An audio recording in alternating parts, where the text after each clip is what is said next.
Hello, everybody. Today we will be reading The Great Gatsby by F. Scott Fitzgerald. Chapter 1. In my younger and more vulnerable years, my father gave me some advice that I've been turning over in my head ever since. Whenever you feel like criticizing anyone, he told me, just remember that all the people in this world haven't had the advantages that had. He didn't say any more, but we've always been unusually communicative in a reserved way, and I understood that he meant a great deal more than that.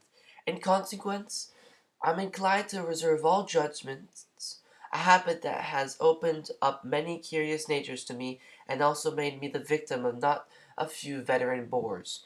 The abnormal mind is quick to delete and attach itself to this quality when it appears in a normal person, and so it came about that in college I was unjustly accused of being a politician, because I was privy to the secrets griefs of wild, unknown men. Most of the confidences were sought frequently. I have feigned sleep, preoccupation, or a hostile levity when I realized by some unmistakable sign that an intimate revelation was quivering on the horizon. For the intimate revelation of a young men, or at least the terms in which they express them, are unusually plagiaristic and marred by obvious suppressions. Reserving judgments is a matter of infinite hope. I am still a little afraid of missing something if I forget that, as my father snobbishly suggested, and I snobbishly repeated, a sense of fundamental decency is parceled out unequally at birth. And after boasting this way of my tolerance, I came to the admission that it has a limit. Conduct may be founded on the rock or the wet marshes, but after a certain point I don't care what it's founded on. When I came back to East last autumn, I felt that I wanted the world to be in uniform, and at a sort of moral attention forever. I wanted no more riotous excursions with privileged glimpses into the human heart. Only Gatsby, the man who gives his name to this book, was exempt from my reaction. Gatsby, who represented everything for which I had an unaffected scorn. If personality is an unbroken series of successful gestures, then there was something gorgeous about him, some heightened sensitivity to the promises of life, as if he were related to one of those intricate machines that registered earthquakes 10,000 miles away. This responsiveness had nothing to do with that flabby impressionability which is dignified under the name of the creative temperament. It was an extraordinary gift of hope, a romantic readiness such as I have never found in any other person, and which is not likely I shall ever find again. No, Gatsby turned out all right in the end. It is what preyed on Gatsby, what full dust floated in the wake of his dreams that temporarily closed out my interest in the abortive sorrows and short-winded elations of men. My family have been prominent, well-to-do people in this middle western city for 3 generations. The Caraways are something of a clan, and we have a tradition that we're descended from the Dukes of Buccleuch. But the actual founder of my line was my grandfather's brother, who came here in '51, sent as substitute to the Civil War, and started the wholesale hardware business that my father carries on today.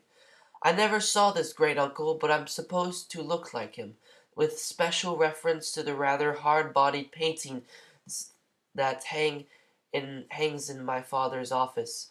I graduated from New Haven in 1915, just a quarter of a century after my father, and a little later I participated in the delayed Teutonic migration known as the Great War.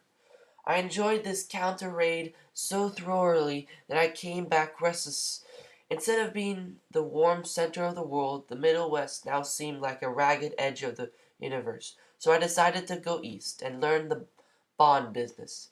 Everybody knew I was in the bond business, so I suppose it could support one more man.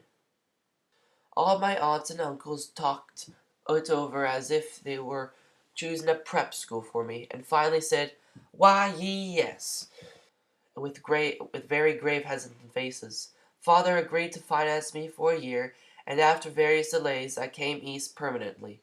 I thought, in the spring of 22. The practical thing was to find rooms in the city, but it was a warm season, and I had just left a country of wide lawns and friendly trees. So when a young man at the office suggested that we take a house together in the commuting town, it sounded like a great idea. He found the house, a weather-beaten cardboard bungalow, at 80 a month, but at the last minute the firm ordered him to Washington, and I went out to the country alone.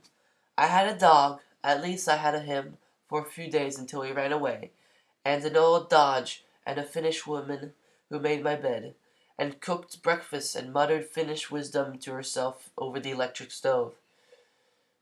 It was lovely for a day or so until one morning some man, more recently arrived than I, stopped on the road.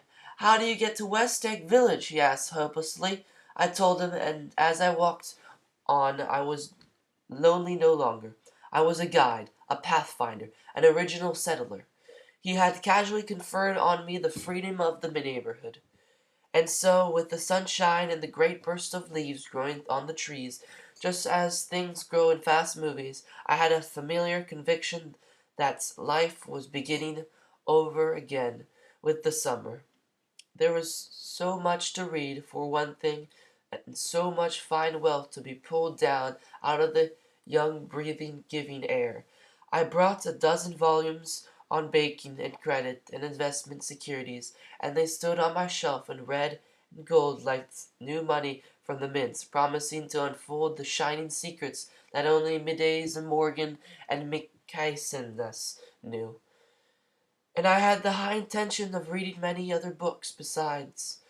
I was rather literary in college. Once I wrote a series of very solemn and oblivious editorials for the Yale News, and now I was going to bring back such things into my life, and become again that most limited of all specialists, the well-rounded man.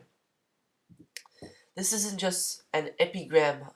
Life is much more successfully looked at from a single window, after all.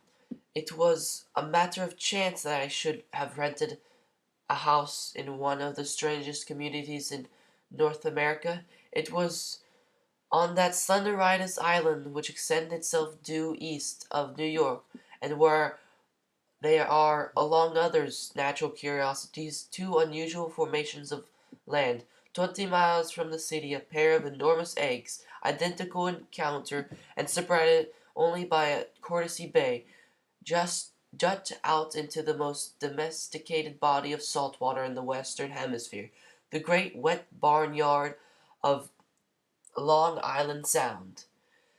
They are not perfected ovals like the eggs in Columbus' story. They are both crushed flat at the contact end, but their physical resemblance must be a source of perpetual wonder to the gulls that fly overhead. To the wingless, a more interesting phenomenon is their dissimilarity in every particular except shape and size. I lived at West Egg, the less fashionable of the two. Through this is a most superficial tag to express the bizarre and not a little sinister contrast between them. My house was at the very tip of the egg, only 50 yards from the Sound, and squeezed between two huge places that rented for 12 or 15,000 a season. The one of my right was a colossal affair by any standard. It was a factual imitation of some Hotel de Ville in Normandy, with a tower on one side spanking new under a thin bread of raw ivory, and a marble swimming pool, and more than 40 acres of lawn and garden. It was Gatsby's mansion, or rather, as I didn't know Mr. Gatsby, it was a mansion inhabited by a gentleman of that name. My own house was an eyesore, but it was a small eyesore, and it had been overlooked, so I had a view of the water, a particular view of my neighbor's lawn, and the consoling proximity of millionaires, all for $80 a month. Across the Courtesy Bay, the white places of fashionable East Egg glittered along the water, and the history of the summer really begins on the evening I drove over there to have dinner with Tom Buchanan. Daisy was my second cousin once removed, and I'd known Tom in college, and just after the war I'd spent 2 days with them in Chicago. Her husband, along various physical accomplishments, had been one of the most powerful ends that ever played football in New Haven, a national figure in a way, one of those men who reached such an acute limited excellence at 21 that everything afterward savors the anticlimax. His family was enormously wealthy. Even in college, his freedom with money was a matter of reproach. But now he'd left Chicago and come east in a fashionable and rather took your breath away. For instance, he'd bought down a string of polo ponies from Wake Forest, and hard to realize that a man in my own generation was wealthy enough to do that. Why they came east, I don't know. They had spent a year in France for no particular reason, and one drifted here and then drifted here and there unrestfully, whether people played polo and were rich together. There was a prominent move, said Daisy over the telephone, but I didn't believe it. I had no sight into Daisy's heart, but I felt that Tom would drift on forever seeking, a little wistfully, for the dramatic turbulence of some irrecoverable football game. And so it happened that on a warm, windy evening I drove over to East Egg to see two old friends I scarcely knew at all. Their house was even more elaborate than I expected. A cheerful red and white Georgian colonial mansion overlooking the bay. The lawn started at the beach and ran towards the front door for a quarter of a mile, jumping over sundials and brick walls and burning gardens. Finally, it reached the house, drifting up the side of in bright veins as through from the momentum of its run. The front was broken by a line of French windows, glowing now with reflected gold, and wide open to the warm, windy afternoon. And Tom Buchanan was in riding clothes, was standing with his legs apart on the front porch. He had changed since his New Haven years. Now he was a sturdy, straw-haired man of 30, with a rather hard mouth and not supercilious manner. Two shining, arrogant eyes had established dominance over his face, and gave him the appearance of always leaning aggressively forward. Not even the effeminate, effeminate swank of his riding clothes could hide the enormous power of that body. He still seemed to feel those glistening boots until he strained the top lacing, and you could see the great pack of muscles shifting when his shoulders moved under his thin coat. It was a couple, it was a body capable of enormous leverage, a cruel body. His speaking voice, a gruff, husky tenor, added to the impression of the facetiousness he conveyed. There was a touch of paternal contempt in it, even toward people he liked, and there were men at New Haven who hated his guts. Now, don't think my opinion matters on these matters is final, he seemed to say. Just because I'm stronger and more of a man than you. He were in the same senior society, and while we were never intimate, I always had the impression that he approved of me and wanted me to like him, with some harsh, defiant wistfulness of his own. We talked for a few minutes on the sunny porch. I've got a nice place here, he said, his eyes flashing about restlessly. Turning me around by one arm, he moved a broad, flat hand along the front vista, including in its sweep a sunken Italian garden, half an acre of deep, pungent roses, and a snub-nosed motor boats that bumped the tide offshore. It belonged to the main, the oil man. He turned me around again, politely and abruptly. We'll go inside. We walked through the high hallways into the bright rosy-colored space, fragilely bonded into the house by French windows at either side. The windows were ajar and gleaming white against the fresh grass outside that seemed to grow a little way into the house. A breeze blew through the room, blew the curtains at one end, and out like the other like pale flags, twisting them towards the frosted wedding cake of the ceiling, and then rippled over the wine-colored rug, making a shadow on it as wind does on the sea. The only completely stationary object in the room was an enormous couch, on which two young ladies were buoyed up as through a an anchored balloon. They were both in white, and their dresses were rippling and fluttering as if they had just been blown back in after a short flight around the house. I must have stood for a few minutes listening to the whip and snap of the curtains and the groan of a picture on the wall. Then there was a boom as Tom Buchanan shut the rear windows and the caught wind died out about the room. Then the curtains and the rug and the two young women ballooned softly to the floor.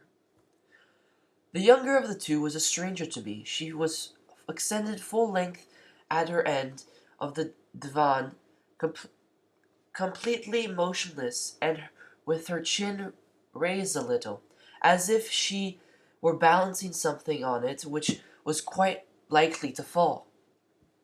If she saw me out of the corner of her eye, she gave no hint of it.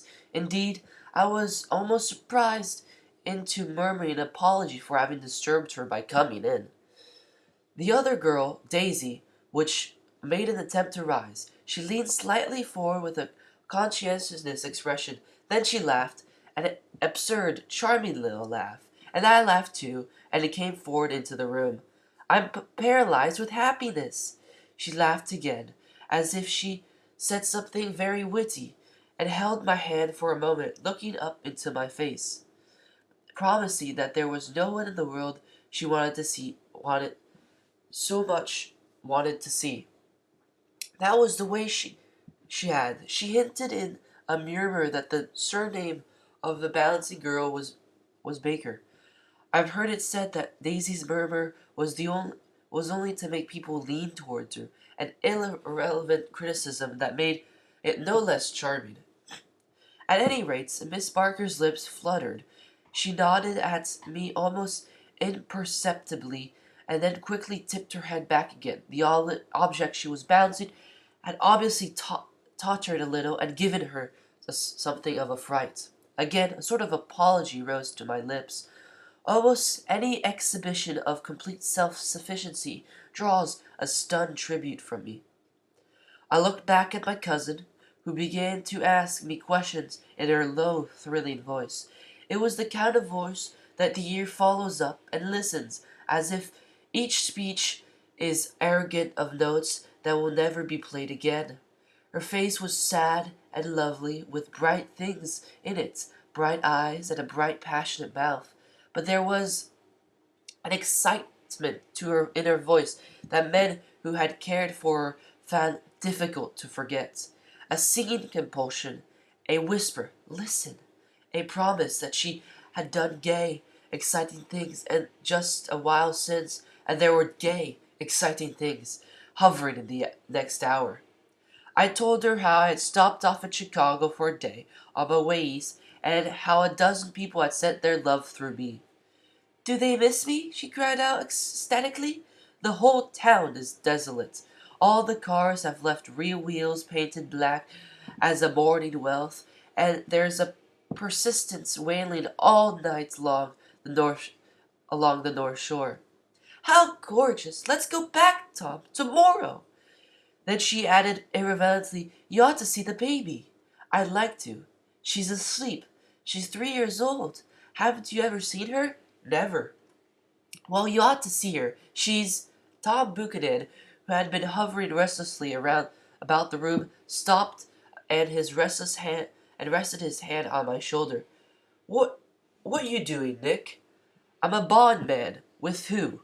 I told him. Never heard of them, he remarked decisively. This annoyed me. You will, I answered shortly. You will if you stay in the East. Oh, I stay in the East, don't worry, he said, glancing at Daisy, then back to me, as if he were alert of something more. I'd be a goddamn fool to live anywhere else. At this point, Miss Baker said, Absolutely, and with such suddenness that I started. It was the first word she had uttered since I came into the room. Evidently, it surprised her much as it did me, for she yawned and with a series of rapid, deft movements stood up in the room. I'm stiff, she complained. I've been laying on that sofa for as long as I can remember. Don't look at me, Daisy reported. I've been trying to get you to New York all afternoon. No thanks, said Miss Baker to the 4 cocktails just from the pantry. I'm absolutely in training. Her host looked at her incredulously. You are. He took down his drink as if it were a drop in the bottom of a glass. How you ever get anything done is beyond me. I looked at Miss Baker, wondering what it was she got done. I enjoyed looking at her. She was a slender, small-breasted girl with an erect carriage, which she accentuated by throwing her body backwards at the shoulders, like a young cadet's. Her gray, sun-strained eyes looked back at me with polite reproachful curiosity out of a wan, charming, discontented face. It occurred to me now that I had seen her, or a picture of her, somewhere before. You live in West Egg, she remarked contemptuously. I know somebody there. I don't know us. You must know Gatsby. Gatsby? Demanded Daisy. What's Gatsby? Before I could reply that he was my dinner was announced. Wedging his tense arm imperatively under mine, Tom Buchanan compelled me from the room as though he were moving a checker to another square. Senderly, languidly, their hands set lightly on their hips, the 2 young women preceded us out onto the rosy-colored porch, open towards the sunset, where 4 candles flickered on the table in the diminishing wind. Why candles? Objected Daisy, frowning. She snapped them with her fingers. In 2 weeks, it will be the longest day of the year. She looked at us all radiantly. Do, do you always watch for the longest day of the year and then miss it? I always watch for the longest day of the year and then miss it. We ought to plan something, yawned Miss Barker, sitting down at the table as if she were getting into bed. All right, said Daisy. What do we plan? She turned to me helplessly. What do people plan? Before I could answer, her eyes fastened with an awe expression on her little finger. Look, she complained. I heard it. We all looked. The knuckle was black and blue. You did it, Tom, she said accusingly. I know you didn't mean to, but you did do it. And that's what I get for marrying a brute of a man. A great big hulking physical specimen of a I hate the word hulking, objected Tom crossly. Even in kidding. Hulking, insisted Daisy. Sometimes she and Miss Barker talked at once, unobstructively, and with a bantering inconsequence that was never quite chatter. That was as cool as their white dresses and their impersonal eyes in the absence of all desire. They were here, and they accepted Tom and me, making only a polite, pleasant effort to entertain or to be entertained. They knew that presently dinner would be over, and a little later the evening, too, would be over, and casually put away. It was sharply different from the West, where an evening was hurried from phase to phase towards its close, and in a continually disappointed anticipation, or else in queer sheer nervous dread of the moment itself. You make me feel uncivilized, You make me feel uncivilized, Daisy, I confessed, on my second glass of corky, but rather impressive claret. Can't you talk about crops or something? I meant nothing of this in particular by this remark, but it was taken up in an unexpected way. Civilization's going to pieces, broke out Tom violently. I've got to be a terrible pessimist about these things. Have you read The Rise of the Colored Empires by the man Goddard? Well, no. Why no, I answered, rather surprised by his tone. Well, it's a fine book, and everybody ought to read it. The idea is, if we don't look out for the white race, out the right ways, we'll be utterly submerged. It's all scientific stuff. It's been proven. Tom's getting very profound, said Daisy with an expression of unthoughtful sadness. He reads deep books with long words in them. That was the word these books are all scientific, insisted Tom, glancing up at her impatiently. This fellow has worked out the whole thing. It's up to us, who are the dominant race, to watch out, or these other races will have control of things. We've got to beat them down. We've got to beat them down, whispered Daisy, winking ferociously around towards the fervent sun. You ought to live in California, began Miss Baker, but Tom interrupted her by shifting heavily in his chair. This idea is that we're Nordics. I am, and you are. And you are, and after an indefensible hesitation, he included Daisy with a slight nod. And she winked at me again. And we've produced all the things that go to make civilization. Oh, science and arts and what and all that. Do you see? There was something pathetic in his concentration, as if his complacency, more acute than of old, was not enough to him any more. When almost immediately the telephone rang inside and the butler left the porch, Daisy seized upon the momentary interruption and leaned towards me. I'll tell you a family secret, she whispered enthusiastically. It's about the butler's nose. Do you want to hear about the butler's nose? That's why I came over tonight.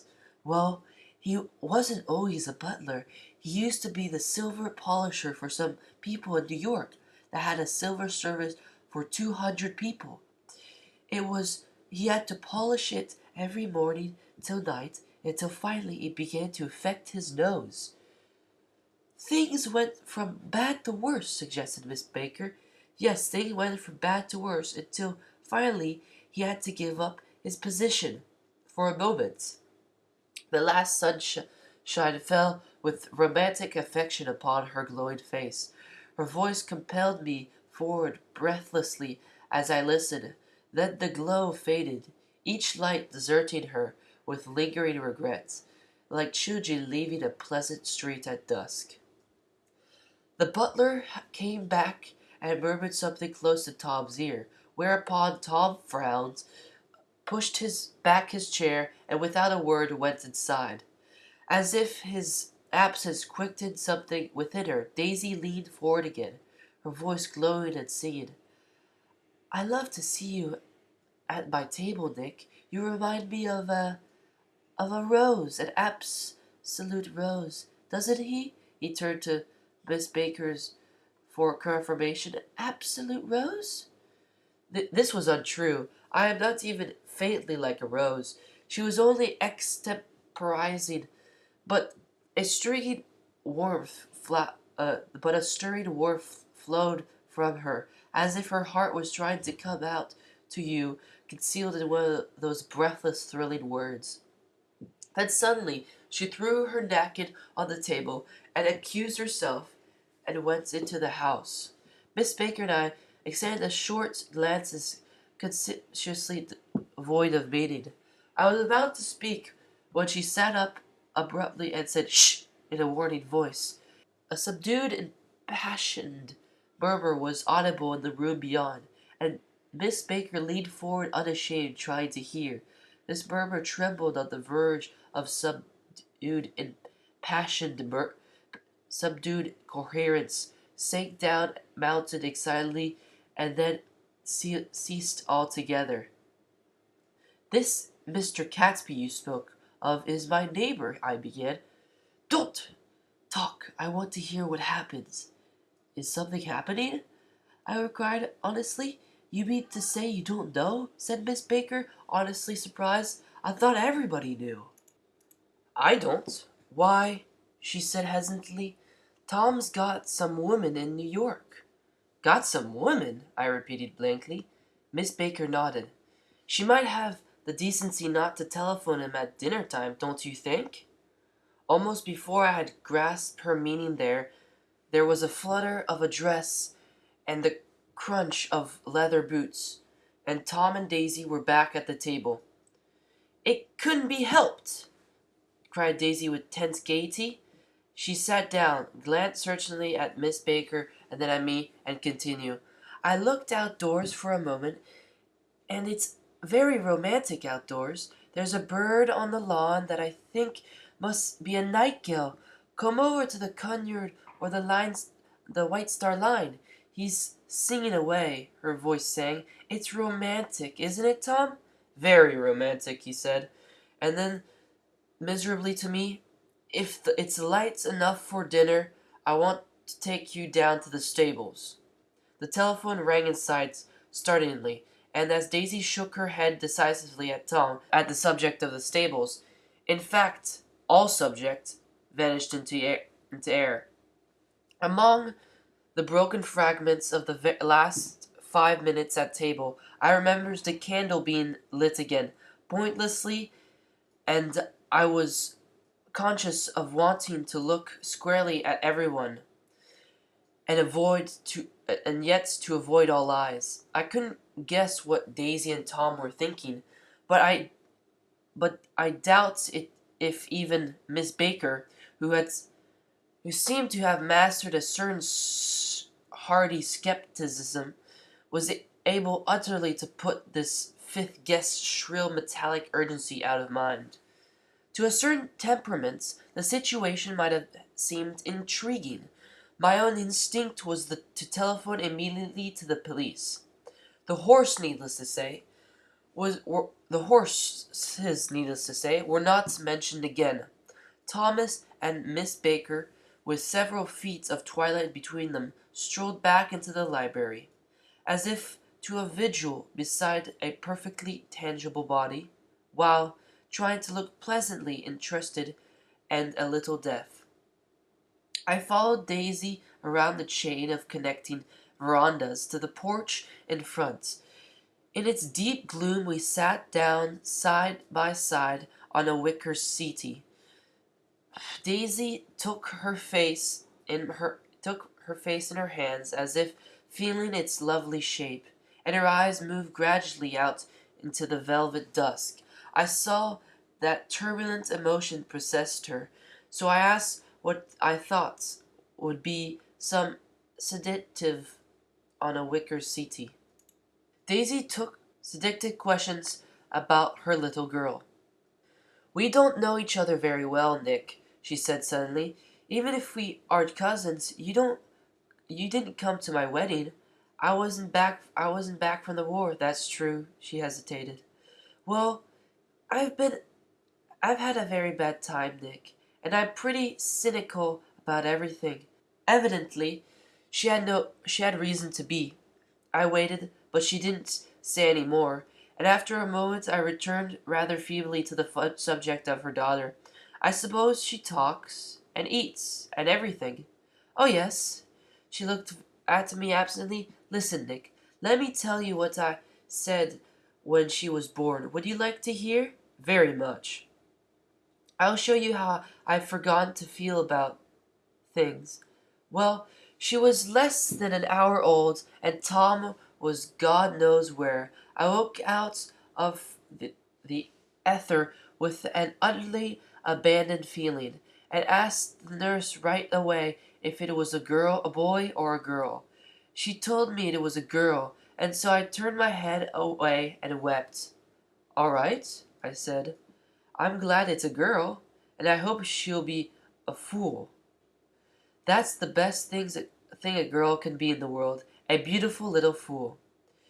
You see, I think everything's terrible, anyhow. She went away in a convinced way. Everybody thinks so. The, the most advanced people, and I know. I've been everywhere and seen everything and done everything. Her eyes flashed around her in a defiant way, rather like Tom's, and she laughed a thrilling scorn. Sophisticated! God, I'm sophisticated! The instant her voice broke off, ceasing to compel my attention, my belief, I felt the basic insincerity of what she had said. It made me uneasy, as through the whole evening had been a trick of some sort to exact a contributory emotion from me. I waited, and sure enough, in a moment she looked at me with an absolute smirk on her lovely face, as if she had asserted her membership in a rather distinguished secret society to which she and Tom belonged. Inside the crimson room, bloomed with light, Tom and Miss Baker sat at either end of the long couch, and she read aloud to him from the Saturday Evening Post. The words, murmurous and uninflected, running together in a smoothing tune. The lamplight, bright on his boots and dull on the autumn leaf yellow of her hair, glinted along the paper as she turned a page with a fluttering of a slender muscles in her arm. When we came in, she held us silent for a moment with a lifted hand. To be continued, she said, tossing the magazine on the table. In our very next issue. Her body asserted itself with a restless movement of her knee, and she stood up. 10 o'clock, she remarked, apparently finding the time on the ceiling. Time for this good girl to go to bed. Jordan's going to play in the tournament tomorrow, explained Daisy, over at Westchester. Oh, you're Jordan Baker? I knew now why her face was familiar. Its pleasing, contemptuous expression had looked out at me for many rotogravous pictures of the sporting life at Asheville and Hot Springs and Palm Beach. I'd heard some story of her too, a critical, unpleasant story, but what it was I had forgotten long ago. Good night, she said softly. Wake me at 8, won't you? If you'll get up. I will. Good night, Mr. Carroway. See you at noon. Of course you will, confirmed Daisy. In fact, I think I'll arrange a marriage. Come over often, Nick, and I'll sort of, fling you together. You know, lock you up accidentally in linen closets and push you out to sea in a boat and all that sort of thing. Good night, called Miss Baker from the stairs. I haven't heard a word. She's a nice girl, said Tom after a moment. They oughtn't to let her run around the country this way. Why oughtn't to? Inquired Daisy coldly. Her family is one aunt about 1,000 years old. Besides, Nick's going to look after her, aren't you? Nick? She's going to spend lots of weekends out here this summer. I think the home influence will be very good for her. Daisy and Tom looked at each other for a moment in silence. Is she from New York? I asked quickly. From Louisville. Our white girlhood was passed together there. Our beautiful white Did you give Nick a little heart talk on the veranda? Demanded Tom suddenly. Did I? She looked at me. I can't seem to remember, but I think we talked about the Nordic race. Yes, I'm sure we did. It sort of crept up on us. The first thing you No, don't believe everything you hear, Nick, he advised me. I said lightly that I had heard nothing at all, and a few minutes later I got up to go home. They came to the door with me and stood side by side in a cheerful square of light. As I started my motor, Daisy peremptuously called, "Wait! I forgot to ask you something, and it's important. We heard were engaged to this girl out west." "That's right," corroborated Tom kindly. "We heard that you were engaged." "It's a libel. I'm too poor." "But we heard it," insisted Daisy, surprising me by opening up again in a flowery-like way. "We heard it from 3 people, so it must be true." Of course, I knew what they were referring to, but I wasn't even vaguely engaged. The fact that gossip had published the banns was one of the reasons I had come east. You can't stop going with an old friend on accounts of rumors. And the other hand, I had no intention of being rumored into a marriage. Their interests rather touched me and made them less remotely rich. Nevertheless, I was confused and a little disgusted as I drove away. It seemed to me that the thing for Daisy to do was not to rush out of the house, child in arms. But apparently there was no such intentions in her head. As for Tom, the that he had some woman in New York was really less surprising than he had been depressed by a book.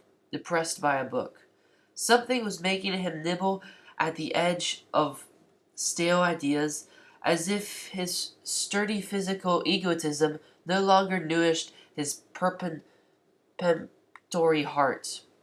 Already it was deep summer on roadhouse roofs, and in front of the wayside garages their new red petrol pumps sat in pools of light.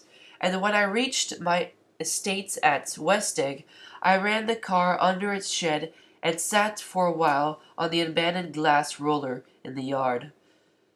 The wind had blown off, leaving a loud, bright night with wings beating in the tree and a persistent organ sound as the full bellows of the earth blew the fog full of life.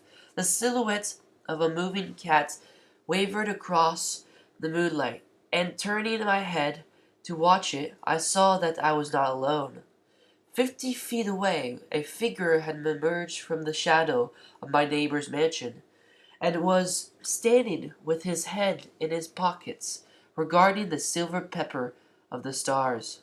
Something in his leisurely movements and the secure position of his feet upon the lawn suggested that it was Mr. Gatsby himself, come out to determine what share was his of the local heavens. I decided to call to him. Miss Baker had mentioned him at dinner, and what would do for an introduction? But I didn't call to him, for he gave a sudden intimation that he was content to be alone. He stretched out his arms towards the dark water in a curious way, and, far as I was from him, I could have sworn he was trembling. Involuntarily I glanced seaward, and distinguished nothing except a single green light, minutes and far away, that might have been the end of a dock. When I looked once more for Gatsby, he had vanished, and I was alone again in the unquiet darkness. About halfway between West Egg and New York, the motor road hastily joins the railroad and runs beside it for a quarter of a mile, so as to shrink away from a certain desolate area of land. This is a valley of ashes, a fantastic farm where ashes grow like wheat into ridges and hills and grotesque gardens, where ashes take the forms of houses and chimneys and rising smoke, and finally, with a transcendent effort of ash-gray men who move dimly and already crumbling through the powdery air.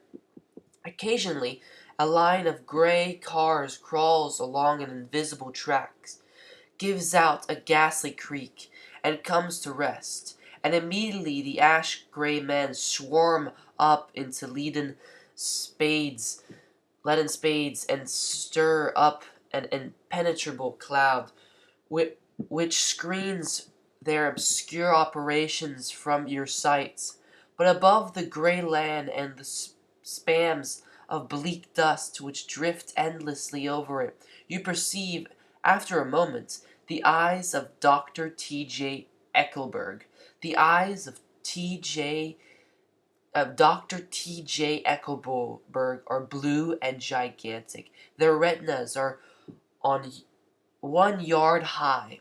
They look out of no face, but, instead, from a pair of enormous yellow spectacles which pass over a non-existent nose.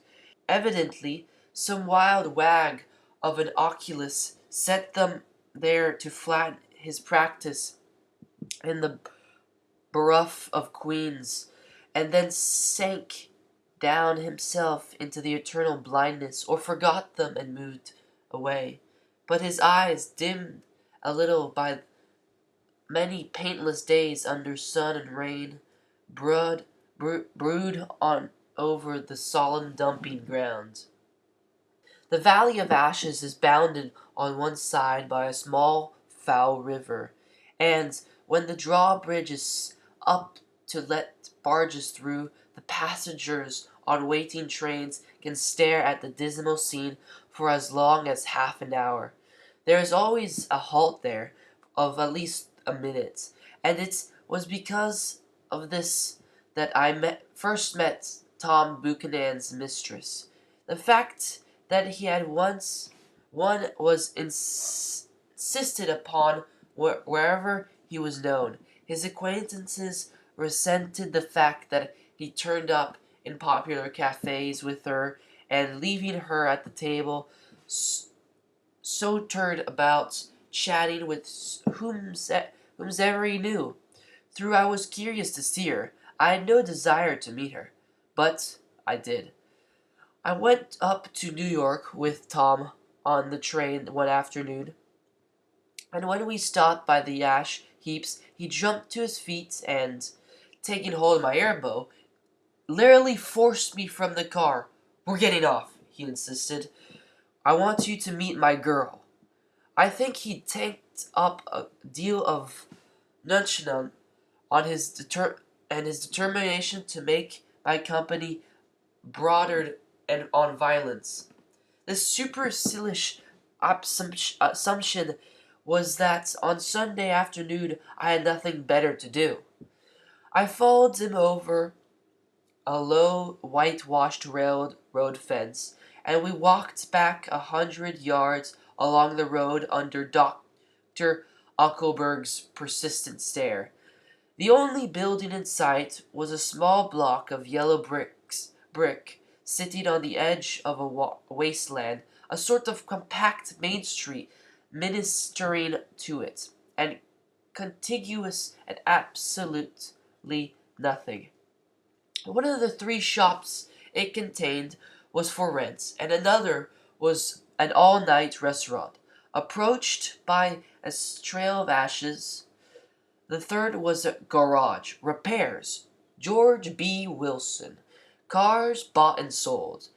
And I followed Tom inside. The interior unprosperous and bare. The only car visible was the dust-covered wreck of a Ford, which crouched in a dim corner. It had occurred to me that this shadow of a garage must be a blind, and that sumptuous and romantic apartments were concealed overhead. The proprietor himself appeared in the door of an office, wiping his hands on a piece of waste. He was a blond, spiritless man, enigmatic and faintly handsome. When he saw us, a dim gleam of hope sprang into his light blue eyes. "Hello, Wilson, old man," said Tom, slapping him jovially on the shoulder. How's business?" "I can't complain," answered Wilson unconvincingly. "When you are going to sell me that car? When are you going to sell me that car?" "Next week. I've got a man working on it now." "Works pretty slow, don't he?"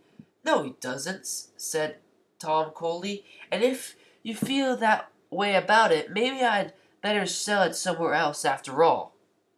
"I don't mean that," explained Wilson quickly. "I just meant—" His voice failed off, and Tom glanced impatiently around the garage. When I heard footsteps on the stair, then I heard footsteps on the stairs, and in a moment the thick-ish figure of a woman blocked out the light from the office door.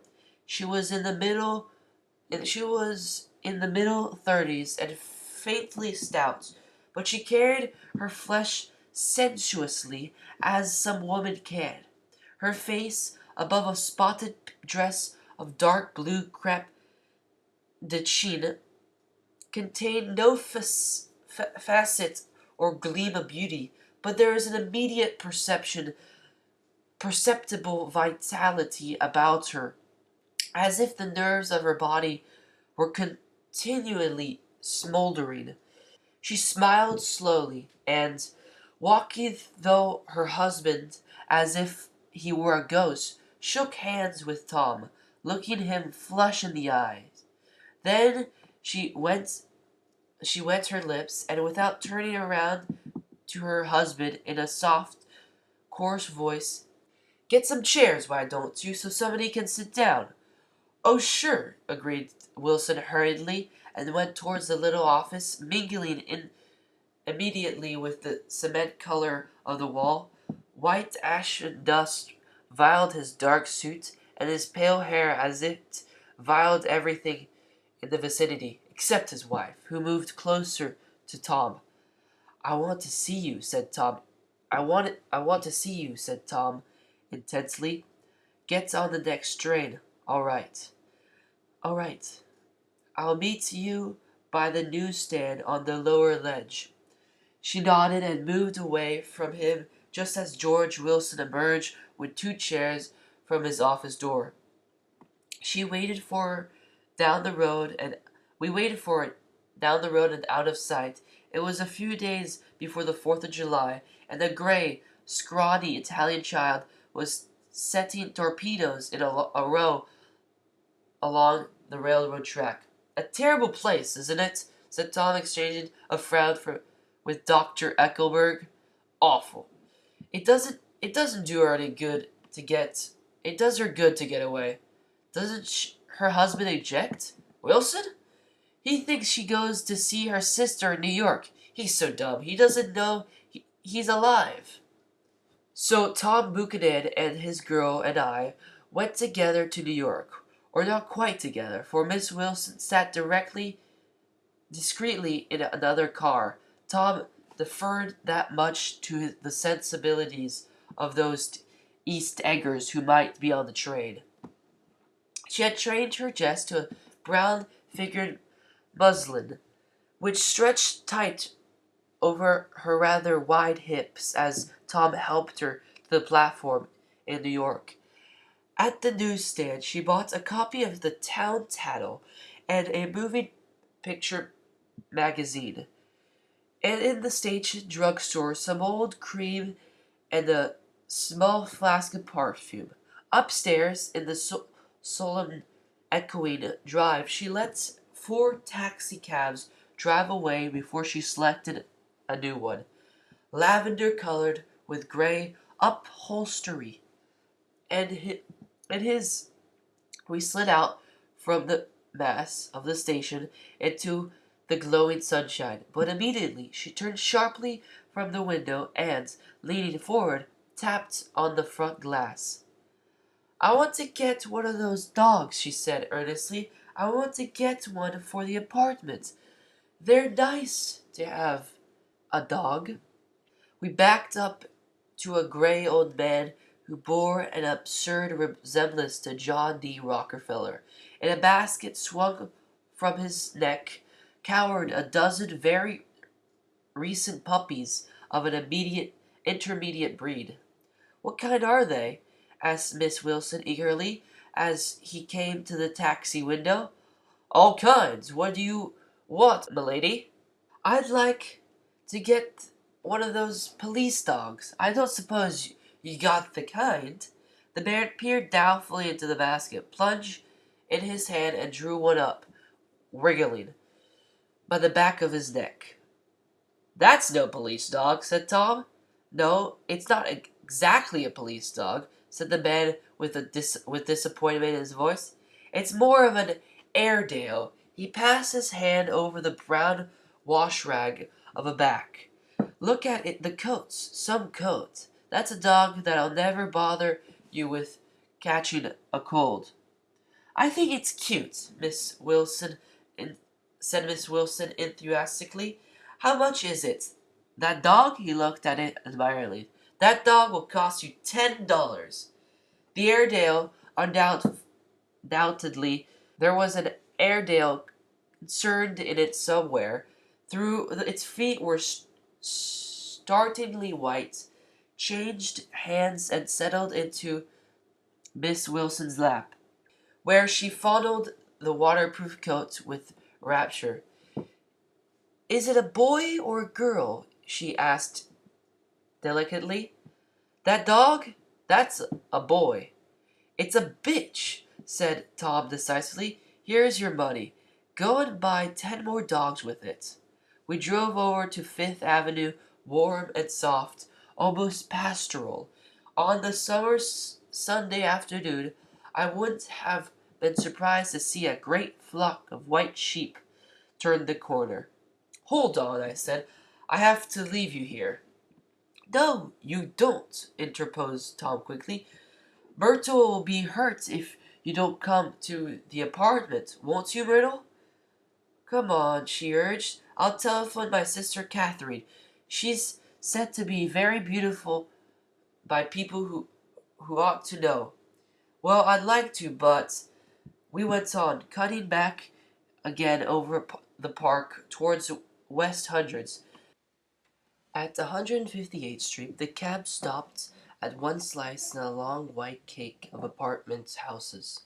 Throwing a regal homecoming glance around the neighborhood, Mrs. Wilson gathered up her dog and her other purchases and went hastily in. "I'm going to have the McKees come in," she announced as we rose in the elevator. "And, of course, I got to call up my sister, too." The apartment was on the top floor, a small living room, a small dining room, a small bedroom, and a bath. The living room was crowded to the doors with a set of tapestried furniture entirely too large for it, so that to move about was to stumble continually over scenes of ladies swinging in the gardens of Versailles. The only picture was an over-enlarged photograph, apparently a hen sitting on a blurred rock, looking at from a distance. However, the hen resolved itself into a bonnet, and the contemptuous of a stout old lady beamed down into the room. Several old copies of the Town Tattle lay on the table together with a copy of Simpson Called Peter, and some of the small scandal magazines of Broadway. Mrs. Wilson was first concerned with the dog.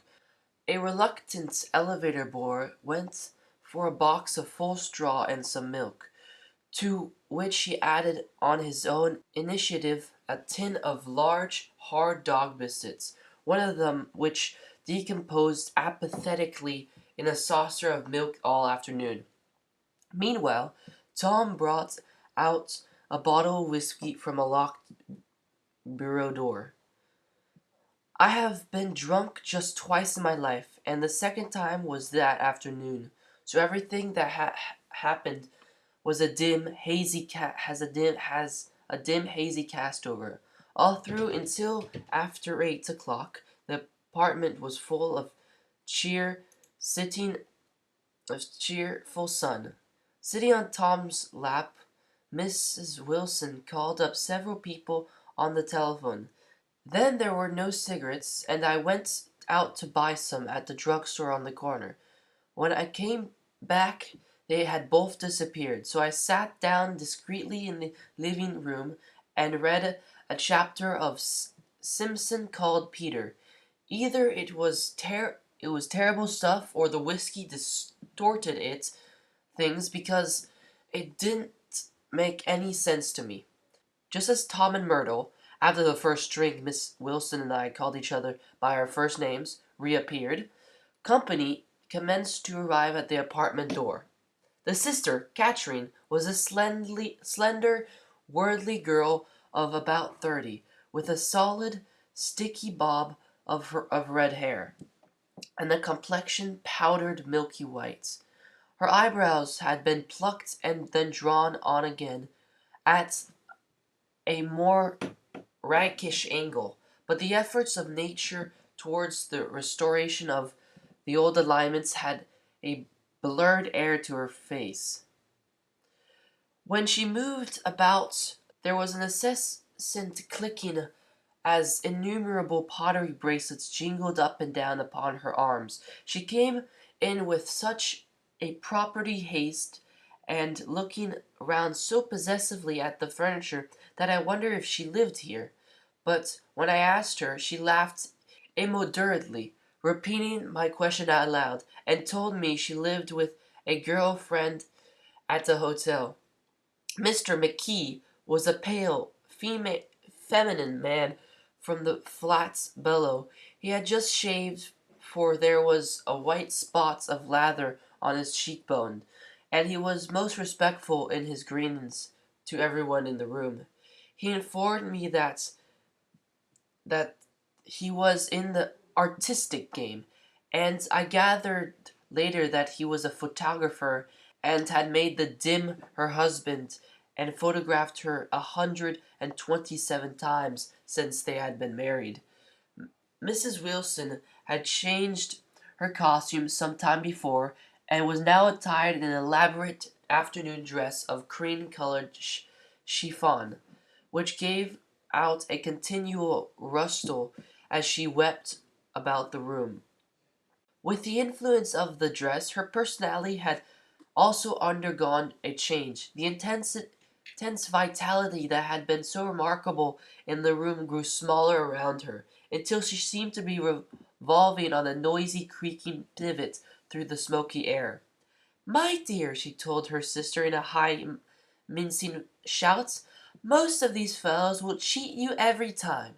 All they think of is money. I had a woman up here last week to look at my feet, and then she gave me the bill you'd for thought she had my appendix out. What was the name of the woman? Asked Mrs. McKee. Mrs. Elderhart. She goes around looking at people's feet in their homes. I like your dress, remarked Miss McKee. I think it's adorable. Miss Wilson rejected the compliment by raising her eyebrows in disdain. It's just a crazy old thing, she said. I just slip it on sometimes when I don't care what I look like. But it looks wonderful on you, if you know what I mean, pursued Mrs. McKee. If Chester could only get you in that pose, I think he can make something of it. We all looked in silence as Mrs. Wilson, who removed a strand of hair over her eyes and looked back at us with a brilliant smile.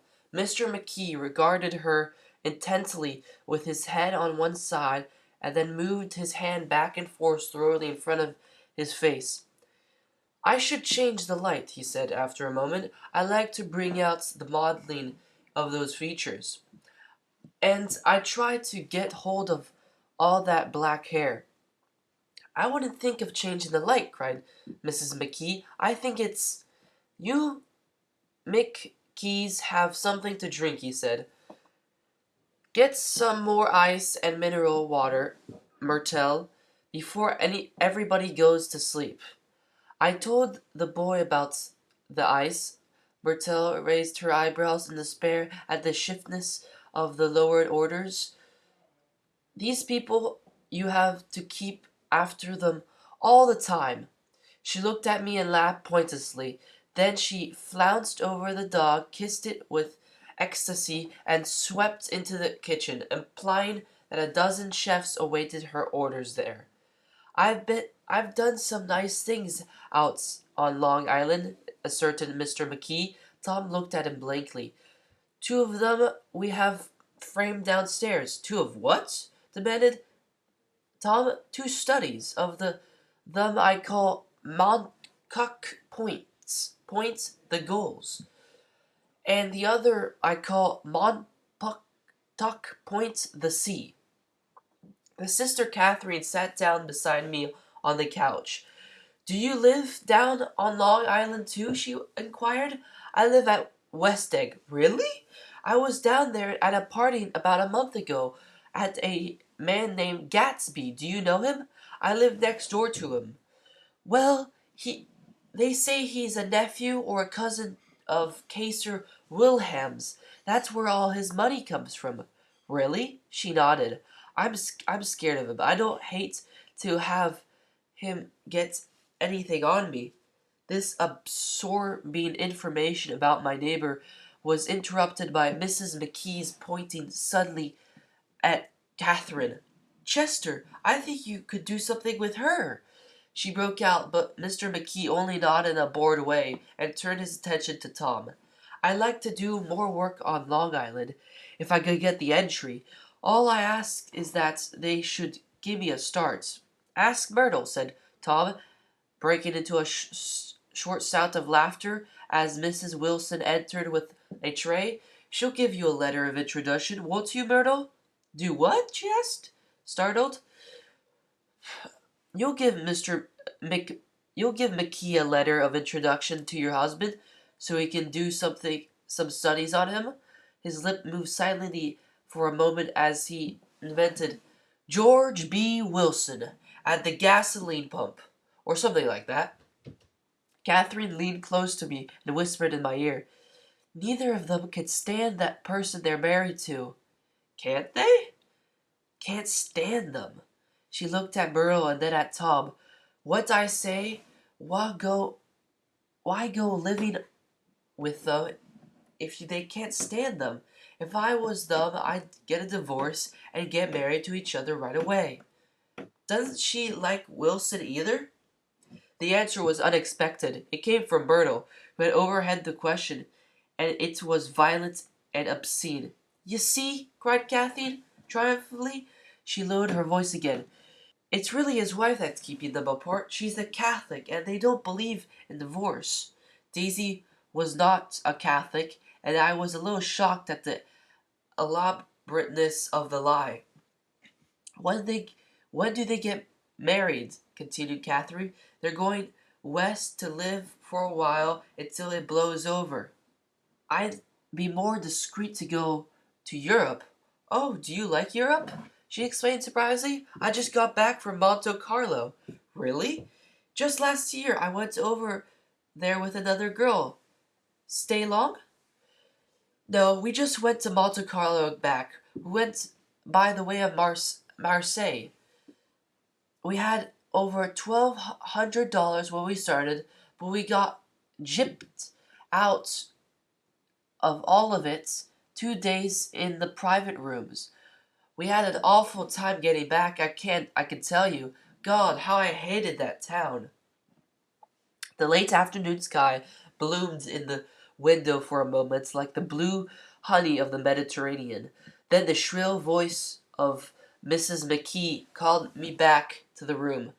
I almost made a mistake too, she declared vigorously. I almost married the little kick who'd been after me for years. I knew he was below me. Everybody kept saying to me, Lucy, that man's way below you. But I hadn't met Chester. He'd if I hadn't met Chester, he'd have gotten me for sure.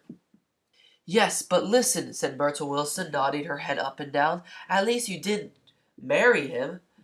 I know I didn't. Well, I married him, said Myrtle ambiguously, and that's the difference between your case and mine. Why did you, Myrtle? Demanded Catherine. No one forced you to. Myrtle considered. I married him because he was a gentleman, she had said finally. I thought he knew something about breeding, but he wasn't fit to lick my shoe. You were crazy about him for a while, said Crazy. Crazy about him? Cried Myrtle incredulously. Who said I was crazy about him? I never was any more crazy about him than I was about that man there. She pointed suddenly at me, and everyone looked at me accusingly. I tried to show by my expression that I expected no affection. That the only crazy I was then I married him. I knew right away I made a mistake. He borrowed somebody's best suit to get married in and never even told me about it. And the man came after one day when he was out. Oh, is that your suit? Said. This is the first I ever heard of it. But I gave it to him, and then I lay down and cried to beat the band all over again. She really ought to get away from it, resumed Catherine to me. They've been living over that garage for 11 years, and Tom's the first sweetie she ever had. The bottle of whiskey, the second one, was now in constant demand about by all present, excepting Catherine, who felt just as good as on nothing at all. Tom rang for the janitor and sent him for some celebrated sandwiches, which were a complete supper in themselves. I wanted to get out and walk eastwards towards the park through the soft twilight, but each time I tried to go, I became entangled in some wild, strident argument which pulled me back, as if with ropes, into my chair. Yet high over the city, our line of yellow windows must have contributed their share of human secrecy to the casual watcher in the darkening streets. And I saw him too, looking up and wondering. I was within and without simultaneously enchanted and repelled by the inexhaustible variety of life. Myrtle pulled her chair close to mine, and suddenly her warm breath poured over me the story of her first meeting with Tom. It was the two little seats facing each other that are always the last ones left on the train. I was going up to New York to see my sister and spend the night.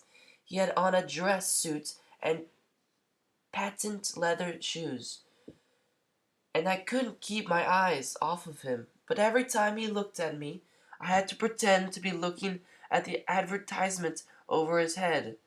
When we came into the station, he was next to me, and his white shirt front pressed against my arm. And so I told him I'd have to call a policeman, but he knew I lied. I was so excited that when I got into a taxi with him, didn't hardly know I was getting into a subway train.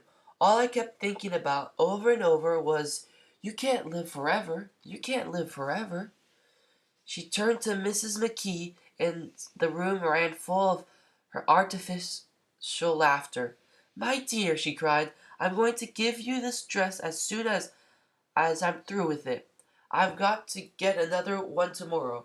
I'm going to make a list of all the things I've got to get. A massage and a wave and a collar for the dog and one of those cute little ashtrays where you touch a spring and the wreath with a black silk bow from mother's grave that'll last all summer. I got to write down a list so I don't forget all the things I got to do. It was 9 o'clock. Almost immediately afterwards, I looked at my watch and found it was 10. Mr. McKee was asleep on a chair with his fist clenched in his lap, like a photograph of a man of action. Taking out my handkerchief, I wiped from his cheek the spots of dried lather that had worried me all afternoon. The little dog was sitting on the table, looking with blind eyes through the smoke, and from time to time groaning faintly.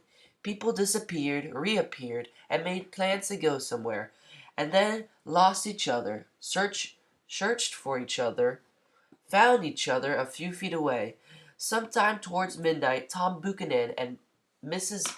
Wilson stood face to face discussing in impassioned voices whether Mrs. Wilson had any right to mention Daisy's name. Daisy, Daisy, Daisy, shouted Mrs. Wilson.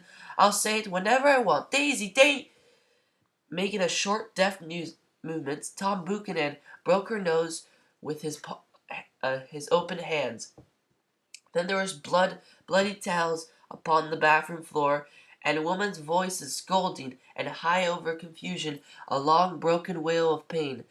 Mr. McKee awoke from his doze and startled in a daze towards the door. When he had gone halfway, he turned around and stared at the scene. His wife and Catherine scolding and consoling as they stubbed here and there along the crowded furniture the articles of aid, and the despairing figure on the couch, bleeding fluently and trying to spread a copy of Town Tattle over the tapestry scenes of Versailles. When Mr. McKee turned and continued out the door, taking my hat from the chandelier, I followed. Come to lunch some day, he suggested as we groaned down the elevator. Where? Anywhere. Keep your hands off the lever, snapped the elevator boy. I beg your pardon, said Mr. McKee with dignity. I didn't know I was touching it. All right, I agreed. I'll be glad to. I was standing beside his bed, and he was sitting up between the sheets, clad in his underwear, with a great portfolio in his hands. Beauty and the Beast, Loneliness, Old Grocery Horse, Broken Bridge. When I was lying half asleep in the cold level of the Pennsylvania station, staring at the morning Tribune, and waiting for the 4 o'clock train. Chapter 3. There was music from my neighbor's house through the summer nights. In his blue gardens, men and girls came and went like moths along the whispering and the champagne and the stars. At high tide in the afternoon, I watched his guests driving from the tower of his raft or taking the sun on the hot sand of his beach, while his two motorboats slid the waters of the Sound, drawing aquaplanes over the cataracts of foam. On weekends, his Rolls Royce became an omnibus bearing parties to and from the city between 9 in the morning and long past midnight, while his station wagon scampered like a brisk yellow bug to meet all trains. And on Mondays, 8 servants, including an extra gardener, toiled all day with mops and scrubbing brushes and hammers and garden shears, repairing the ravages of the night before. Every Friday, 5 crates of oranges and lemons arrived from the fruiterer in New York. Every Monday, these same oranges and lemons left his back door in a pyramid of pulpless halves. There was a machine in the kitchen which could extract the juice of 200 oranges in half an hour if a little button was pressed 200 times by a butler's thumb. At least once a fortnight, a crops of Caterers. came down with several hundred feet of canvas and enough colored light to make a Christmas tree of Gatsby's enormous garden. On buffet tables garnished with glistening hors d'oeuvre, spiced baked hams crowded against the salads of Hacklin designed, and pastry pigs and turkeys bewitched to a dark gold. In the main hall, a bar with a real brass rail was set up and stocked with gins and liquors and cordials so long forgotten that most of his female guests were too young to know one from the other. By 7 o'clock the orchestra had arrived, no thin fine piece affair, but a whole pitful of oboes and trombones and saxophones and viols and cornets and pickles, and low and high drums. The last swimmers had come in from the beach now and are dressing upstairs. The cars from New York are parked 5 deep in the drive, and already the halls and salons and verandas are gaudy with primary colors, and hair bobbed in strange wet new ways, and skulls beyond the streams of Castile. The bar is in full swing, and floating rounds of cocktails permeate permeates the gardens outside until the air is alive with chatter and laughter, and casual innuendo, introductions forgotten on the spot, an enthusiastic meeting between women who never knew each other's name. The lights grow brighter as the earth lurches away from the sun, and now the orchestra is playing yellow cocktail music, and the opera of voices pitches a key higher. Laughter is easier minute by minute, spilled with prodigality, tipped out a cheerful word. The groups change more swiftly, swells with new arrivals, dissolve and form in the same breath. Already there are wanderers, confident girls who weave here and there along the stouter and more stable, become for a sharp, joyous moment the center of a group, and then excited with triumph glide on through the sea change of faces and voices and color under the contentiously changing light. Suddenly, one of these gypsies, terribly in trembling opal, seizes a cocktail out of the air, dumps it down for courage, and, moving her hands like Frisco, dances out alone on the canvas platform. A momentary hush. The orchestra leader varies his rhythm, obliging for her, and there is a burst of chatter as enormous news goes around that she is Gilda Gray's understudy from the Follies. The party has begun. I believe that on my first night I went to Gatsby's house, I was one of the few guests who had actually been invited. People were not invited, they went there. They got into automobiles which bore them out to Long Island, and somehow they ended up at Gatsby's door. Once there they were introduced by somebody who knew Gatsby, and after that they conducted themselves according to the rules of behavior associated with an amusement park. Sometimes they came and went without having met Gatsby at all, and came for the party with a simplicity of heart that was its own ticket of admission. I had been actually invited. A chauffeur in a uniform of robin's egg blue crossed my lawn early that Saturday morning with an uprising formal note from his employer. The honor would be entirely Gatsby's, it said, if I would attend his little party that night. I had seen He had seen me several times, and had intended to call on me long before, but a particular combination of circumstances had prevented it. Signed, J. Gatsby, in a majestic hand.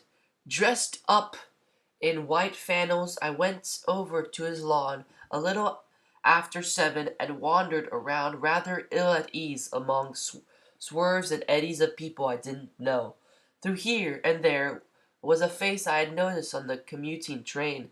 I was immediately struck by the number of young Englishmen dotted about, all well dressed and looking a little hungry, and all talking in low, earnest voices to solid and prosperous Americans. I was sure that they were selling something, bonds or insurance or automobiles. They were at least agonizingly aware of the easy money in the vicinity, and convinced that it was theirs for a few words in the right key. As soon as I arrived, I made an attempt to find my host, but the 2 or 3 people of whom I asked his whereabouts stared at me in such an amazed way, and denied so vehemently any knowledge of his movements, that I slunk off into the direction of a cocktail table, the only place in the garden where a single man could linger without looking prosperously and alone. I was on my way to get roaring drunk from sheer embarrassment when Jordan Baker came out of the house and stood at the head of the marble steps, leaning a little backwards and looking with contemptuous interest down into the garden. Welcome or not, I found it necessary to attach myself to someone before I should begin to address cordial remarks to the passerby. Hello, I roared, advancing towards her. My voice seemed unnaturally loud across the garden. I thought you might be here, she responded absently as I came up. I remembered you lived next door to. She held my hand impersonally as a promise that she'd take care of me in a minute, and gave her ear to two girls in twin yellow dresses who stopped at the foot of the steps. Hello, they cried together. Sorry we didn't win. That was for the golf tournament she had lost in the finals the week before. You don't know who we are, said one of the girls in yellow, but we met you here a month before. You've dyed your hair since then, remarked Jordan, and I started. But the girls had moved casually on, and her remark was addressed to the premature noon, produced like the supper, no doubt out of a caterer's basket. With Jordan's slender golden arm resting on mine, we descended the steps and sauntered about the garden. A tray of cocktails floated at us through the twilight, and we sat down at a table with two girls in yellow and three men, each one introduced to us as Mr. Numble. Do you come to these parties often? Inquired Jordan of the girl beside me. The last one was the one I met you at, answered the girl in an alert, confident voice. She turned to her companion. Wasn't it for you, Lucille? It was for Lucille too. I like to come, Lucille said. I never care what I do. I always have a good time. When I was here last, I tore my gown on a chair, and he asked me my name and address. Inside of a week, I got a package from Quarriers with a new evening gown in it. Did you keep it? Asked Jordan. Sure I did. I was going to wear it tonight, but it was too big in the bust and had to be altered. It was gas blue with lavender beads. $265. There's something funny about a fellow that will do a thing like that, said another girl eagerly. He doesn't want any trouble with anybody. Who doesn't? I inquired. Gatsby. Somebody told me. The two girls and Jordan leaned together confidently. Somebody told me they thought he killed a man once. A thrill passed over all of us. The three Mr. Mumbles bent over and listened eagerly. I don't think it's so much that, argued Lucille skeptically. It's more that he was a German spy during the war. One of the men nodded in confirmation. I heard that from a man who knew all about him. Grew up with him in Germany, he assured us positively. Oh no, said the first girl. It couldn't be that. He was in the American army during the war. As her credulity switched back to her, she leaned forward with enthusiasm. You look at him sometimes when he thinks nobody's looking at him. I'll bet he killed a man. She narrowed her eyes and shivered. Lucille shivered. We all took turns and looked around for Gatsby. It was testimony to the romantic speculation he inspired that there were whispers about him from those who had found little that it was necessary to whisper about this world. The first supper, there would be another one after midnight, was now being served, and Jordan invited me to join her own party, who were spread around the table on the other side of the garden. There was three married couples and Jordan's escorts, a persistent undergraduate given to violent innuendo, and obviously under the impression that sooner or later Jordan was going to yield him up her person to a greater or lesser degree. Instead of rambling, this party had preserved a dignified homogeneity and assumed to itself the function of representing the staid nobility of the court's countryside. East Egg condescending to West Egg, and carefully on guard and against the spectroscopic gaiety. "Let's get out," whispered Jordan, after a somehow wasteful and inappropriate half hour. "This is much too polite for me." We got up, and she explained that we were going to find the host. I had never met him, she said, and it was making me uneasy. The undergraduate nodded in a cynical, melancholy way. The bar where we glanced first was crowded, but Gatsby was not there. She couldn't find him from the top of the steps, and he wasn't on the veranda. On a chance, we tried an important-looking door and walked into a high Gothic library, paneled with carved English oak, and probably transported complete from some ruin overseas. A stout, middle-aged man with enormous owl-eyed spectacles was sitting somewhere, somewhat drunk, on the edge of a great table, staring with unsteady concentration at the shelves of books. As we entered, he wheeled excitedly around and exclaimed Jordan from head to toe. "What do you think?" he demanded impetuously. "About what?" About what? He waved his hands towards the bookshelves. "About what? As a matter of fact, you needn't bother ascertain. I ascertained. They're real." "The books?" He nodded. "Absolutely real. Have pages and everything. I thought they'd be a nice, durable cardboard. Matter of fact, they're absolutely real. Pages and here, let me show you." Taking our skepticism for granted, he rushed to the bookcases and returned with volume 1 of the Stoddard Lectures. "See," he cried triumphantly, "it's a bona fide piece of printed matter. It fooled me. This fellow's a regular Belasco. It's a triumph. What thoroughness! What realism! Knew when to stop, too. Didn't cut the pages. But what do you want? What do you expect?"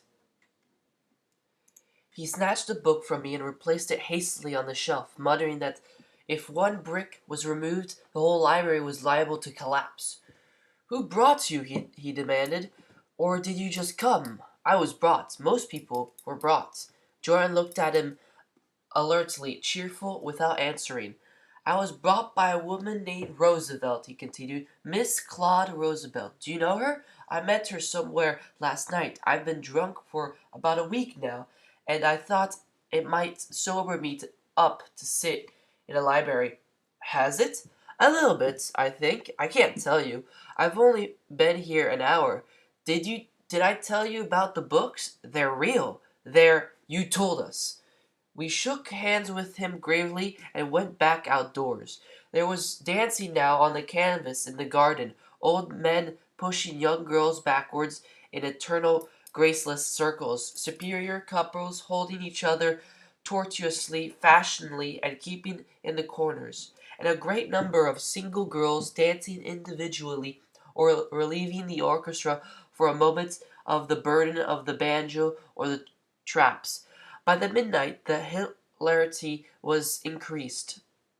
A celebration tenor had swung in Italian, and the notorious contralto had sung in jazz, and between the numbers people were doing stunts all over the garden, while happy, vacuous bursts of laughter rose towards the summer sky. A pair of stage twins, who turned out to be the girls in yellow, did a baby act in costume, and champagne was served in glasses higher than fingers' bowls. The moon had risen higher, and floating in the sound was a triangle of silver scales, trembling a little to the stiff, tiny drip of the banjos on the lawn. I was still with Jordan Baker. We were sitting at a table with a man about my age and a rowdy little girl, who gave way upon the slightest provocation to uncontrollable laughter. I was enjoying myself now. I had taken 2 finger bowls of champagne, and the scene had changed before my eyes into something significant, elemental, and profound. At a hole at a lull in the entertainment, a man looked at me and smiled. Your face is familiar, he said politely. Weren't you in the first division during the war? Why, yes, I was in the 28th Infantry. I was in the 16th until June 1918. I knew I'd said seen you somewhere before. We talked for a moment about some wet, grey villages in France. Evidently, he lived in his first vicinity, for he told me that he had just bought a hydroplane and was going to try it out in the morning. Want to go with me, old sport? Just near the shore along the Sound. What time? Any time that suits you best. It was on the tip of my tongue to ask his name when Jordan looked around and smiled. Having a gay time now? She inquired. Much better. I turned again to my new acquaintance.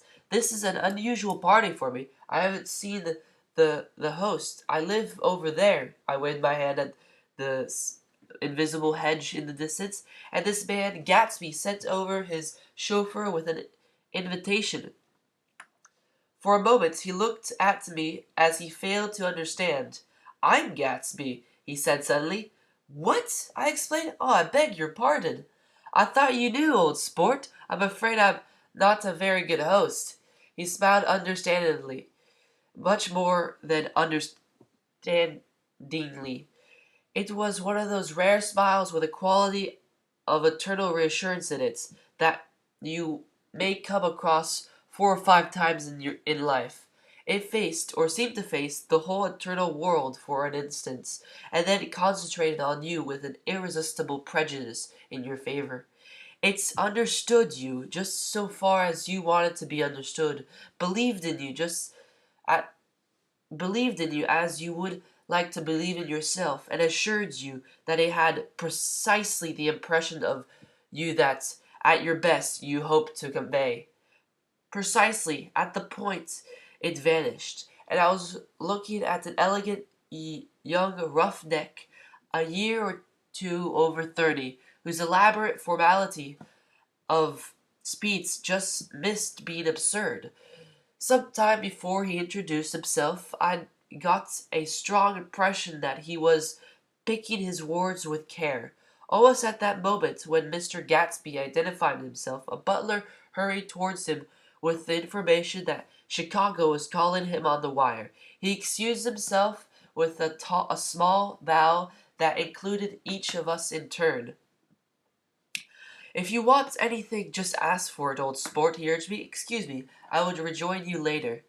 When he was gone, I turned immediately to Jordan, constrained to assure her of my surprise. I'd expected that Mr. Gatsby would be a florid and corpulent person in his middle years. Who is he? I demanded. Do you know? He's just a man named Gatsby. Where is he from? I mean, does he, and what does he do? Now you're started on the subject, she answered with a wan smile. Well, he told me once he was an Oxford man. A dim background started to shape behind him, but at her next remark it faded away. However, don't believe it. Why not? I don't know, she insisted. I just don't think he went there. Something in her tone reminded me of the other girls. I think he killed a man, and had the effect of stimulating my curiosity.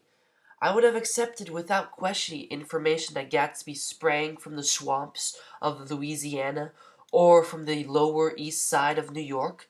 That was comprehensible, but young men didn't, at least in my provincial inexperience. I believe they didn't. Drift coolly out of nowhere and buy a place on Long Island Sound. Anyhow, he gives large parties, said Jordan, changing the subject with an urban distaste for the concretes. And I like large parties. They're so intimate. At smaller parties, there isn't any privacy. There is a boom of the bass drum, and the voice of the orchestra leader rang out suddenly above the echolalia of the garden. Ladies and gentlemen, he cried, at the request of Mr. Gatsby, we are going to play for you Mr. Vladimir Tostov's latest work, which attached so much attention at Carnegie Hall last May. If you read the papers, you know there was a big sensation." He smiled with a jovial condensation and added, "Some sensation," whereupon everybody laughed. "The piece is known," he concluded lustily, "as Vladimir Tostov's Jazz History of the World." The nature of Mr. Tostost's composition eluded me, because just as it began my eyes fell upon Gatsby, standing alone on the marble steps and looking from one group to another with approving eyes. His tan skin was drawn attractively tight on his face, and his short hair looked as though it were trimmed every day. I could see nothing sinister about him. I wondered if the fact that he was not drinking helped to set him off from his guests, for it seemed to me that he grew more correct as the fraternal hilitry increased. When the jazz history of the world was over, girls were putting their heads on men's shoulders in a puppyish, convivial way. Girls were snooing backwards playfully into men's arms, even into groups, knowing that someone would arrest their fall, but no one swooned backwards on Gatsby, and no French bob touched Gatsby's shoulder, and no singing quad quartets were formed with Gatsby's head for one link. "I beg your pardon."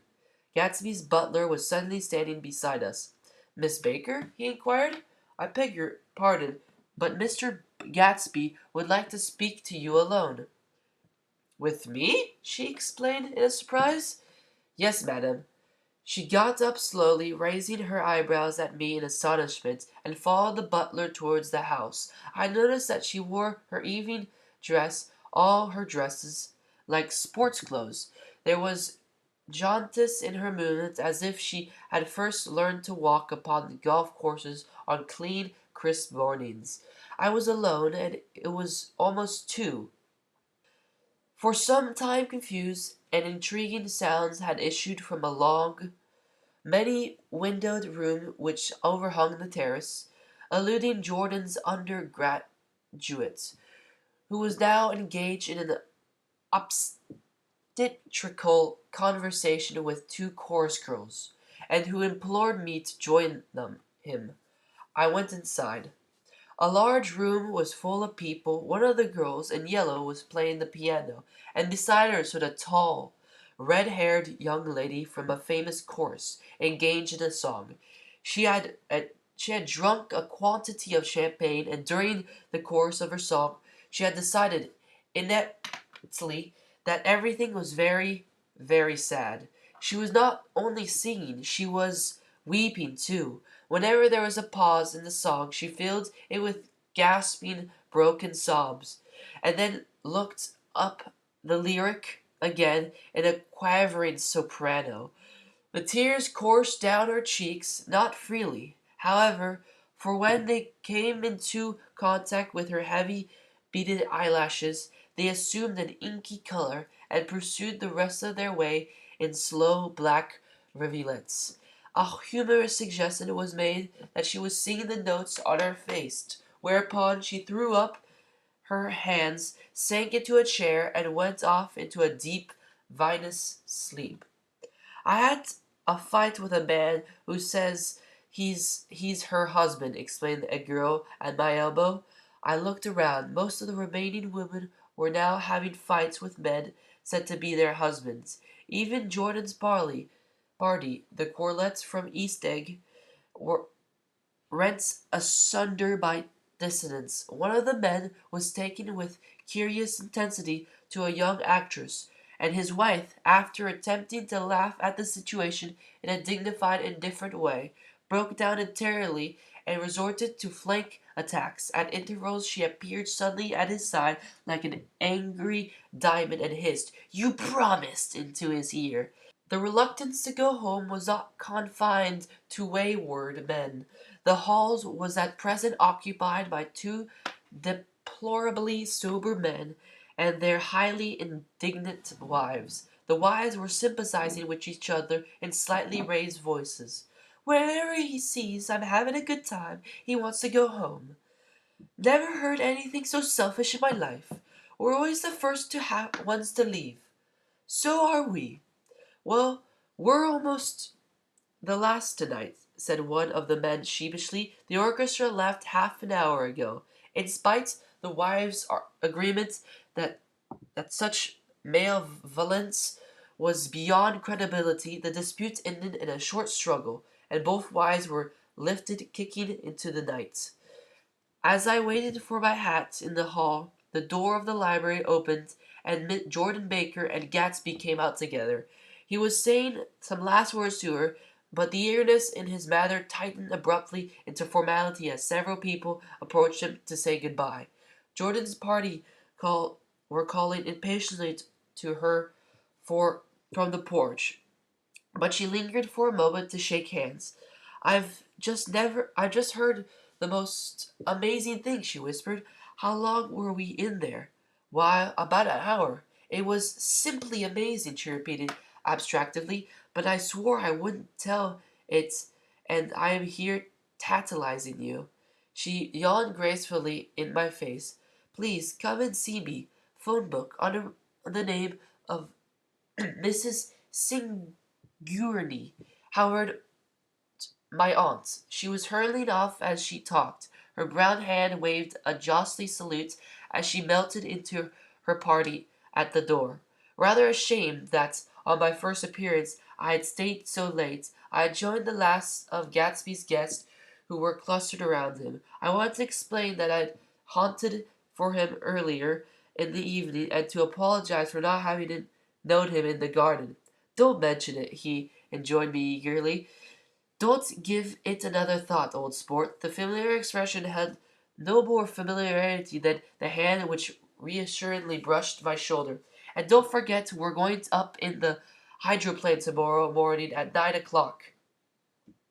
Then the butler, behind his shoulder. Philadelphia wants you on the phone, sir. All right, in a minute. Tell them I'll be right there. Good night. Good night.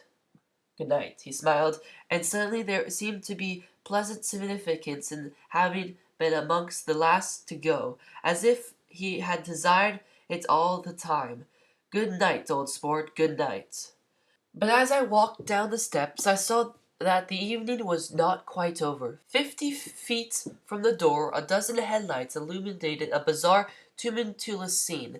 In the ditch beside the road, right side up, but violently shorn of one wheel, rested a new coupe which had left Gatsby's drive not 2 minutes before. The sharp jut of a wall accounted for the detriment of the wheel, which was now getting considerable attention from a dozen curious chauffeurs.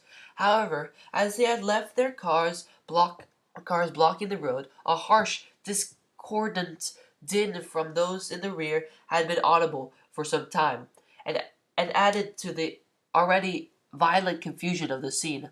A man in a long duster had dismounted from the wreck and now stood in the middle of the road, looking from the car to the tire and from the tire to the observers in a pleasant, puzzled way. See, he explained, it went in the ditch. The fact was infinitely astonishing to him, and I recognized first the unusual quantity of wonder, and then the man. It was the late patron of Gatsby's library. How did it happen? He shrugged his shoulders. I wouldn't.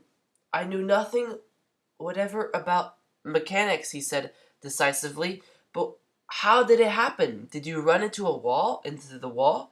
Don't ask me, said Owl Eyes, washing his hands over the whole matter. I know very little about driving, next to nothing. It happened, and that's all I know. Well, if you're a poor driver, you oughtn't to try driving at night. But I wasn't even trying, he explained indignantly. I wasn't even trying. An odd hush fell upon the bystanders. Do you want to commit suicide? You're lucky was just a wheel, a bad driver, and not even trying? You don't understand, explained the criminal. I wasn't driving. There was another man in the car.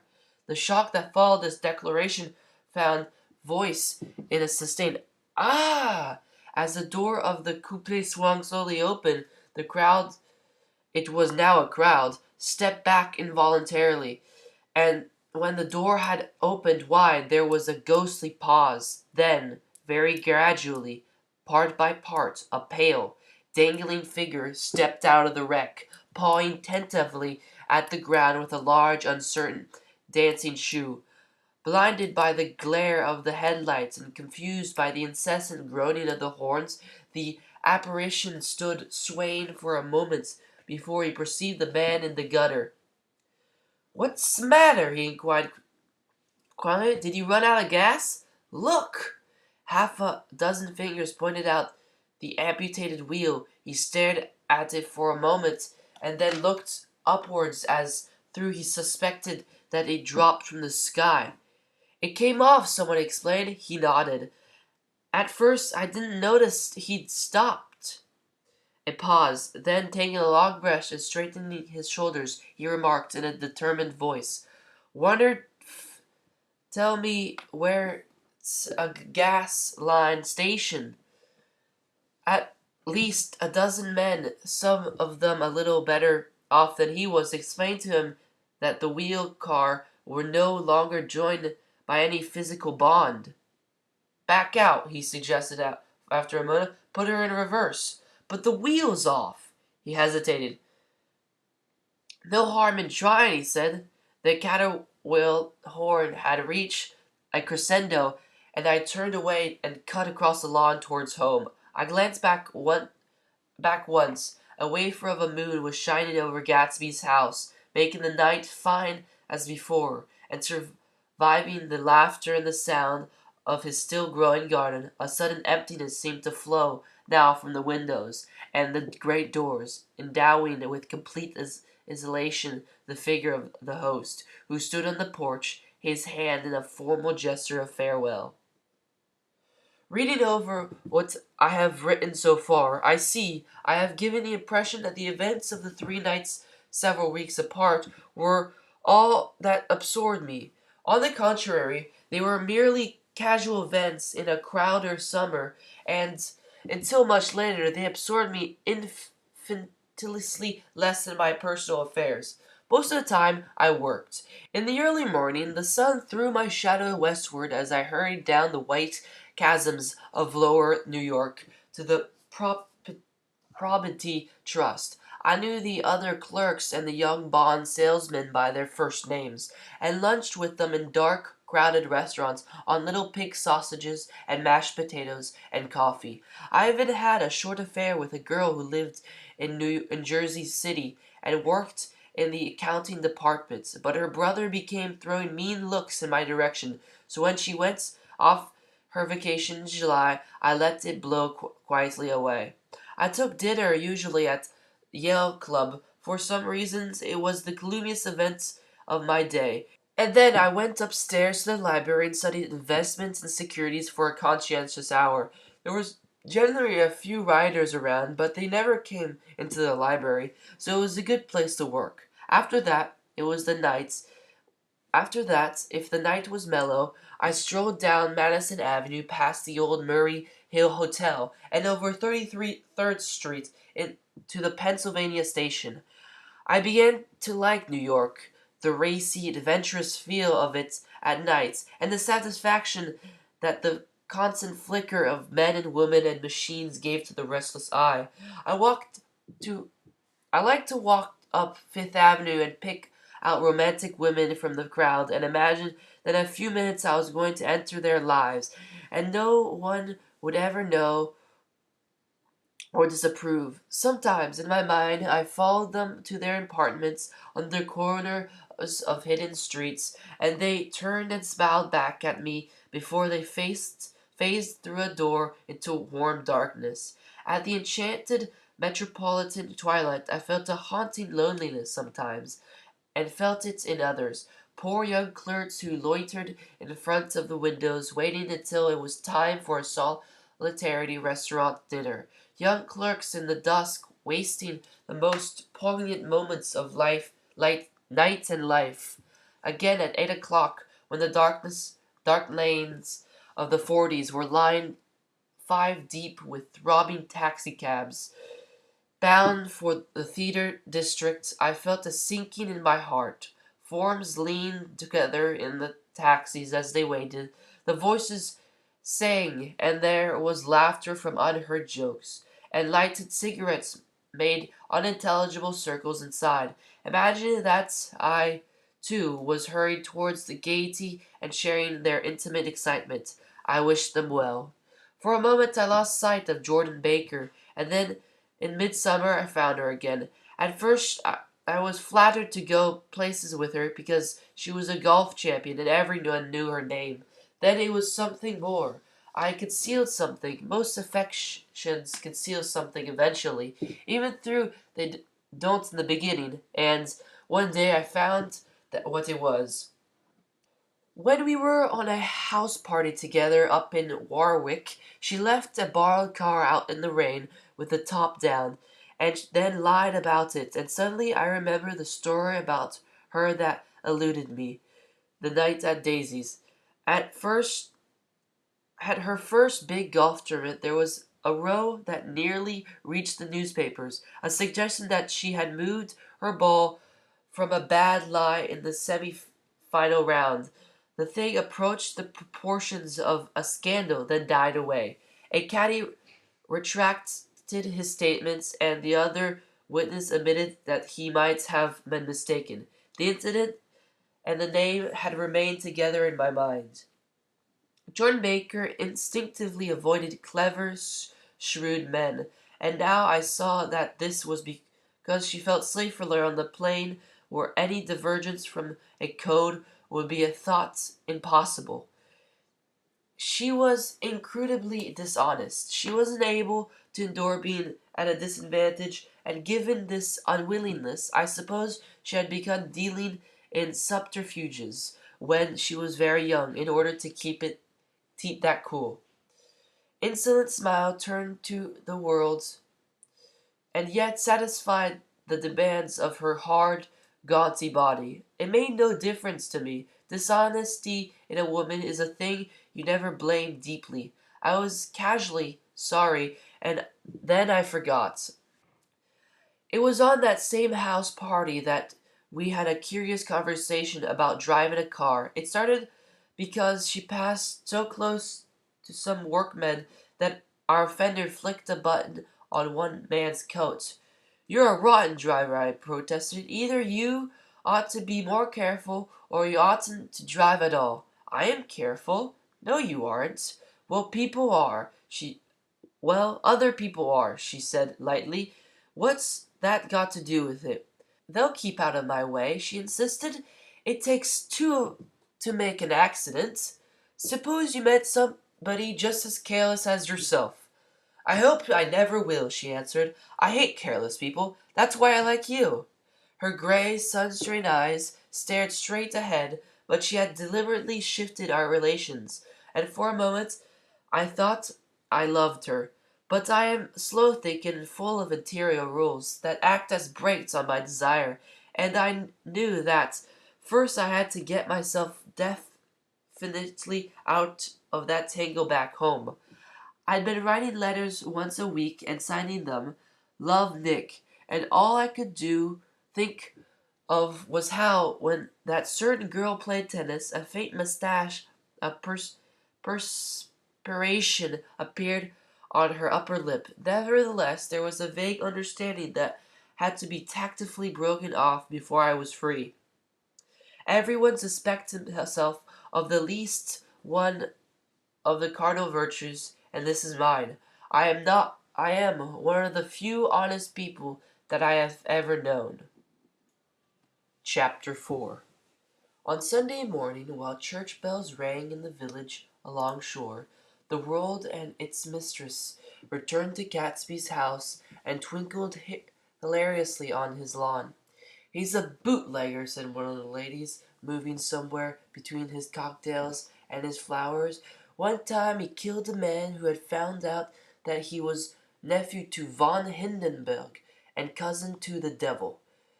Reach me a rose, honey, and pour me a last drop into their crystal glass. Once I wrote down on the empty spaces of a timetable the names of those who came to Gatsby's house that summer. It was an old timetable now, disintegrating at its fold, and headed this schedule in effect July 5th, 1922, but I could still read the gray names, and they will give you a better impression than the generalities of those who accepted Gatsby's hospitality and paid him the subtle tribute of knowing nothing whatever about him. From Eastgate, then, came the Chester Beckers and the Leaches, and a man named Bunsen, who I knew at Yale, and Dr. Webster Civets, who was drowned last summer in Maine, and the Hornbeams and the Willie Voltaires, and the whole clan named Black Buck, who always gathered in a corner and flipped up their noses like goats at whoever came near, and the Ismays and the Shirties, or rather Hertberg Orochbach and Mr. Chirty's wife, and Edgar Beaver, whose hair they say turned cotton white one winter afternoon for no good reason at all. Clarence Edvin was from East Egg, as I remember. He came only once in White's knickerbockers and had a fight with a bum named Etty in the garden. From further out on the island came Cheadles and the O.R.P. Shatters and the Stonewall Jackson Abrahams of Georgia and the Fish Guard and the Ripley Snells. Snells was there 3 days before he went to the penitentiary, so drunk out on the gravel drive that Mrs. Elis's Switz automobile ran over his right hand. The Danceys came too, and S.B. Whitebait, who was well over 60, and Maurice A. Flink, and the Hammerheads, and Beluga, and the Tobacco Imposter, and Beluga's girls. From Esweg came the Poles and the Mole Reddies, and Silsey Roebuck, and Silsey Schwann, and Gillick, the state senator, and Newton Orchid, who controlled films par excellence, and Eckhust, and Clyde Cohen, and Don S. Swatchen, the son, and Arthur McCarty, all connected with the movies in one and or another, and the Catlips, and the Bembergs, and G. Earl Muldoon, brother to Muldoon, who afterwards strangled his wife. Da Fontano, the promoter, came there, and Ed Largos, and James B. Rotguts, Furretts, and D. Johns, and Ernest Lilly. They came to gamble, and when Furret waddled into the garden, it meant he was cleaned out, and associated traction would have to fluctuate profitably next day. A man named Clips Pringer was there so often that he became known as the Broder. I doubt if he had any other home. Of theatrical people there were Gus Ways and Horace O'Donovan and Lester Meyer and George Duckweed and Francis Bull. Also from New York there were Cromes and Backheights sons and the Denekers and Russell Betty and the Corrigans and the Kellers, and the Dewars, and the Scullies, and S.W. Belcher, and the Smirks, and the young Quinns divorced now, and Henry L. Palmetto, who killed himself by jumping in front of a subway train in Times Square. Benny McClegan arrived always with four girls.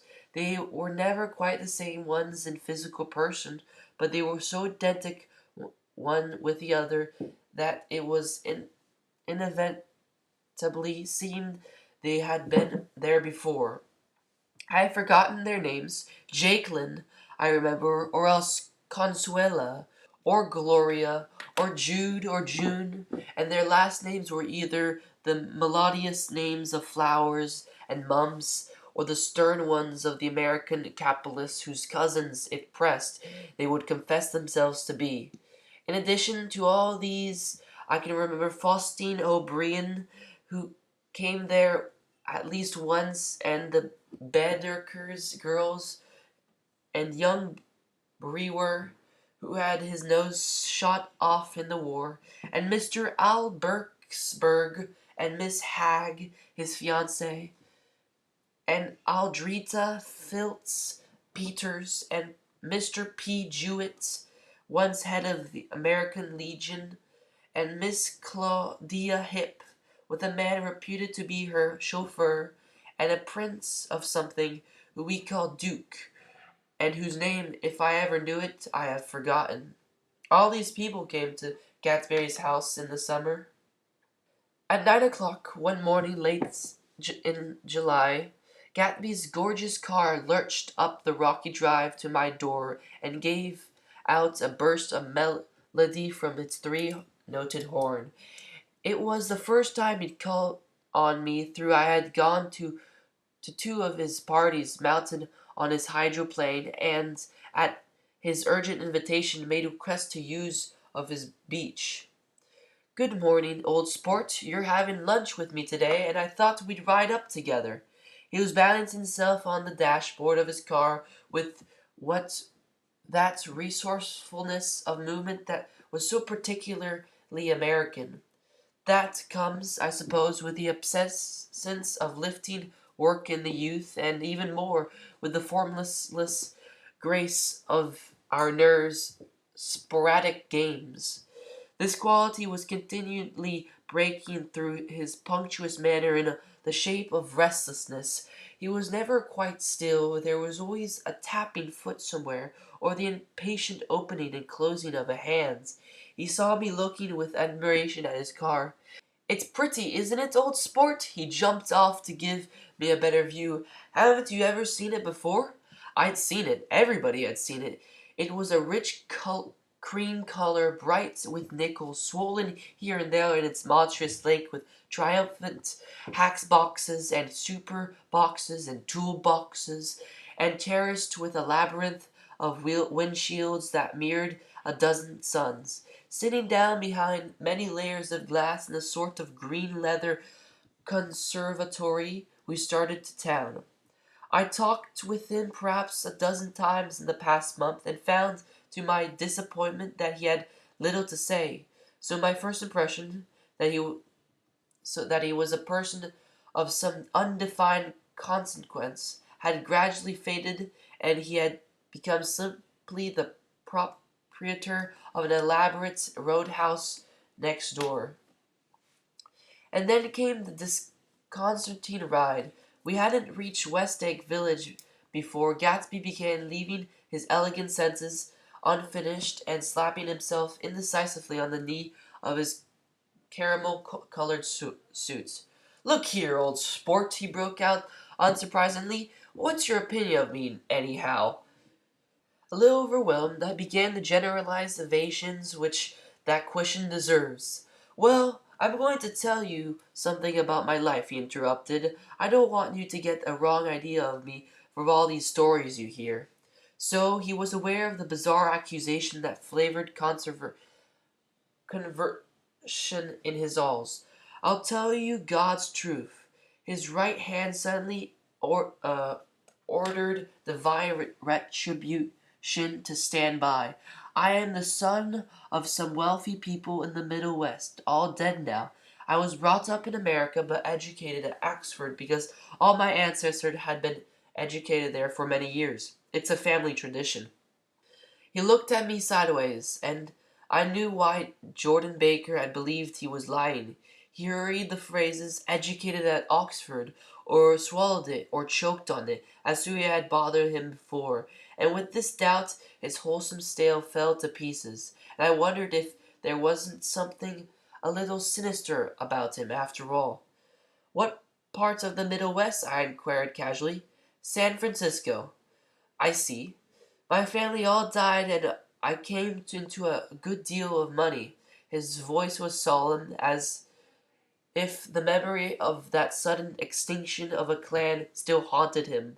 For a moment I suspected that he was pulling my leg, but a glance at him convinced me otherwise. After that I lived like a young Raja in all the capitals of Europe, Paris, Venice, Rome, collecting jewels, chiefly rubies, hunting big game, painting a little, things for myself only, and trying to forget something very sad that had happened to me long ago. With an effort, I managed to restrain my incredulous laughter. The very phrases were worn so threadbare that they invoked no image except that of a turn-band character, leaking sawdust at every pore as he pursued a tiger through the Bois de Boulogne. Then came the war, old sports. That was a great relief. I had tried very hard to die, but I seemed to bear only an enchanted life.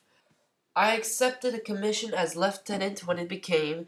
In the Oregon forest, I took the remains of my machine gun battalion so far forward that half there was half-mile gap on either side of us where the infantry couldn't advance.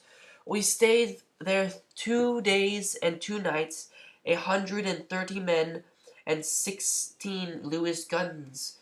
And then the infantry came up at last. They found the insignia of 3 German divisions amongst the piles of dead.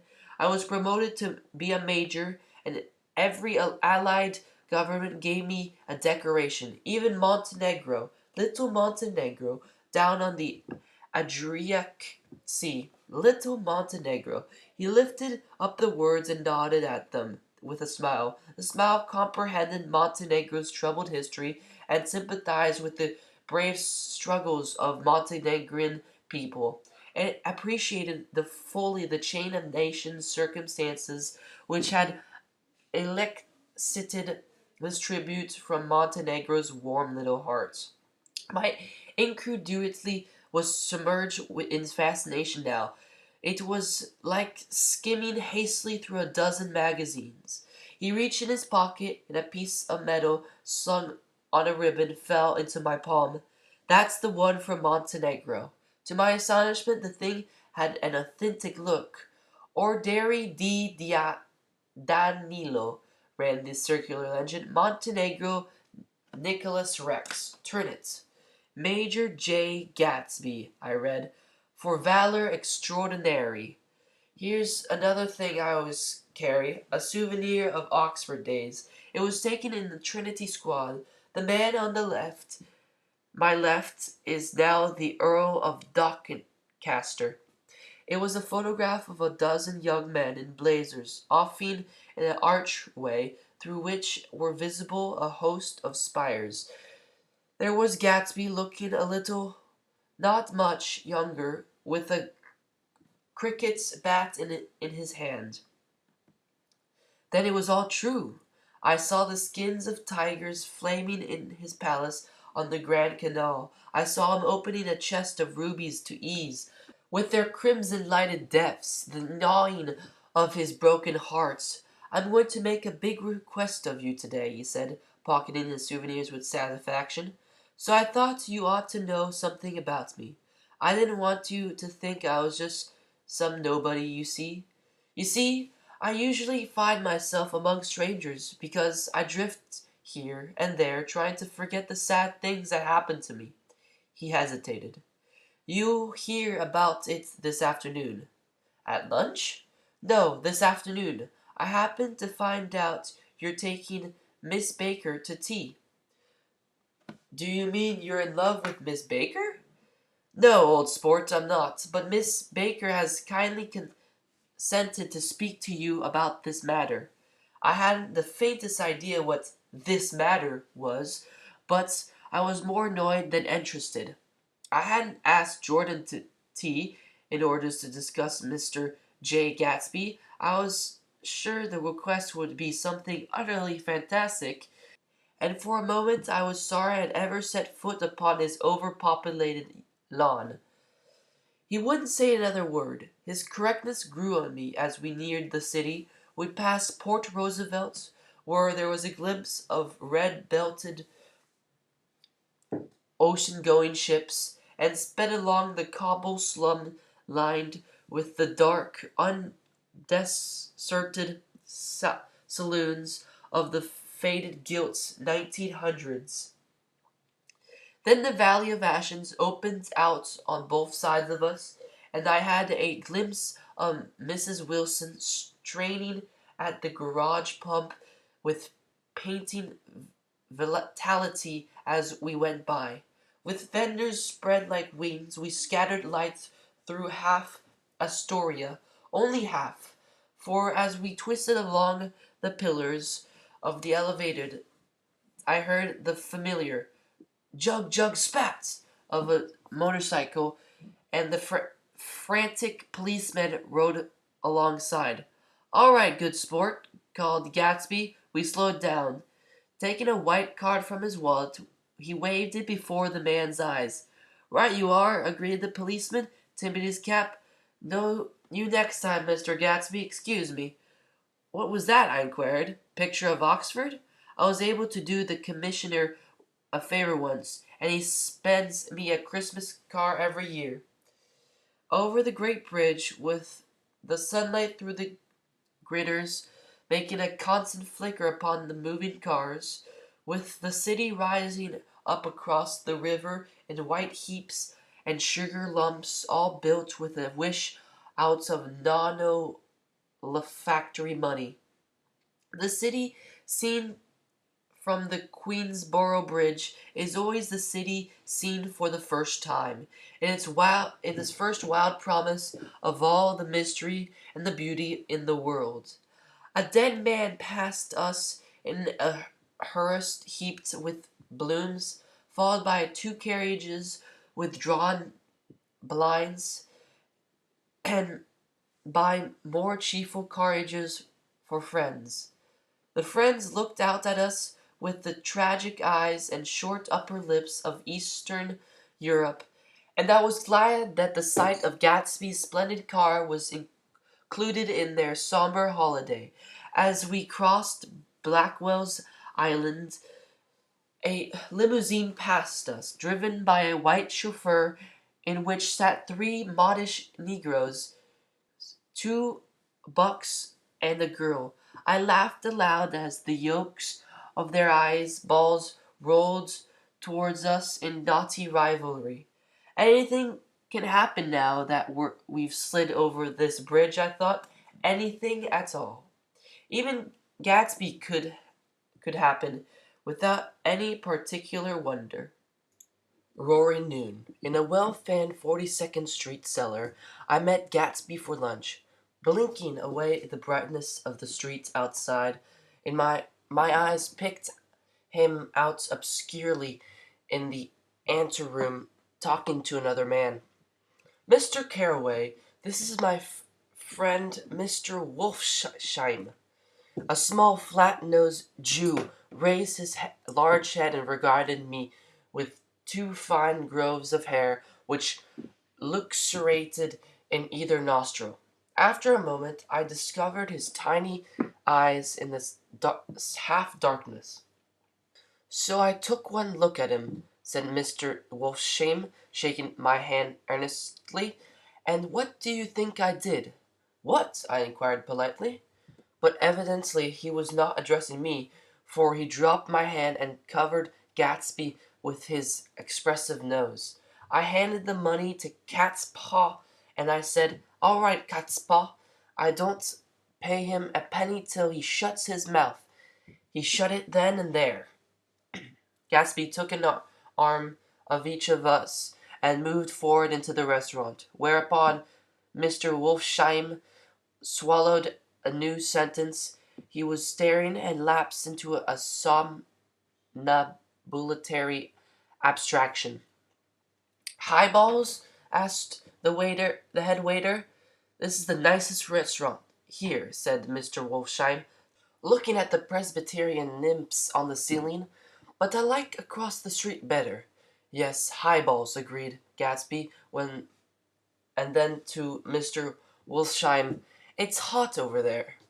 "Hot and small, yes," said Mr. Wolfsheim, "but full of memories." "What place is that?" I asked. "The old Metropole." "The old Metropole," brooded Mr. Wolfsheim gloomily, "filled with faces dead and gone, filled with friends gone now forever. I can't forget, long as I live, the night they shot Rosie Rothenall there.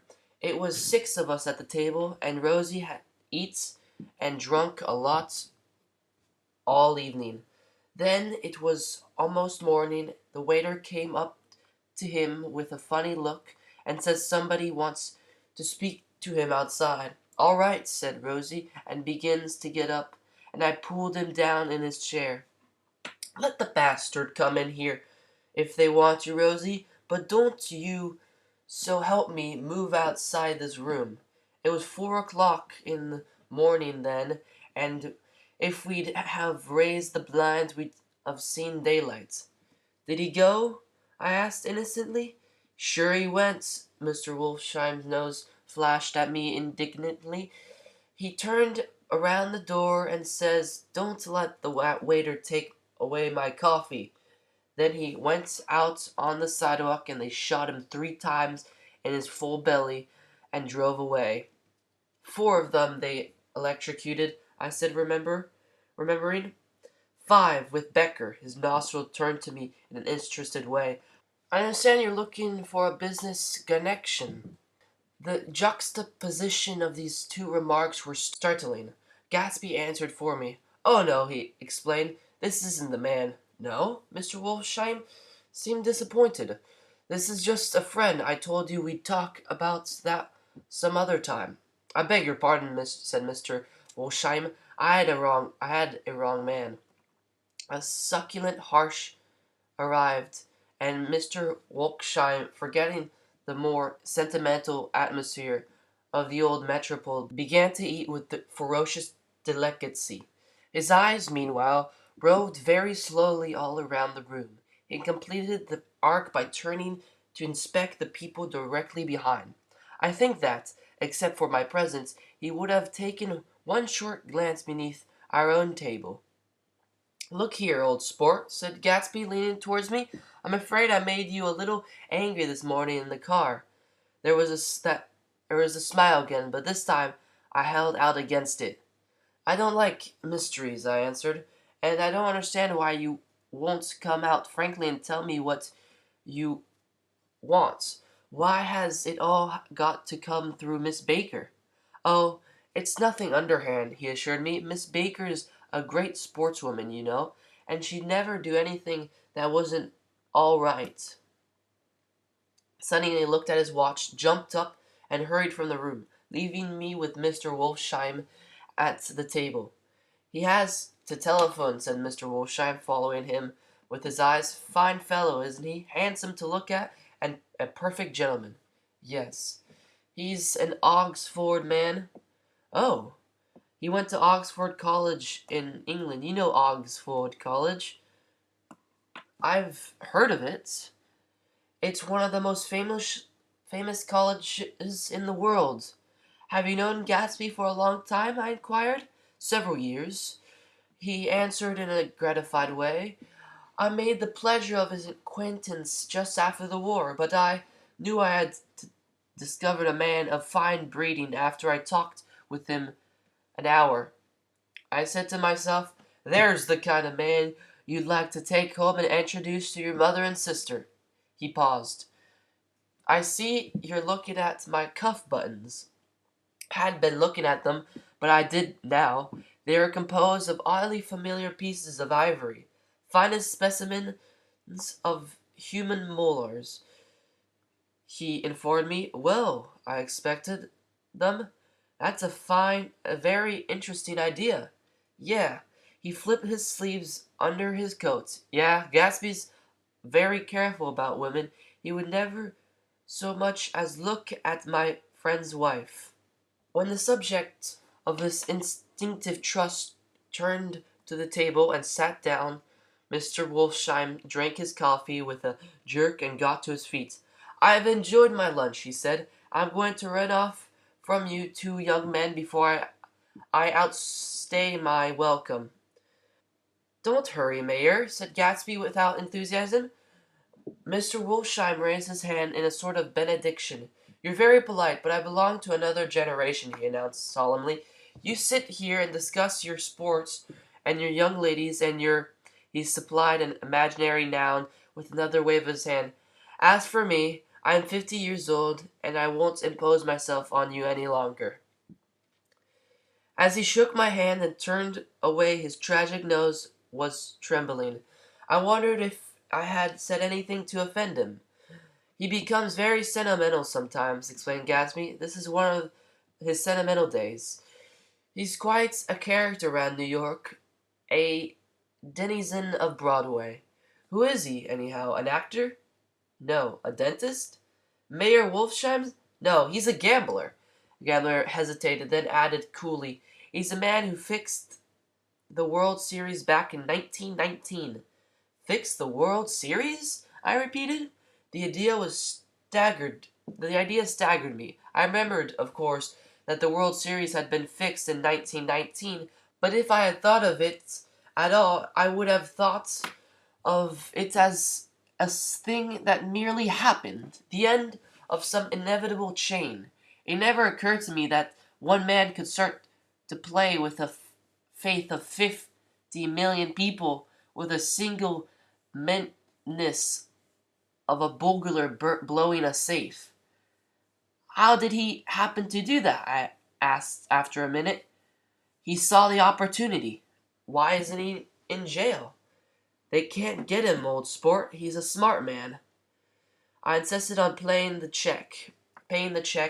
As the waiter brought my change, I caught sight of Tom Buchanan across the crowded room.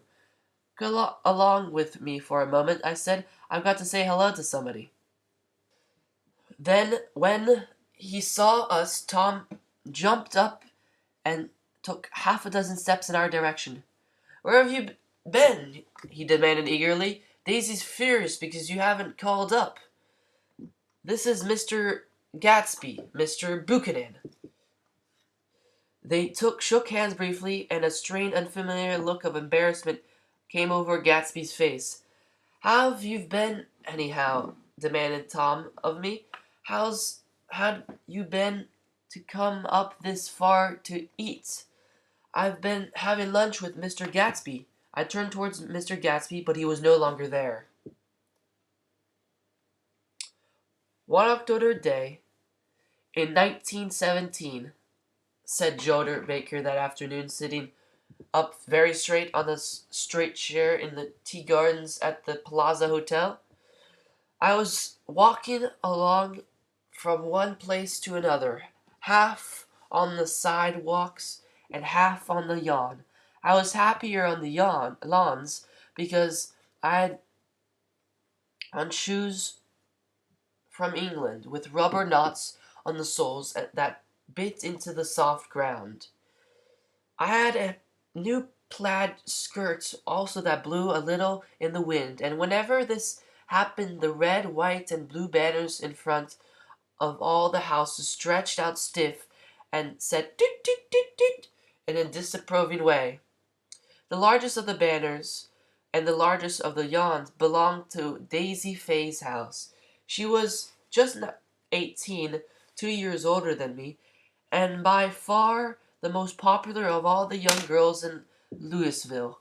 She dressed in white and had a little white roadster And all day long the telephone rang in her house, and excited young officers from Camp Taylor demanded the privilege of monopolizing her that night.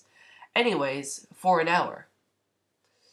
When I came opposite to her house that morning, her little white roadster was beside the curb, and she was sitting in it with a lieutenant I had never seen before. They were so engrossed in each other that she didn't see me until I was 5 feet away. "Hello, Jordan," she called unexpectedly. "Please come here." I was flattered that she wanted to speak to me, because of all the older girls I admired her most. She asked me if I was going to the Red Cross to make bandages. I was. Well, then I would tell them that she couldn't come that day. The officer looked at Daisy while she was speaking in a way that every young girl wants to be looked at sometimes, and because it seemed romantic to me, have remembered the incident ever since. His name was J. Gatsby, and I didn't lay eyes on him again for over 4 years. Even after I'd met him on Long Island, I didn't realize it was the same man. That was 1917. By the year I had a few beaux myself, and I began to play in tournaments, so I didn't see Daisy very often. She went with a slightly older crowd when she went with anyone at all. Wild rumors were circulating about her, how her mother had found her packing her bag one winter night to go to New York and say goodbye to a soldier who was going overseas. She was effectually prevented, but she wasn't on speaking terms with her family for several weeks. After that, she didn't play around with the soldier anymore, but only with a few flat-footed, short-sighted young men in town who couldn't get into the army at all. By the next autumn, she was gay again, gay as ever. She had a debut after the armistice, and in February she was presumably engaged to a man from New Orleans. In June she married Tom Buchanan of Chicago with more pomp and circumstance than Louisville ever knew. He came down with 100 people in 4 private cars and hired the whole floor of the Mulbach Hotel, and the very day the wedding he gave her a string of pearls valued at $350,000. I was a bridesmaid. I came into her room half an hour before the bridal dinner, and found her laying on her bed as lovely as the June night in her flowered dress, and as drunk as a monkey. She had a bottle of Sauterne in one hand and a letter in the other. "Gratulate me," she muttered. "Never had a drink before, but oh, how I do enjoy it. What's the matter, Daisy?" I was scared, I can tell you. I'd never seen a girl like that before. "Here, dears." She dropped around in a wastebasket she had with her on the bed and pulled out the string of pearls. "Take 'em downstairs and give 'em back to whoever they belong. Tell 'em all Daisy's changed her mind. Say, Daisy's changed her mind." She began to cry. She cried and cried. I rushed out and found her mother's maid, and we locked the door and got her into a cold bath. She wouldn't let go of the letter. She took it to the tub with her and squeezed it up in a wet ball. She let me leave it in the soap dish when she saw that it was coming to pieces like snow. But she didn't say another word.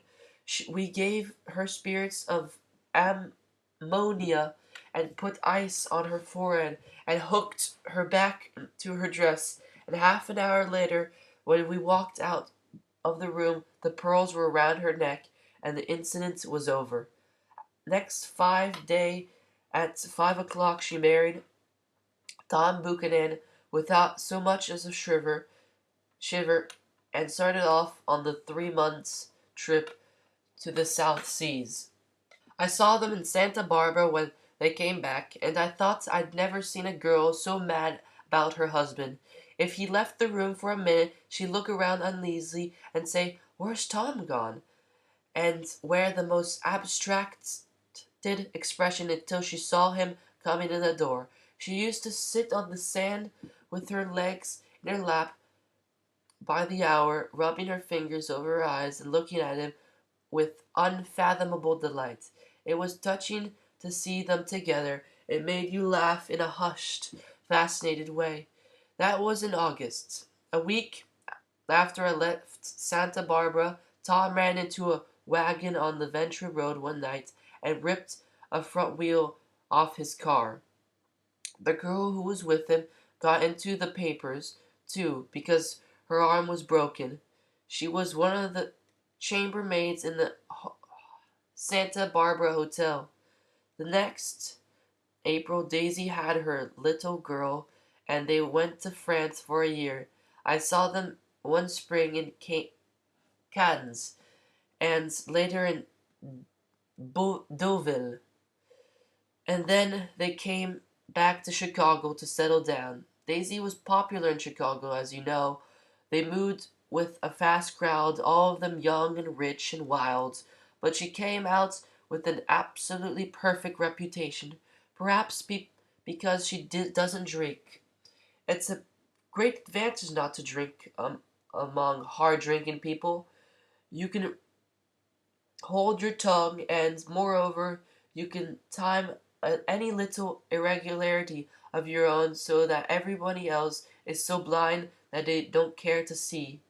Perhaps Daisy never went in for a more at all, and yet there's something in that voice of hers. Well, about 6 weeks ago, she heard the name Gatsby for the first time in years. I was It was when I asked you, do you remember, if you knew Gatsby in West Egg? After you had gone home, she came into my room and woke me up and said, "What Gatsby?" And when I described and she was half asleep, she said in the strangest voice that it must be the man she used to know. It wasn't until then that I connected this Gatsby with the officer in her white car. When Jordan Baker had finished telling all this, we had left the plaza for half an hour and we were driving in a Victoria through Central Park. The sun had gone down behind the tall apartments of the movie stars in the West 50s, and the clear voices of children, already gathered like crickets on the grass, rose through the hot twilight. "I'm the Sheik of Araby. Your love belongs to me.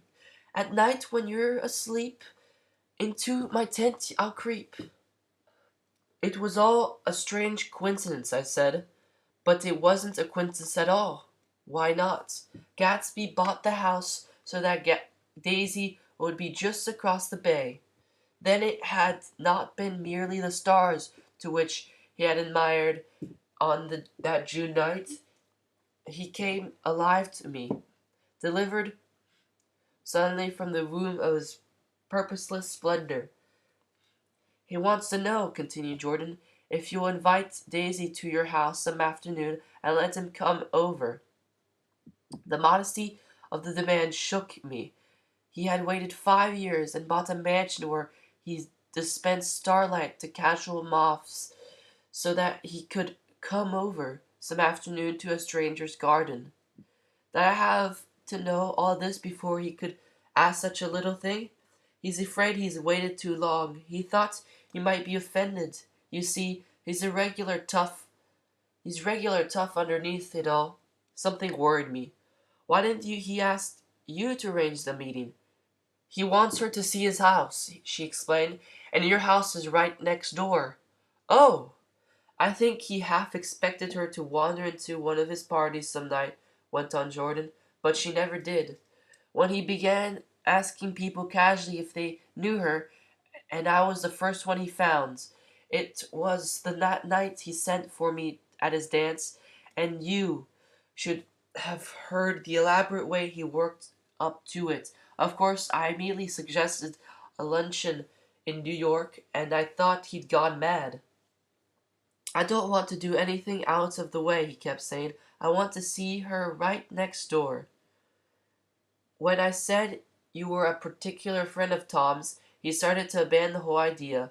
He doesn't know very much about Tom, though he's read a Chicago paper for years just on the chance of catching a glimpse of Daisy's name. It was dark now, and we had dipped under a little bridge. I put my arm around Jordan's golden shoulder and drew her towards me and asked her to dinner. Suddenly, I wasn't thinking of Daisy and Gatsby anymore, but of this clean, hard, li- limited person who dealt in universal skepticism and who leaned back jauntily just within the circle of my arm. A phrase began to beat in my ears with a sort of heady excitement. Are only the pursued, the pursuing, the busy, and the tired. And Daisy ought to have something in her life, murmured Jordan to me. Does she want to see Gatsby? She's not to know of it. Gatsby doesn't want her to know. You're just supposed to invite her to tea. We passed a barrier of dark trees, and then the facade of 59th Street. A block of delicate pale lights beamed down the park.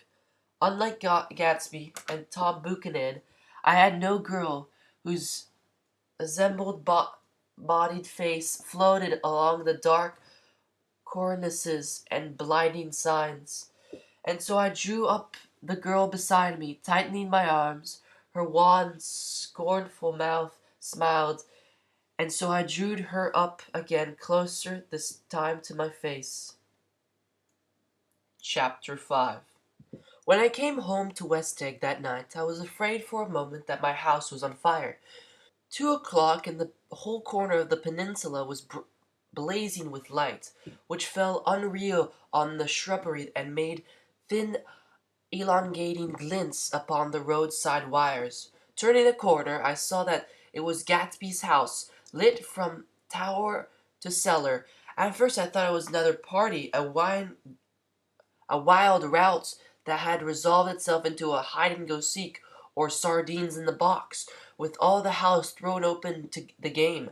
But there wasn't a sound, only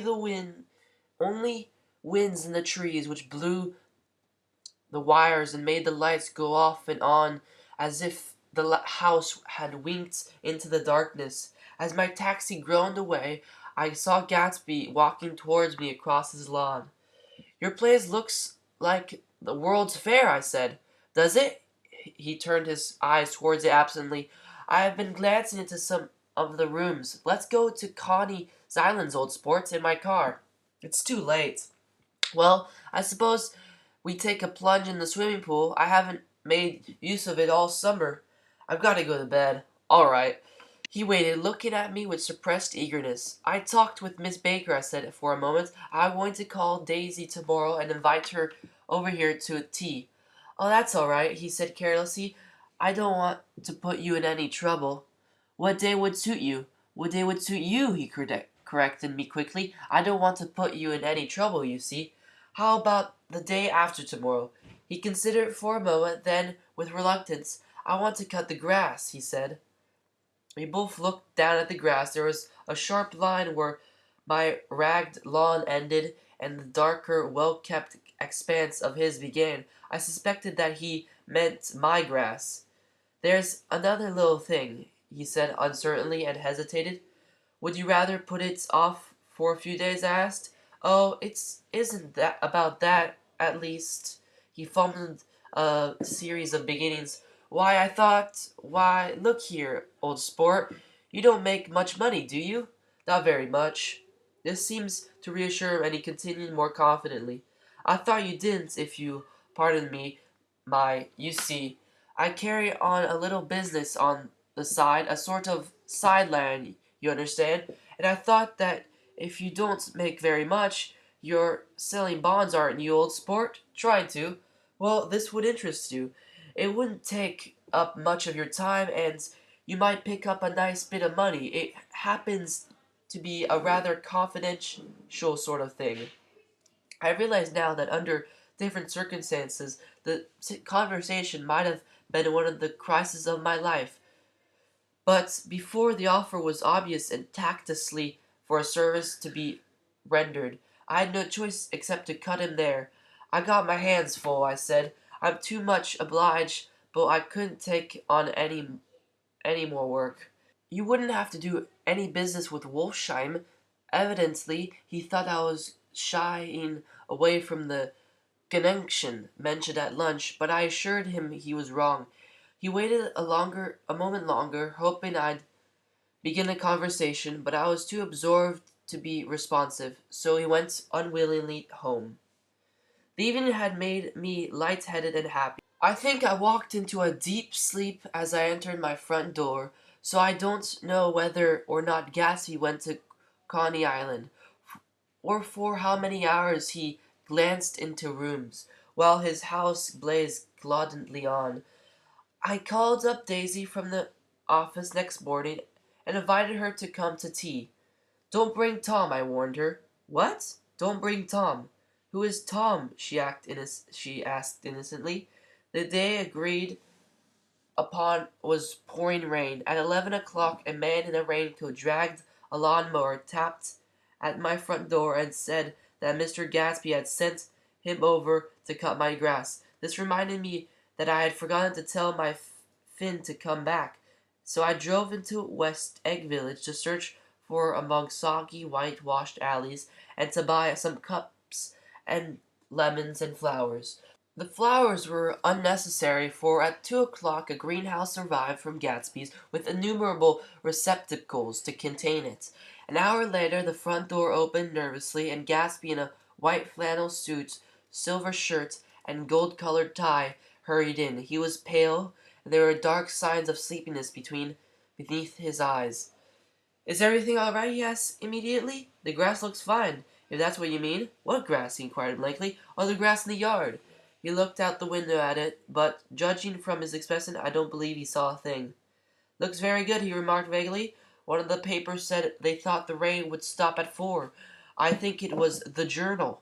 Have you got everything you need in the shape of tea?" I took him to the pantry, where he looked at a little reproachfully at the Finn. Together we scrutinized the 12 lemon cakes from the delicatessen shop. "Will they do?" I asked. Of course, they're fine," he added hollowly. "Old sport." The rain cooled about 3:30 to the damp mist, through with occasional thin drops swam like dew. Gatsby looked with vacant eyes through a copy of Clay's Economics, starting at the finished tread that shook the kitchen floor, and peering towards the blared windows from time to time, as if a series of invisible but alarming happenings were taking place outside. Finally he got up to inform me, in an uncertain voice, that he was going home.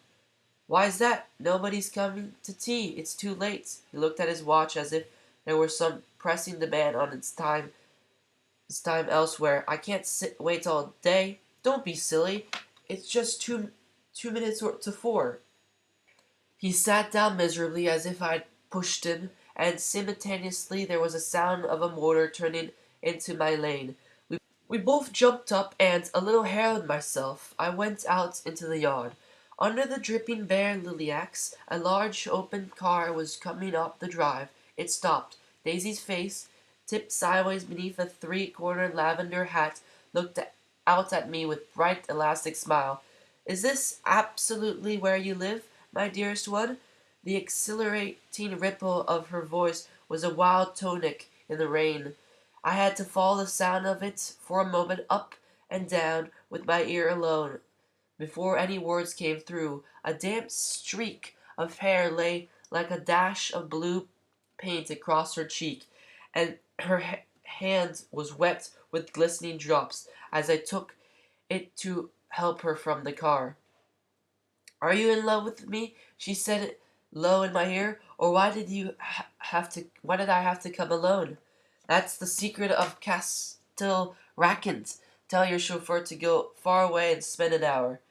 Come back in an hour, Freddie. Then there was a gray murmur. His name is Freddie.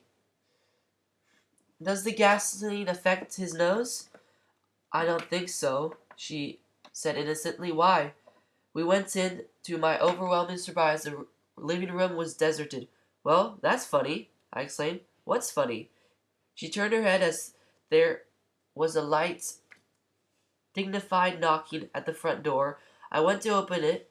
Gatsby, pale as death, with his hand plunged like weights in his coat pockets, was standing in a puddle of water, glaring tragically into my eyes. With his hands still in his coat pockets, he stalked by me into the hall, turned sharply as if he were on a wire, and disappeared into the living room. It wasn't a bit funny. Aware of the loud beating of my own heart, I pulled the door to against the increasing rain. For half a minute there wasn't a sound. Then from the living room I heard a sort of choking murmur and parts of a laugh, followed by Daisy's voice in a clear artificial note. I certainly am awfully glad to see you again. A pause. It endured horribly. I had nothing to do in the hall, so I went into the room. Gatsby, his hands still in his pockets, was reclining against the mantelpiece in a strained counterfeit of perfect ease, even of boredom. His head leaped back far that it rested against the face of a defunct mantelpiece cloak, and from this position his distraught eyes stared down at Daisy, who was sitting, framed but graceful, on the edge of a stiff chair. We've never met before, muttered Gatsby. His eyes glanced momentarily at me, and his lips parted with an abruptive attempt at a laugh. Luckily, the clock took this moment to tilt dangerously at the pressure of his head, whereupon he turned and caught it with trembling fingers and set it back in its place. When he sat down rigidly, his elbow on the arm of a sofa and the chin in his hand, I'm sorry about the clock, he said. My own fancy had now assumed a deep tropical burn. I couldn't muster up a single commonplace out of the thousands in my head. It's an old clock, I told him idiotically. I think we all believed for a moment that it had smashed into pieces on the floor. We haven't met in many years, said Daisy, her voice as matter of fact as it could ever be. 5 years next November. The automatic quality of Gatsby's answer set us all back at least another minute.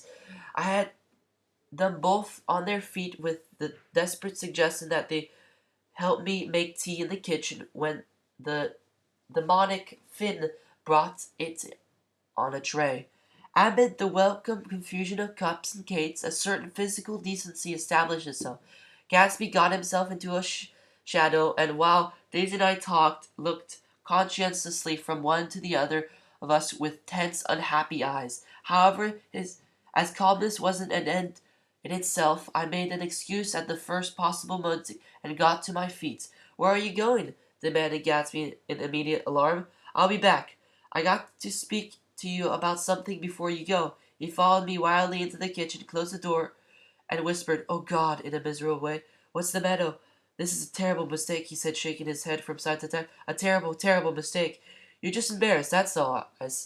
And luckily, I added, Daisy's embarrassed too. She's embarrassed? He repeated incredulously. Just as much as you are. Don't talk so loud. You're acting like a little boy, I broke out impatiently. Not only that, but you're rude. Daisy's sitting there all alone. He raised his hands to stop my words, looked at me with unforgettable reproach, and, opening the door cautiously, went back into the other room. I walked out the back way, just as Gatsby had when he had made his nervous circuit around the house half an hour before, and ran for a huge black knotted tree, whose massed leaves made a frantic fabric against the rain. Once more it was pouring, and my irregular lawn, well shaded by Gatsby's gardener, abounds in small muddy swamps and prehistoric marshes. There was nothing to look at from under the tree except Gatsby's enormous house, so I stared at it, like Kant at his church steeple, for half an hour. A brewer had built its early in the period Grays a decade before, and there was a story that he'd agreed to pay 5 years' tax on all the neighboring cottages if the owners would have their roofs thatched with straw. Perhaps their refusal took the heart out of his plan to found a family. He went into an immediate decline. His children sold his house with the black wreath still on the door. Americans, while willing, even eager, to be serfs, have always been obstinate about being peasantry. After half an hour, the sun shone again, and the grocer's automobile rounded Gatsby's drive with the raw material for his servant's dinner. I felt sure he wouldn't eat a spoonful. A maid began opening the upper windows of his house, appeared momentarily in each, and, leaning from the large central bay, spat meditatively into the garden. It was time I went back. While the rain continued, it had seemed like a murmur of their voices, rising and swelling like a little now, and then with gusts of emotion. But in the new silence I felt the silence had fallen within the house too.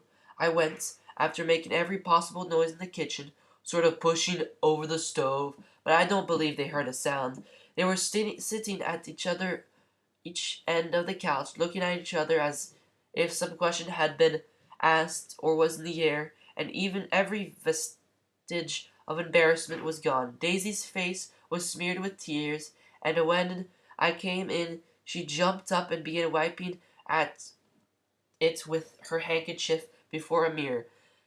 But there was a change in Gatsby that was simply confounding. He literally glowed. Without a word or a gesture of exultation, a new well-being radiated from him and filled the little room.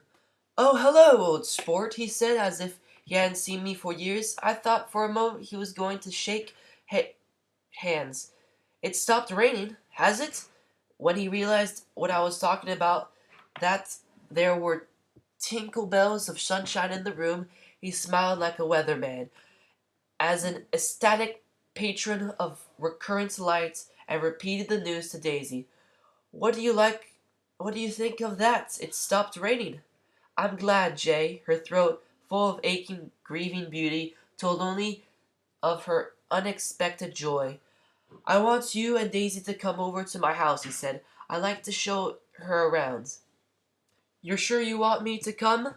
"Absolutely, old sport." Daisy went upstairs to wash her face, too late I thought with humiliation of my towels, while Gatsby and I waited on the lawn. "My house looks well, doesn't it?" he demanded. "See how the whole front of it catches the light?" I agreed that it was splendid. "Yes." His eyes went over it, every arched door and square tower. "It took me just 3 years to earn the money that bought it." "I thought you inherited your money." "I did, old sport," he said automatically, "but I lost most of it in the big panic, the panic of the war." I think he hardly knew what he was saying, for when I asked what business he was in, he answered, "That's my affair," before he realized that it wasn't an appropriate reply. "Oh, I've been in several things," he corrected himself. "I was in the drug business, and then I was in the oil business, but I'm not in either one now." He looked at me with more attention. "Do you mean you've been thinking over what I proposed the other night?" Before I could answer, Daisy came out of the door, and 2 rows of brass buttons on her dress gleamed in the sunlight. "That huge place there?" she cried, pointing. "Do you like it?" "I love it, but I don't see how you live there all alone." I keep it full of interesting people, night and day, people who do interesting things, celebrated people." Instead of taking the shortcut along the Sound, we went down to the road and entered by a big postern. With its enchanting murmurs, Daisy admired this aspect or that of the feudal silhouette against the sky, admired the gardens, the sparkling odor of jacquelines, and the frothy odor of hawthorns and plum blossoms, and the pale gold odor of kiss me at the gate. It was strange to reach the marble steps and find no stir of bright dresses in and out the door, and hear no sound but bird voices in the trees.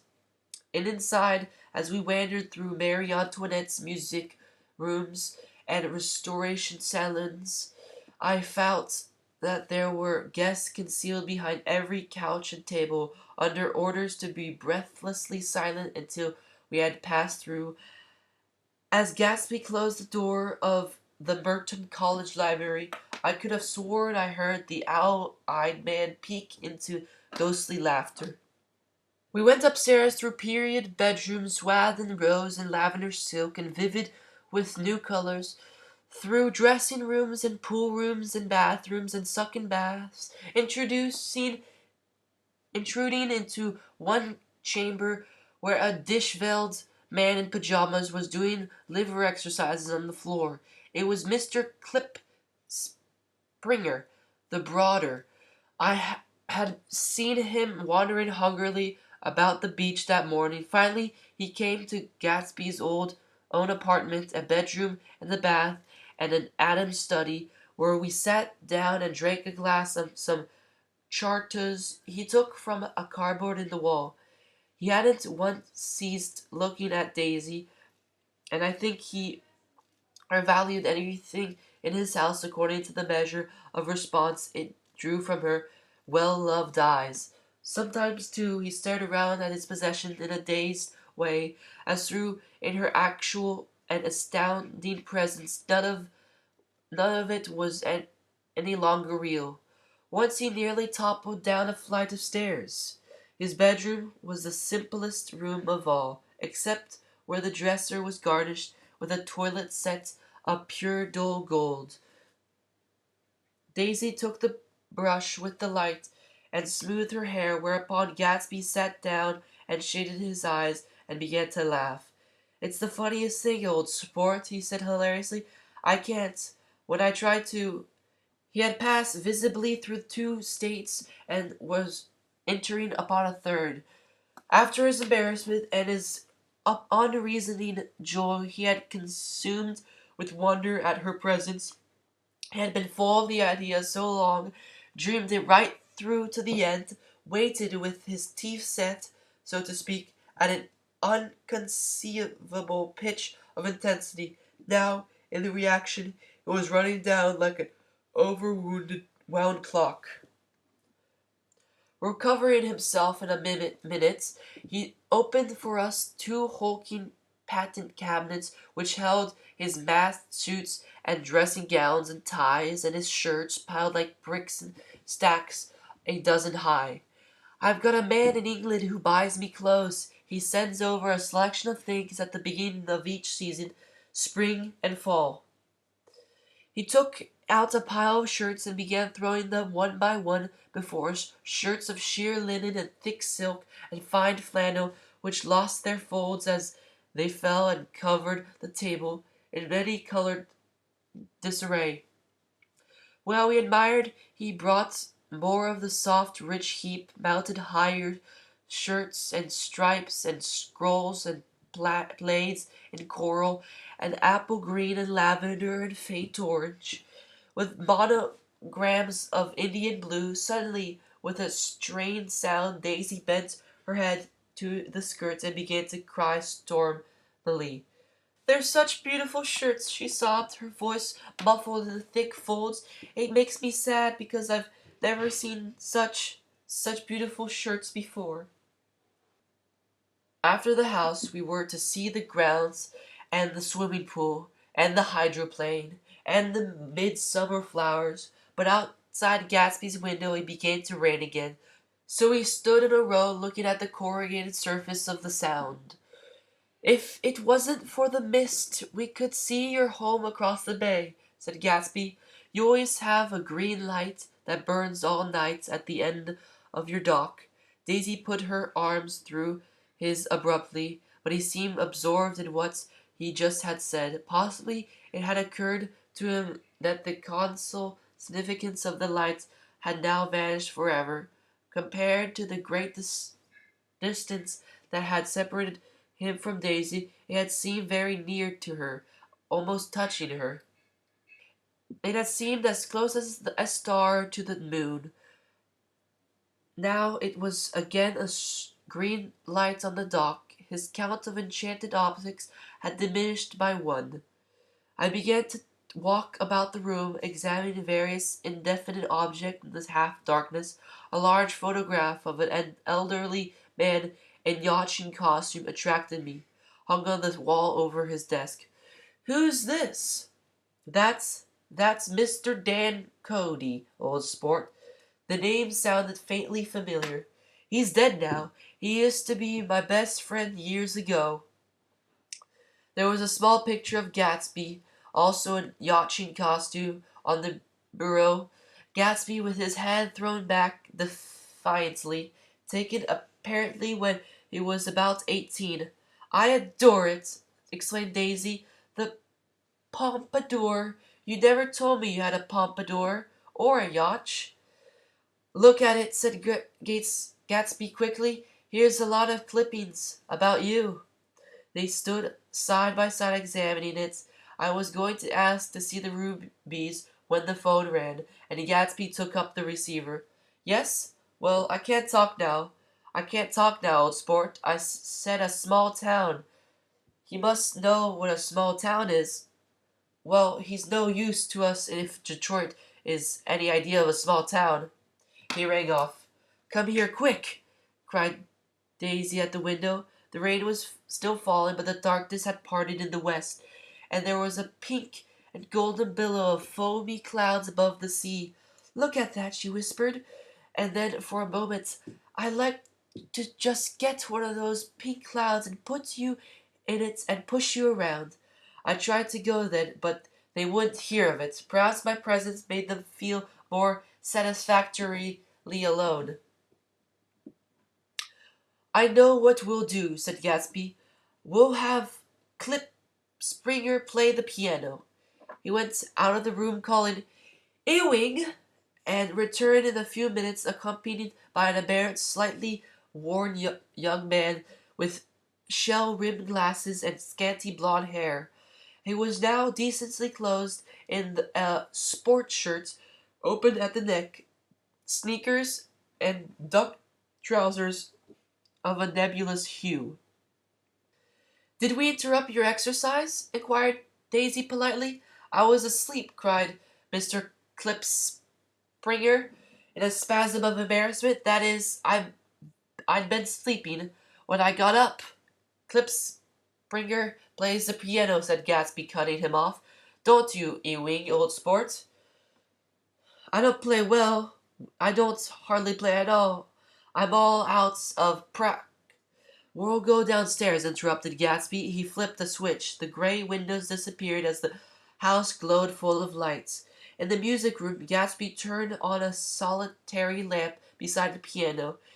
He lit Daisy's cigarette from a trembling match and sat down with her on a couch far across the room, where there was no light save that the gleaming floor bounced in from the hall.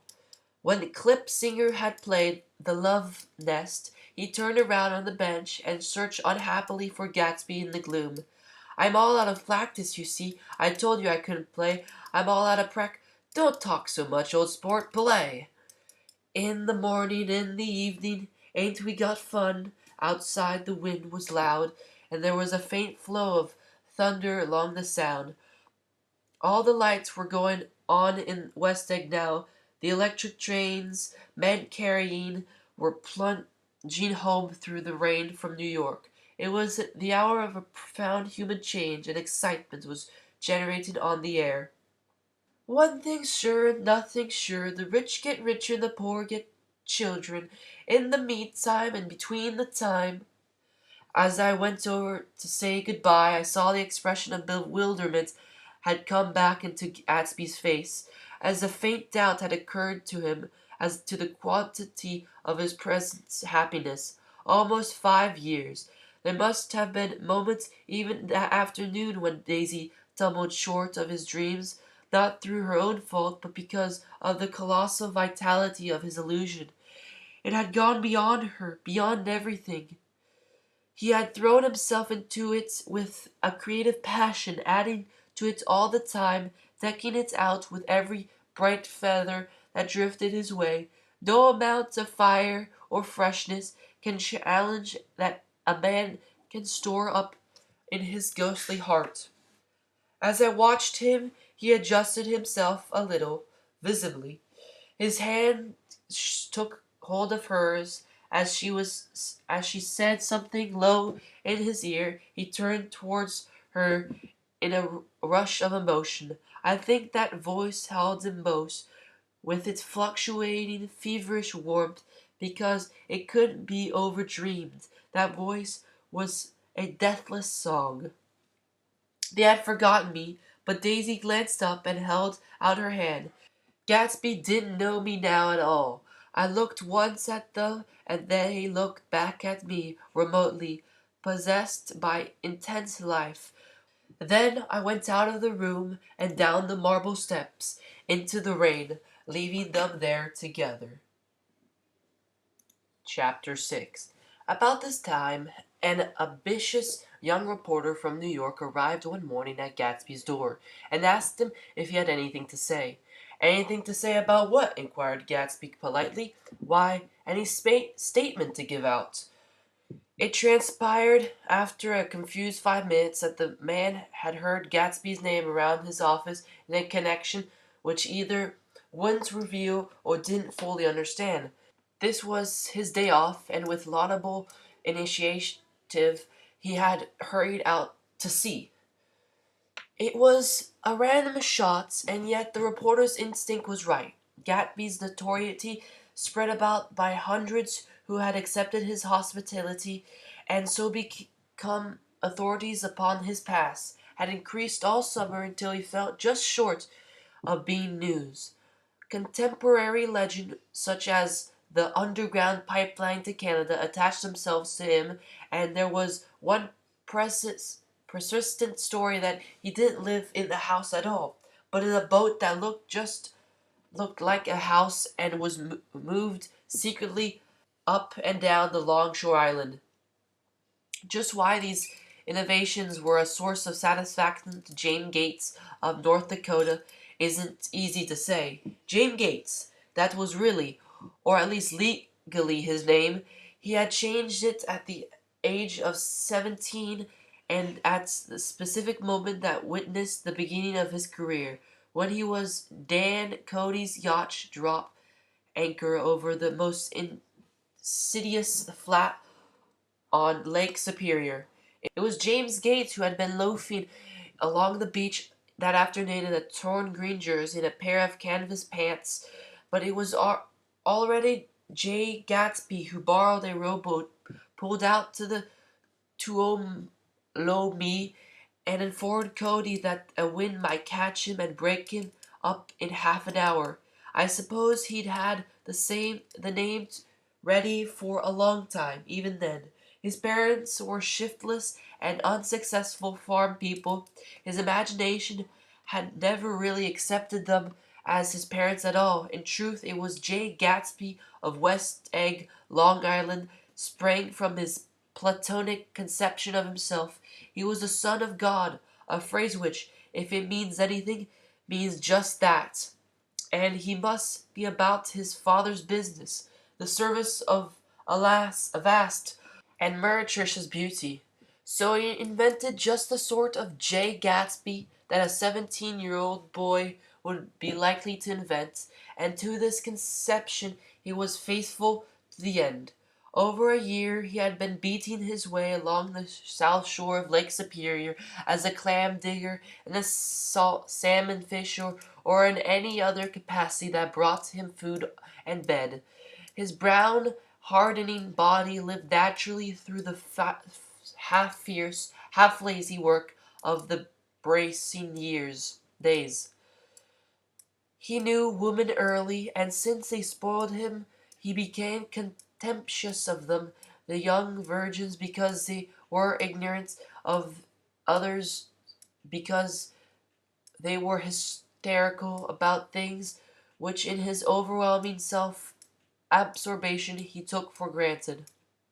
But but his heart was in a constant turbulent riot. The most grotesque and fantastic conceits haunted him in his bed at night. A universe of ineffable gaudiness spun itself in his brain while the clock ticked on the watch stand, and the moon soaked with wet lights his tangled clothes upon the floor. Each night he added to the pattern of his fancies until drowsiness closed down upon them, some vivid scene with an obvious embrace. For a while these reveries provided an outlet for his imagination. They were a satisfactory hint of the unreality of reality, a promise that the rock of the world was founded securely on the fairy's wing. An instinct towards his future glory had led him, some months before, to the small Lutheran college of St. Oph's in southern Minnesota. He stayed there 2 weeks, dismayed at its ferocious indifference to the drums of his destiny, to destiny itself, and despising the janitor's work with which he was to pay his way through.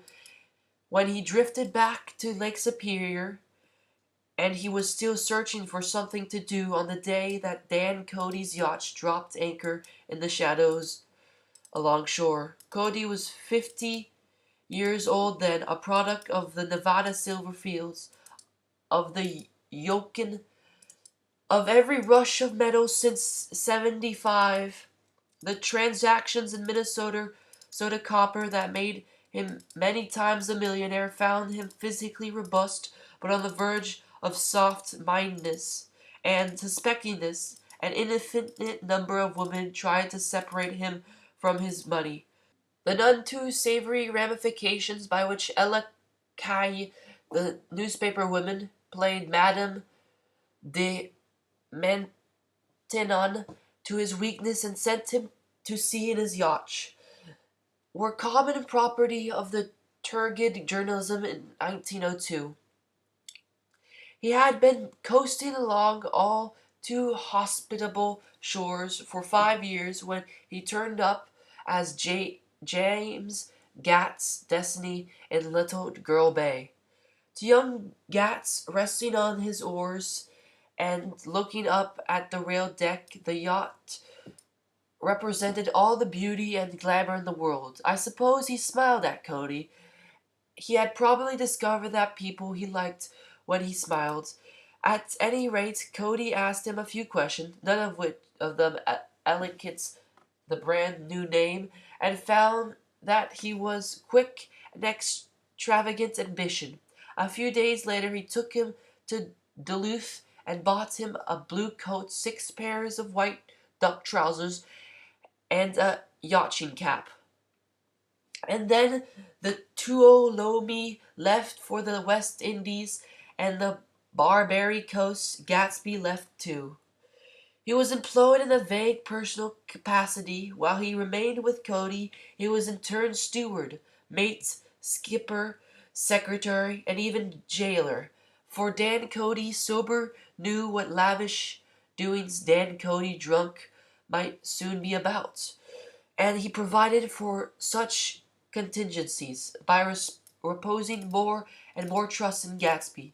The arrangement lasted 5 years, during which the boat went 3 times around the continent.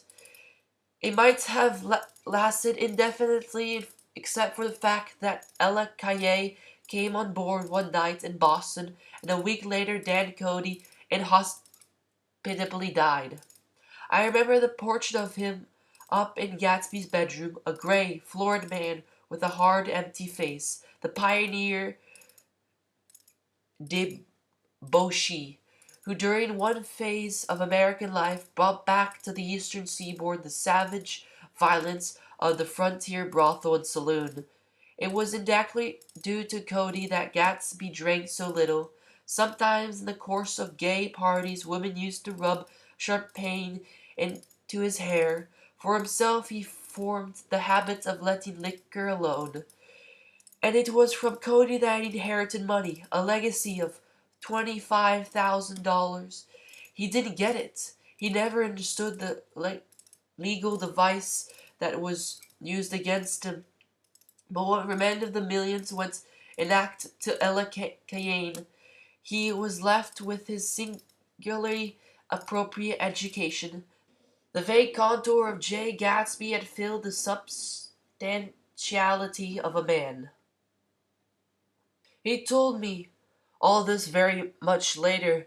I've put it down here with the idea of exploding those first wild rumors about his antecedents, which aren't even faintly true.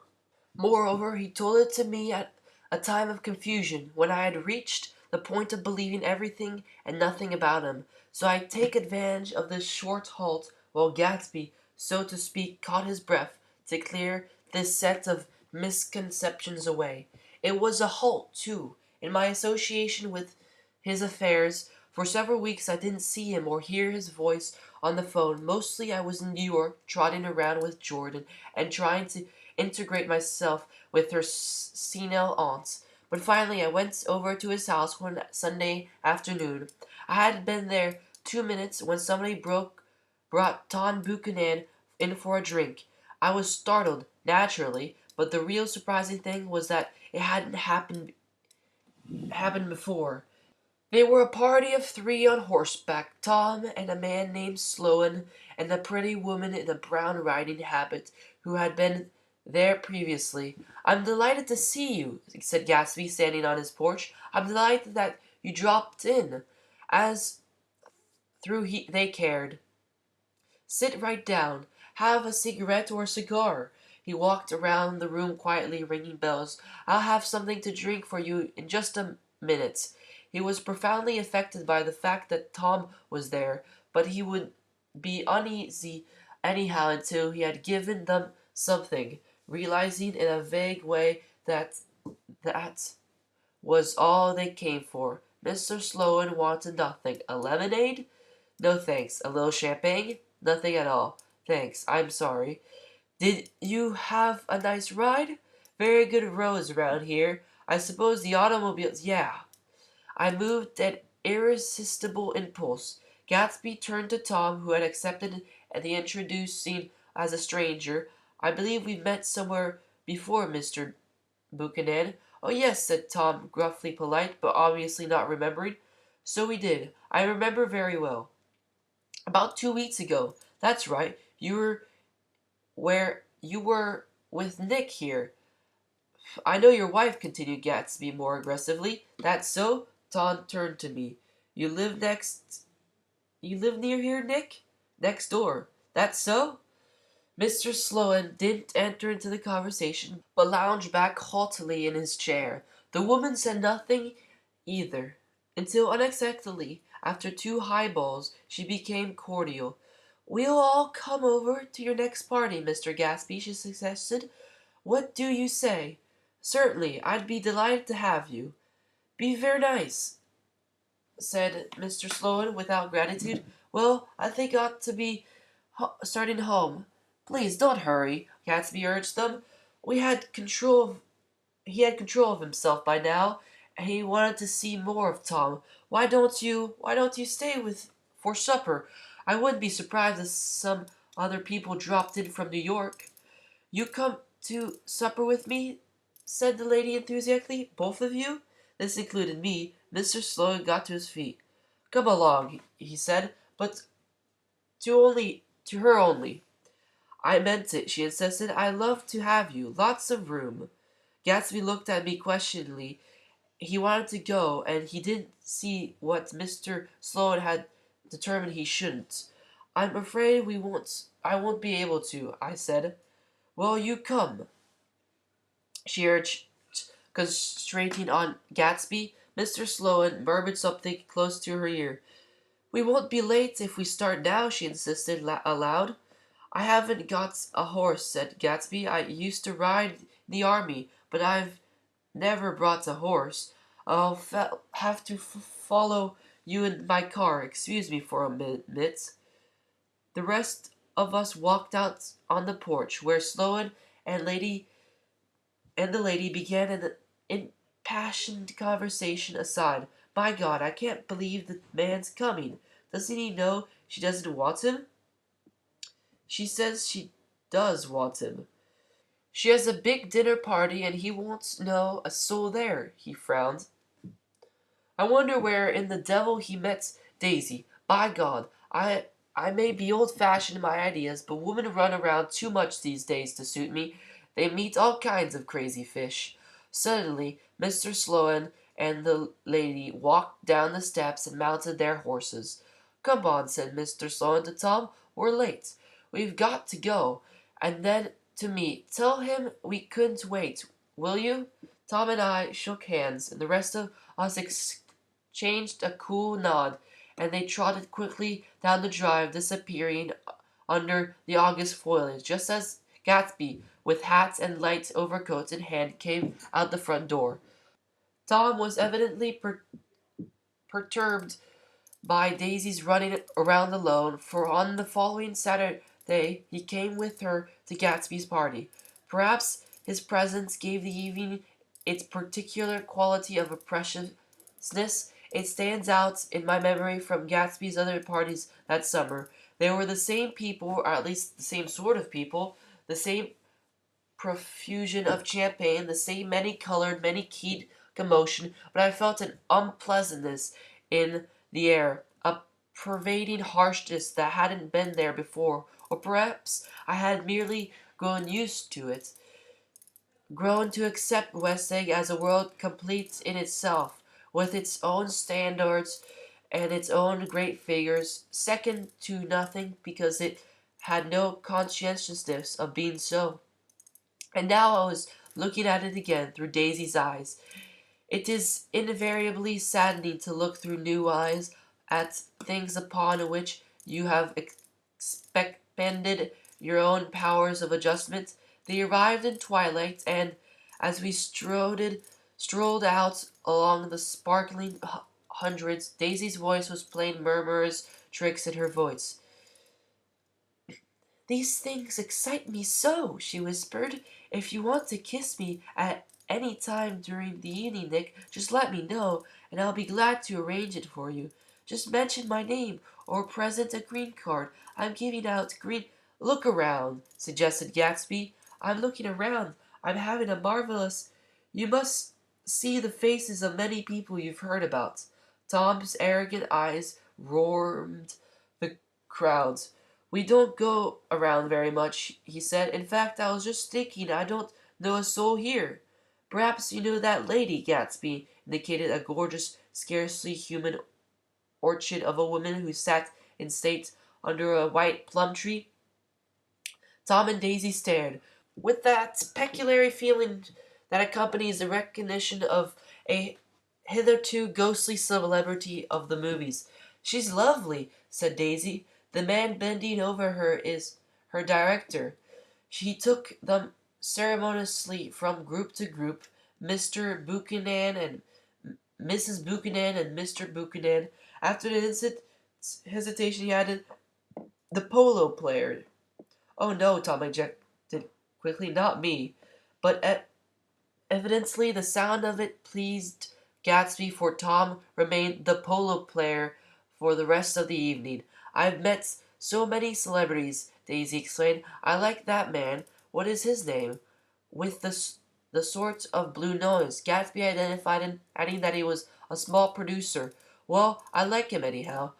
I'd a little rather not be the polo player, Tom said pleasantly. I'd rather look at these famous people in oblivion. Daisy and Gatsby danced. I remember being surprised by his graceful, conservative foxtrot. I'd never seen him dance before. Then they sauntered over to my house and sat on the steps for half an hour, while at her request I remained watchfully in the garden. In case there's a fire or a flood, she explained, or any act of God. Tom appeared in his oblivion as we were sitting down to sup together. Do you mind if I eat with some people over here? He said. A fellow's getting off some funny stuff. Go ahead, answered Daisy genially. And if you want to take down any address, here's a little gold pencil. She looked around for a moment and told me the girl was common but pretty. and I knew that except for the half hour she'd been alone with Gatsby, she wasn't having a good time. We were in a particular tipsy table. That was my fault. Gatsby had been called to the phone, and I'd enjoyed the same people only 2 weeks before. But what had amused me then turned septic on the air now. How do you feel, Miss Baedeker? The girl addressed was trying unsuccessfully to slump against my shoulder. At this inquiry, she sat up and opened her eyes. What? A massive, lethargic woman who had been urging Daisy to play golf with her at the local club tomorrow spoke in Miss Baedeker's defense. Ah, she's all right. When she's had 5 or 6 cocktails, she always starts screaming like that. I tell her she's ought to leave it alone. I do leave it alone, affirmed the accused hollowly. We heard you yelling, so I said to Doc Civet here, there's somebody that needs your help, Doc. She's much obliged, I'm sure, said another friend without gratitude, but you got her dress all wet when you stuck her head in the pool.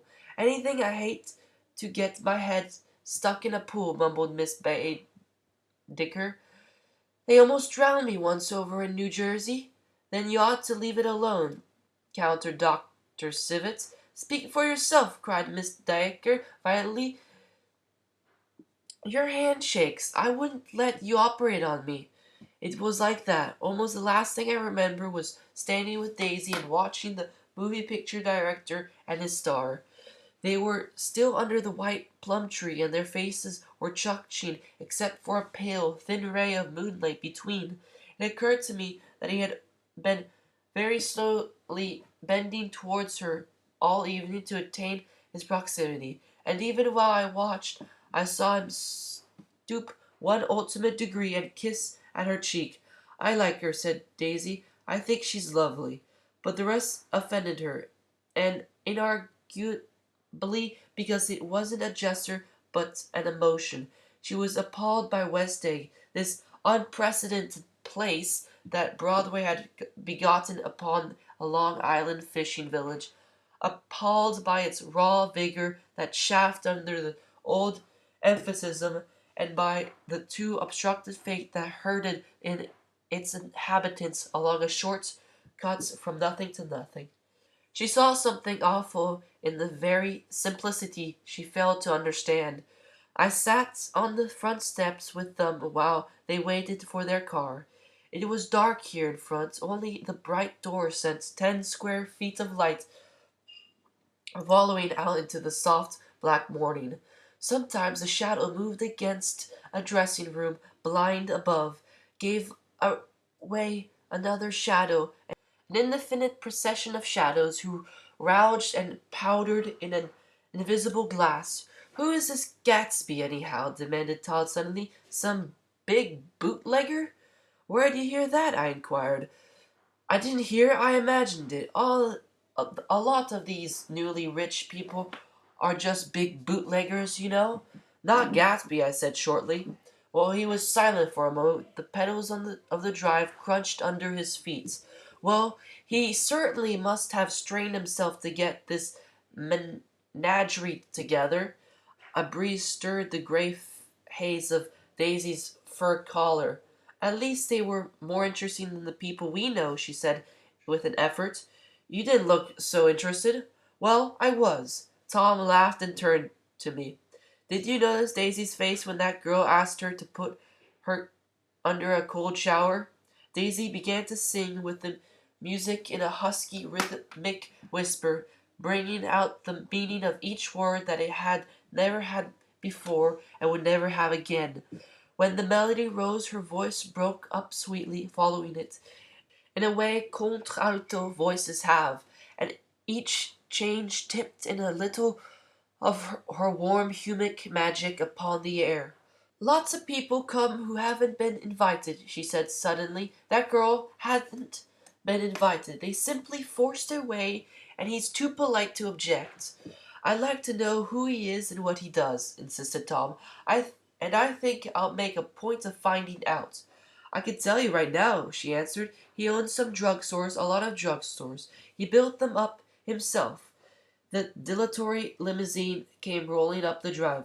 Good night, Nick, said Daisy.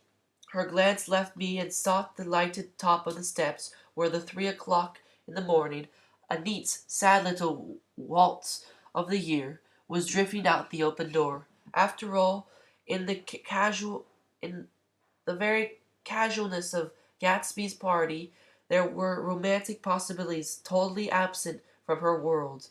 What was it up there in the song that seemed to be calling her back inside?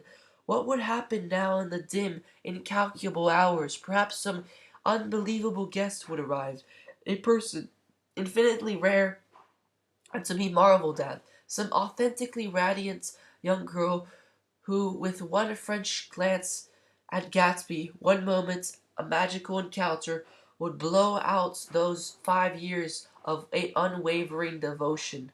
I stayed late that night. Gatsby asked me to wait until he was free, and I lingered in the garden until the inevitable swimming party had run up, chilled and exalted from the black beach until the lights were extinguished in the guest rooms overhead. When he came down the steps at last, the tanned skin was drawn unusually tight on his face, and his eyes were bright and tired. She didn't like it, he said immediately. Of course she did. She didn't like it, he insisted. She didn't have a good time. He was silent, and I guessed at his unutterable depression. I feel far away from her, he said. It's hard to make her understand. You mean about the dance? The dance? He dismissed all the dances he had given with a snap of a finger. Old sport, the dance is unimportant. He wanted nothing less of Daisy than that should go to Tom and say, I never loved you. After she had obliterated 4 years with that sentence, they could decide upon the more practical measures to be taken. One of them was that, after she was free, they'd go back to Louisville and be married from her house, just as if it were 5 years ago. And she doesn't understand, he had said. She used to be able to understand. We'd sit for hours. He broke off and began to walk up and down the desolate path of fruit rinds and discarded favors and crushed flowers. I wouldn't ask too much of her, I ventured. You can't repeat the past. Can't repeat the past? He cried incredulously. Why, of course you can. He looked around him wildly, as if the past were lurking here in the shadows of his house, just out of reach of his hand. I'm going to fix everything just the way it was before, he said, nodding determinedly. She'll see. He talked a lot about the past, and I gathered that he wanted to recover something, some idea of himself, perhaps, that he had gone into loving Daisy. His life had been consumed and disordered since then, but if he could once return a certain starting place and go over it all slowly, he could find out what that thing was. One autumn night, 5 years before, they had been walking down the streets when the leaves were fallen, and they came to a place where there were no trees, and the sidewalk was white with moonlight. They stopped here and turned towards each other. Now it was a cool night, with the mysterious excitement in it which comes at the two changes of the year. The quiet lights in the houses were humming out into the darkness, and there was a stir and bustle among the stars. Out of the corner of his eye, Gatsby saw that the blocks of the sidewalks really formed the ladder and mounted to a secret place above the trees. He could climb to it if he climbed alone, and once before he could stuck on the pap of life, gulp down the incomparable milk of wonder. His heart beat faster as Daisy's white face came up to his own. He knew that when he kissed this girl and forever wed this unutterable vision to her perishable breath, his mind would never romp again like the mind of God. So he waited, listening for a moment longer to the turning fork that had been struck upon a star. Then he kissed her. At his lips' touch, she blossomed for him like a flower, and the incarnation was complete. Through he was Through all he said, he thought his appealing sentimentality, I was reminded of something, an elusive rhythm, a fragment of lost words that I had heard somewhere a long time ago.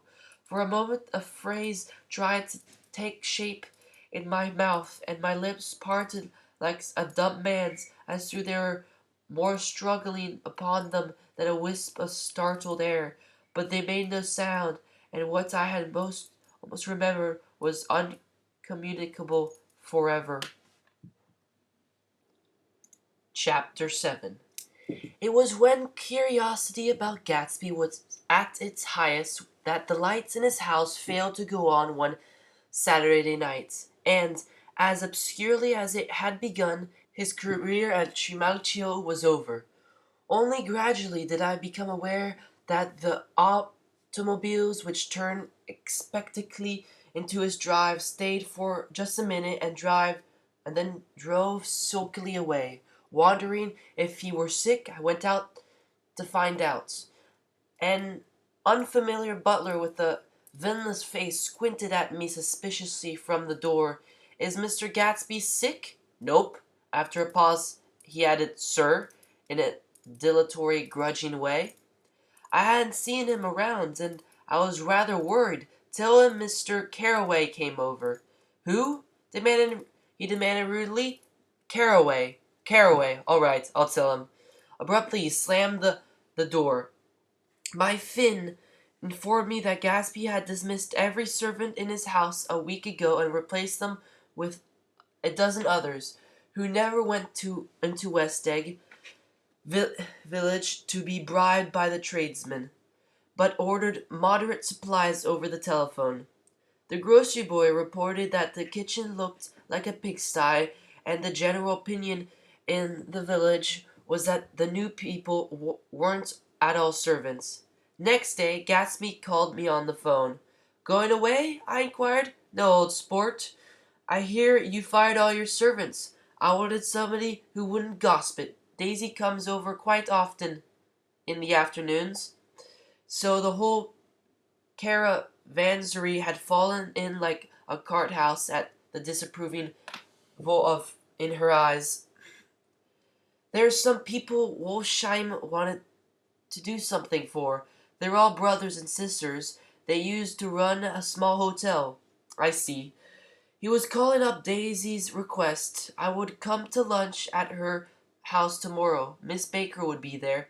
Half an hour later, Daisy herself telephoned and seemed relieved to find that I was coming. Something was up, and yet I couldn't believe that they would choose this occasion for a scene, especially for the rather harrowing scene that Gatsby had outlined in the garden. The next day was broiling, almost the last, certainly the warmest of the summer. As my train emerged from the tunnel into sunlight, only the hot whistles of the Nation Biscuit Company broke the shimmering hush at noon. The straw seats of the car hovered on the edge of combustion. The woman next to me perspired delicately for a while into her white shirt-waist, and then, as the newspaper dampened under her fingers, lapsed despairingly into deep heat with a desolate cry. Her pocketbook slopped to the floor. "Oh my!" she gasped. I picked it up with a weary bend and handed it back to her, holding it at arm's length, and by the extreme tip of the corners to indicate that I had no designs upon it. But everyone nearby, including the woman, suspected me just the same. "Hot," said the conductor to familiar faces. "Some weather. Hot, hot, hot. Is it hot enough for you? Is it hot? Is it—" My communication ticket came back to me with a dark stain from his hand that anyone should care in this heat whose flushed lips he kissed. whose head made damp the pajama pockets over his heart.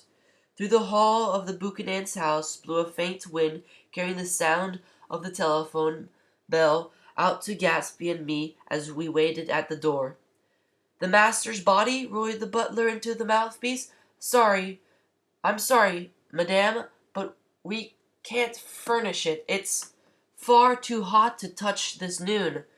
What he really said was, "Yes, yes, I'll see." He set down the receiver and came towards us, glistening slightly, to take our stiff straw hats. "Might I sex you in the salon?" he cried, needlessly indicating the direction. In this every extra gesture was an effort to the common store of life. The room, shadowed well with awnings, was dark and cool. Daisy and Jordan lay upon an enormous couch like silver idols weighing down their own white dresses against the singing breeze of the fans. "We can't move," they said together. Jordan's fingers, powdered white over their tan, rested for a moment in mine. "And Mr. Thomas Buchanan, the athlete?" I inquired. Simultaneously, I heard his voice, gruff, muffled, husky, at the hall telephone. Gatsby stood in the center of the crimson carpet and gazed around with fascinated eyes. Daisy watched him and laughed her sweet, exciting laugh. A tiny gust of powder rose from her bosom into the air. "The rumor is," whispered Jordan, that's Tom's girl on the telephone." We were silent. The voice in the hall rose high with annoyance. "Very well. Then I won't sell you the car at all. I'm under no obligation to you at all, and as for your bothering me about it at lunchtime, I won't stand that at all." Holding down the receiver, said Daisy cynically. He's not," I assured her. "It's a bona fide deal. I happen to know about it." Tom flung open the door, blocked out its space for a moment with his thick body, and hurried into the room. "Mr. Gatsby," he put out his broad, flat hand with well-concealed dislike. "I'm glad to see you, sir. Nick?" "Make us a cold drink," cried Daisy. As he left the room again, she got up and went to Gatsby and pulled his face down, kissing him on the mouth. "You know I love you," she murmured. "You forget there's a lady present," said Jordan. Daisy looked around doubtfully. "You kissed Nick, too. What a low, vulgar girl." "I don't care," cried Daisy, and began to clog on the brick fireplace. Then she remembered the heat and sat down guiltily on the couch just as a freshly laundered nurse leading a little girl came into the room. "Blessed precious," she groaned, holding out her arms. "Come to your own mother that loves you." The child, relinquished by the nurse, rushed across the room and rooted shyly into her mother's dress. "The blessed precious. Did mother get powder on her old yellow hair? Stand up now and say, 'Howdy-do.'" Gatsby and I in turn leaned down and took a small reluctant hand. Afterwards he kept looking at the child with surprise. I don't think he had ever really believed in its existence before. "I got dressed before luncheon," said the child, turning eagerly to Daisy. "That's because your mother wanted to show you off." Her face bent into the single wrinkle of the small white neck. "You dream. You absolute little dream." "Yes," admitted the child calmly. "Aunt Jordan's got a white dress, too." "How do you like mother's friends?" Daisy turned to her so that she faced Gatsby. "Do you think they're pretty? Where's Daddy?" "She doesn't look like her father," exclaimed Daisy. "She looks like me. She's got my hair and shape of face." Daisy sat back upon the couch. The nurse took a step forward and held out her hand. "Come, Pammy. Goodbye, sweetheart." With a reluctant backward glance, the well-disciplined child held to her nurse's hand and was pulled out the door. Just as Tom came back, proceeding 4 gin rickeys that clinged full of ice, Gatsby took up his drink. They certainly look cool," he said with visible tension. We drink in long, greedy swallows. I read somewhere that the sun's getting hotter every day, said Tom genially. It seems that pretty soon the Earth's going to fall into the sun. Or wait a minute, just the opposite. The sun's getting colder every year. Come outside, he suggested to Gatsby. I'd like you to have a look at the place. I went out to the veranda. On the green sound stagnant in the heat. One small sail crawled slowly towards the fresher sea. Gatsby's eyes followed it momentarily. He raised his hand and pointed across the bay. I'm right across from you. So you are. Our eyes lifted over the rose beds and the hot lawn and the weedy refuse of the dog days along shore. Slowly the white wings of the boat moved against the blue, cool limit of the sky. Ahead lay the scalped ocean and the abounding blessed isles. There's sport for you, said Tom, nodding. I'd like to be out there with him for about an hour. We had luncheon in the dining room, darkened too against the heat, and drank down nervous gaiety with the cold ale. What'll we do with ourselves this afternoon? Cried Daisy. And the day after that, and the next 30 years. Don't be morbid, Jordan said. Life starts all over again when it gets crisp in the fall. But it's so hot, insisted Daisy, on the verge of tears, and everything's so confused. Let's all go to town. I've heard of making a garage out of a table, Tom was saying to Gatsby, but I'm the first man who ever made a stable out of a garage. Who wants to go to town? Demanded Daisy insistently. Gatsby's eyes floated towards her. Ah, she cried, you look so cool. Their eyes met, and they stared at each other, alone in space. With an effort, she glanced down at the table. Yours look so cool, she repeated. She had told him that she loved him, and Tom Buchanan saw. He was astounded. His mouth opened a little, and he looked at Gatsby and then back at Daisy, as he had just recognized her as someone he knew a long time ago. You resemble the advertisement of a man, she went on innocently. You know the advertisement of the man? All right, broke in Tom quickly. I'm perfectly willing to go to town. Come on. We're going to town. Come on. His temper cracked a little. What's the matter, anyhow?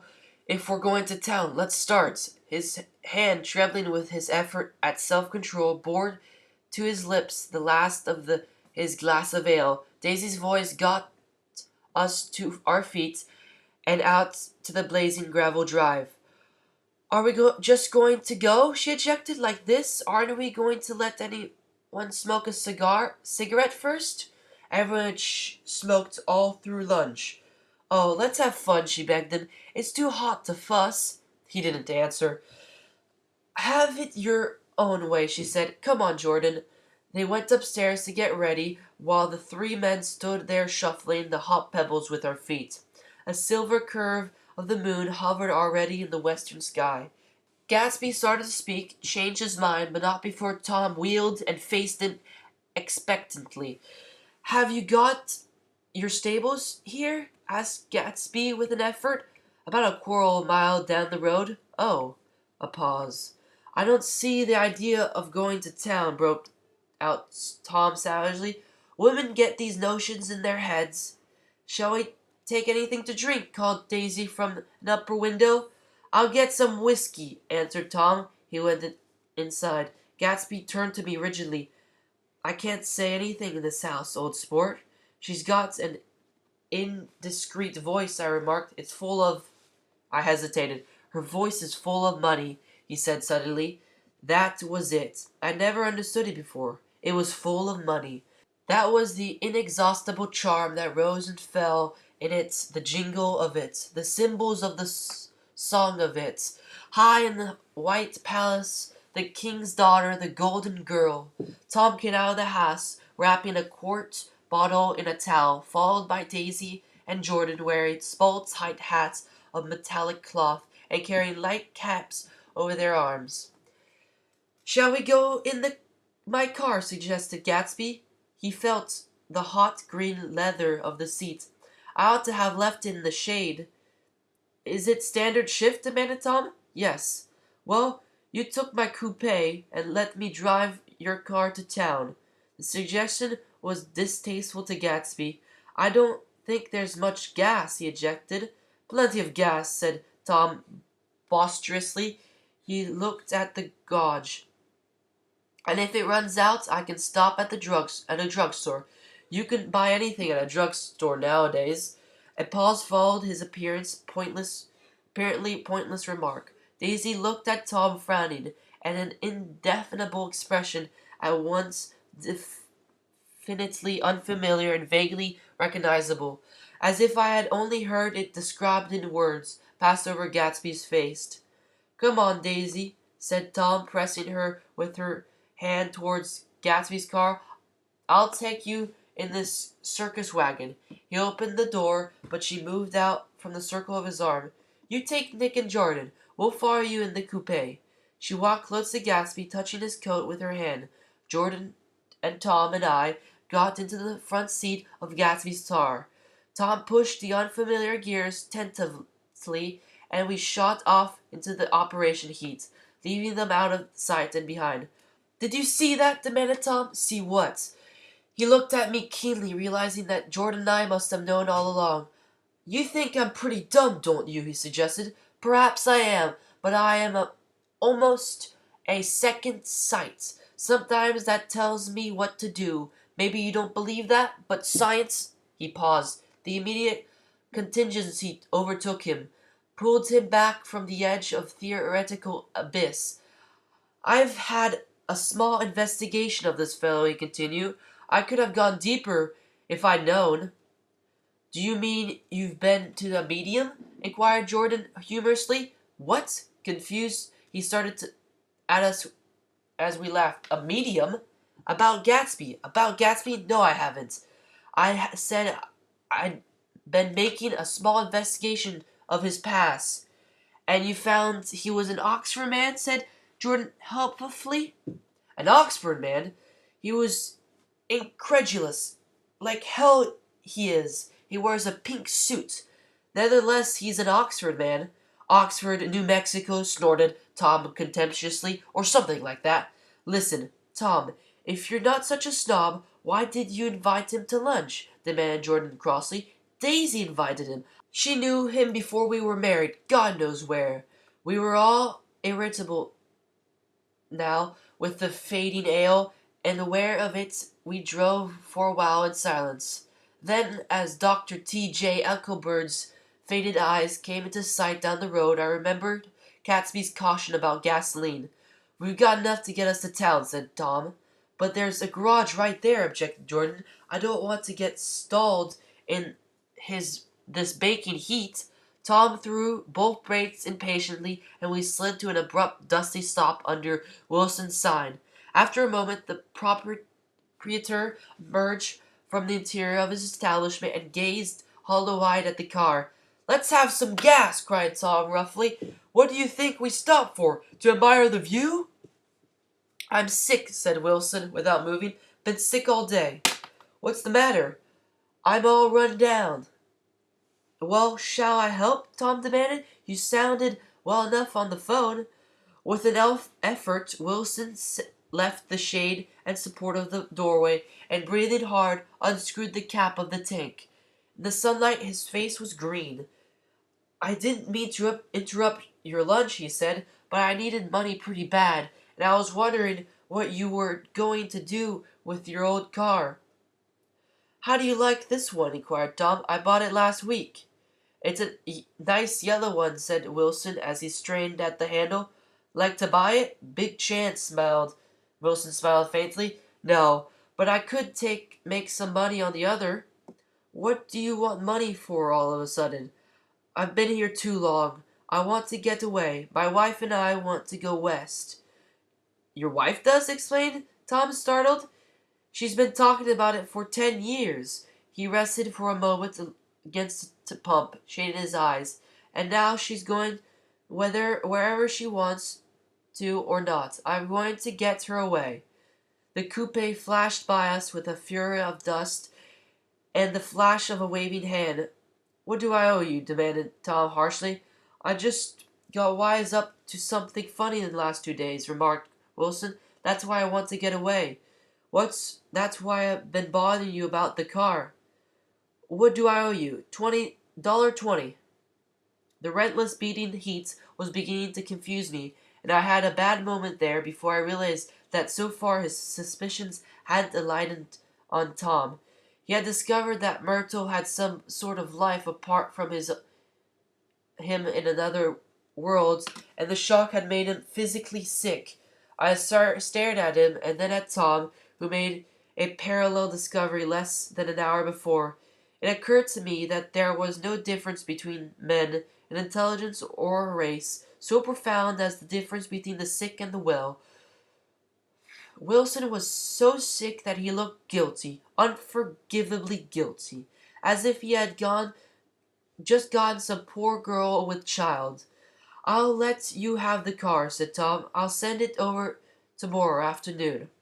The locality was always vaguely quieting, even in the broad glare of afternoon, and now I turned my head as though I had been warned of something behind.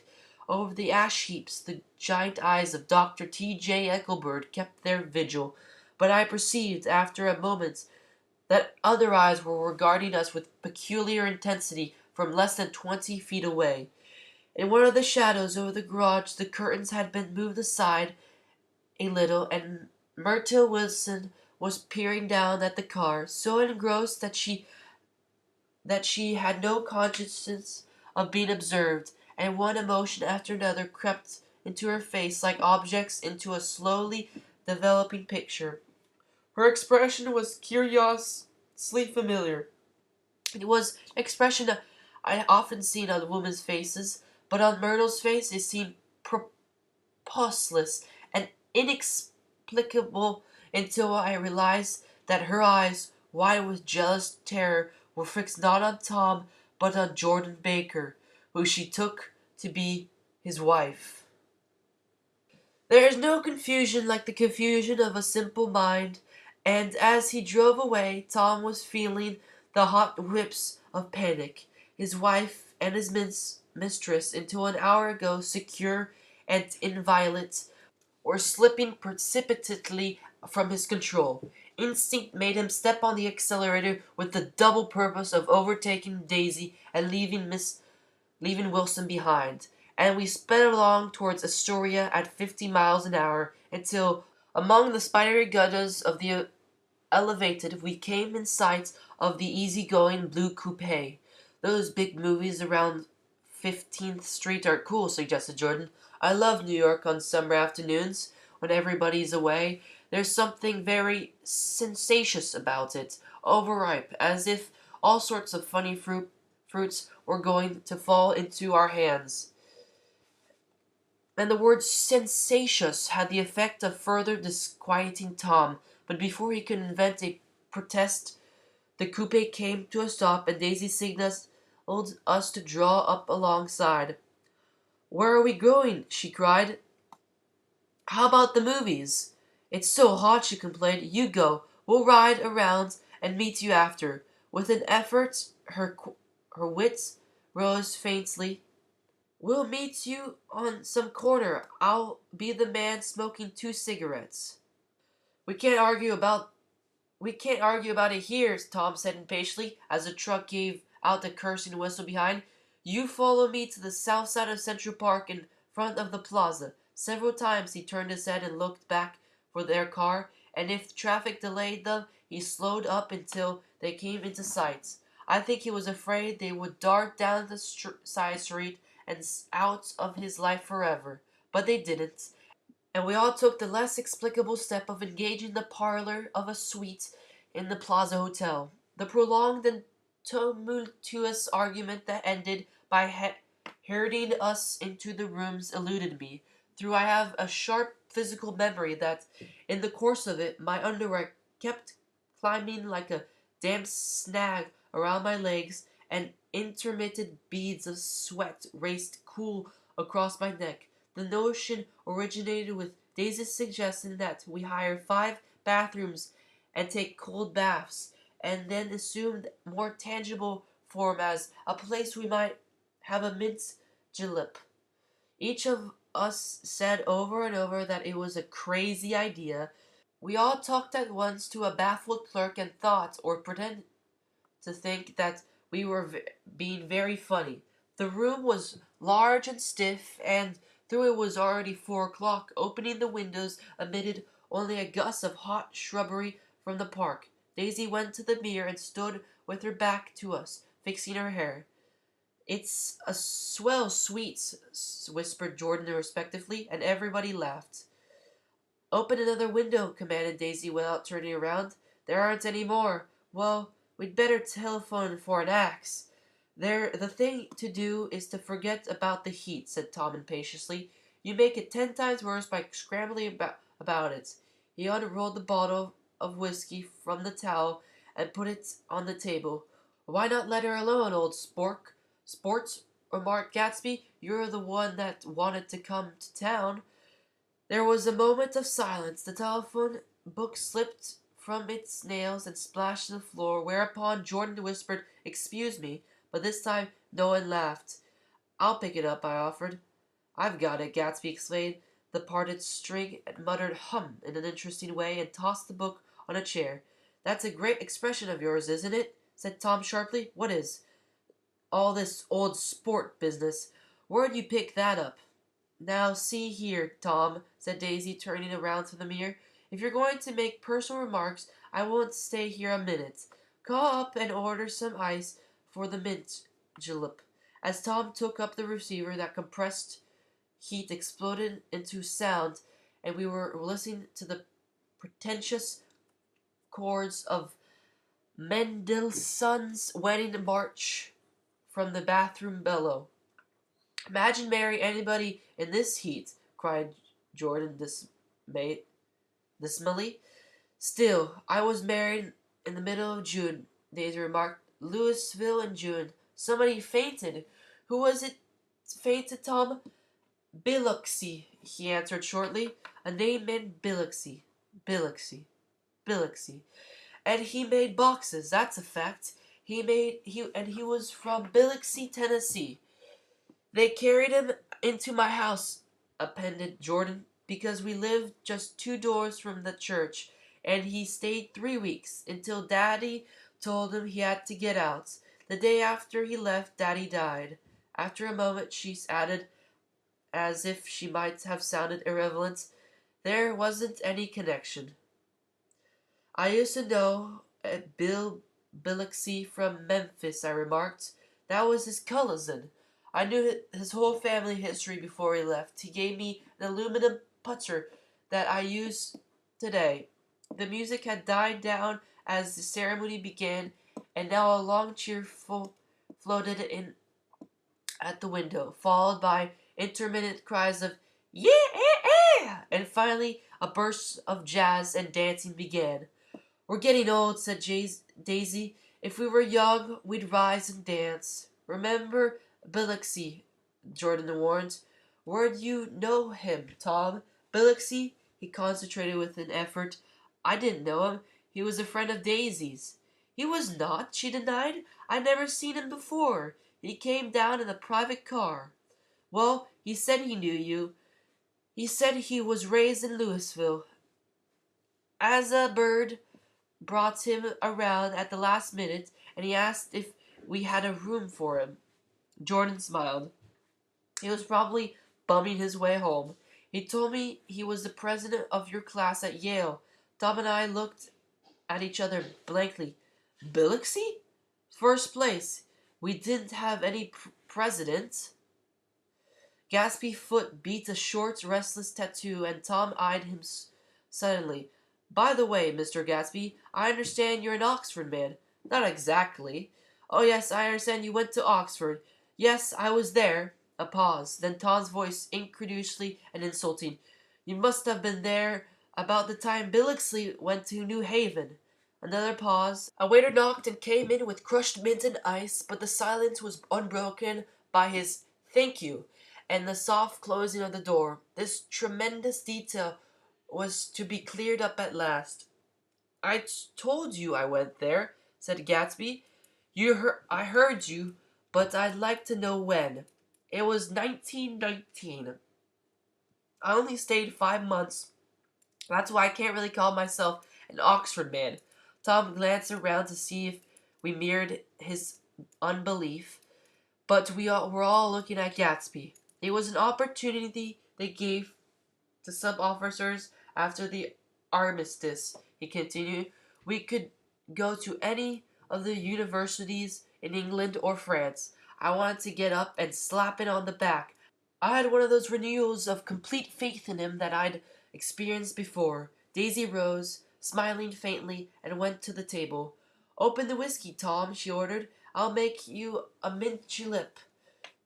When you won't seem so stupid to yourself, look at the mint. Wait a minute, snapped Tom. I want to ask Mr. Gatsby one more question. Go on, Gatsby said politely. What kind of row are you trying to cause in my house, anyhow? They were out in the open at last, and Gatsby was content. He isn't causing a row. Daisy looked desperately from one to the other. You're causing a row. Please, have a little self-control. Self-control, repeated Tom incredulously. I suppose the latest thing is to sit back and let Mr. Nobody from nowhere make you love to your wife. Well, if you're the idea, you can count me out. Nowadays, people begin by sneering at family life and family institutions, and next they'll throw everything aboard and have intermarriage between black and white. Flushed with his impassioned gibberish, he saw himself standing alone on the last barrier of civilization. We're all white here, murmured Jordan. I know. I'm not very popular. I don't give big parties. I suppose you've got to make your house into a pigsty in order to have any friends in the modern world. Angrily, as we all were, I was tempted to laugh whenever he opened his mouth. The transition from libertine to prig was so complete. I've got something to tell you, old sport, began Gatsby, but Daisy guessed at his intention. Please don't, she interrupted helpfully. Please, let's all go home. Why don't we all go home? That's a good idea, I got up. Come on, Tom, nobody wants a drink. I want to know what Mr. Gatsby has to tell me. Your wife doesn't love you, said Gatsby. She never loved you. She loves me. You must be crazy, explained Tom automatically. She never loved you. Do you hear? He cried. She only married you because I was poor and she was tired of waiting for me. It was a terrible mistake, but in her heart she never loved anyone except me. At this point, Jordan and I tried to go, but Tom and Gatsby insisted with competitive firmness that we remain. As through neither of them had anything to conceal, and it would be a privilege to partake vicariously of their emotions. Sit down, Daisy. Tom's voice groped unsuccessfully for the paternal notes. What's been going on? I want to hear all of it. I told you what's been going on, said Gatsby. Going on for 5 years, and you didn't know. Tom turned to Daisy sharply. You've been seeing this fellow for 5 years? Not seen, said Gatsby. No, we couldn't meet. But both of us loved each other all that time, old sport, and you didn't know. I used to laugh sometimes, but there was no laughter in his eyes. To think that you didn't know. Oh, that's crazy! Tom snapped his thick fingers together like a clergyman and leaned back in his chair. You're crazy, he exploded. I can't speak about what happened 5 years ago because I didn't know Daisy then. And I'll be damned if I see how you got within a mile of her unless you brought the groceries to the back door. But all the rest of that's a goddamn lie. Daisy loved me, then she married me, and she loves me now. No, said Gatsby, shaking his head. She does, though. The trouble is that sometimes she gets foolish ideas in her head and doesn't know what she's doing. He nodded sagely. And that what's more, I love Daisy too. Once in a while I go off on a spree and make a fool of myself, but I always come back, and in my heart I love her all the time. You're revolting, said Daisy. She turned to me. and her voice, dropping an octave lower, filled the room with thrilling scorn. Do you know why we left Chicago? I'm surprised that they didn't treat you to the story of the little spree. Gatsby walked over and stood beside her. Daisy, that's all over now, he said earnestly. It doesn't matter anymore. Just tell him the truth, that you never loved him, and it's all wiped out forever. She looked at him blindly. Why, how could I love him? Possibly. You never loved him. She hesitated. Her eyes fell on Jordan and me with a sort of appeal, as though she realized at last what she was doing, and as through she had never, all along, intended doing anything at all. But it was done now. It was too late. I never loved him, she said, with perceptible reluctance. Not in Capiolani? Demanded Tom suddenly. No. From the bathroom beneath, muffled and suffocated chords were drifting up on hot waves of air. Not that day I carried you down from the punch bowl to keep your shoes dry? There was a husky tenderness in his tone. Daisy? Please don't. Her voice was cold, but the rancor was gone from it. She looked at Gatsby. There, Jay, she said, but her hand, as she tried to light a cigarette, was trembling. Suddenly she threw the cigarettes and the burning match on the carpet. Oh, you want too much, she cried to Gatsby. I love you now. Isn't that enough? I can't help what's past. She began to sob helplessly. I did love him once, but I loved you too. Gatsby's eyes opened and closed. You love me too? He repeated. Even that's a lie, Tom said savagely. She didn't know you were alive.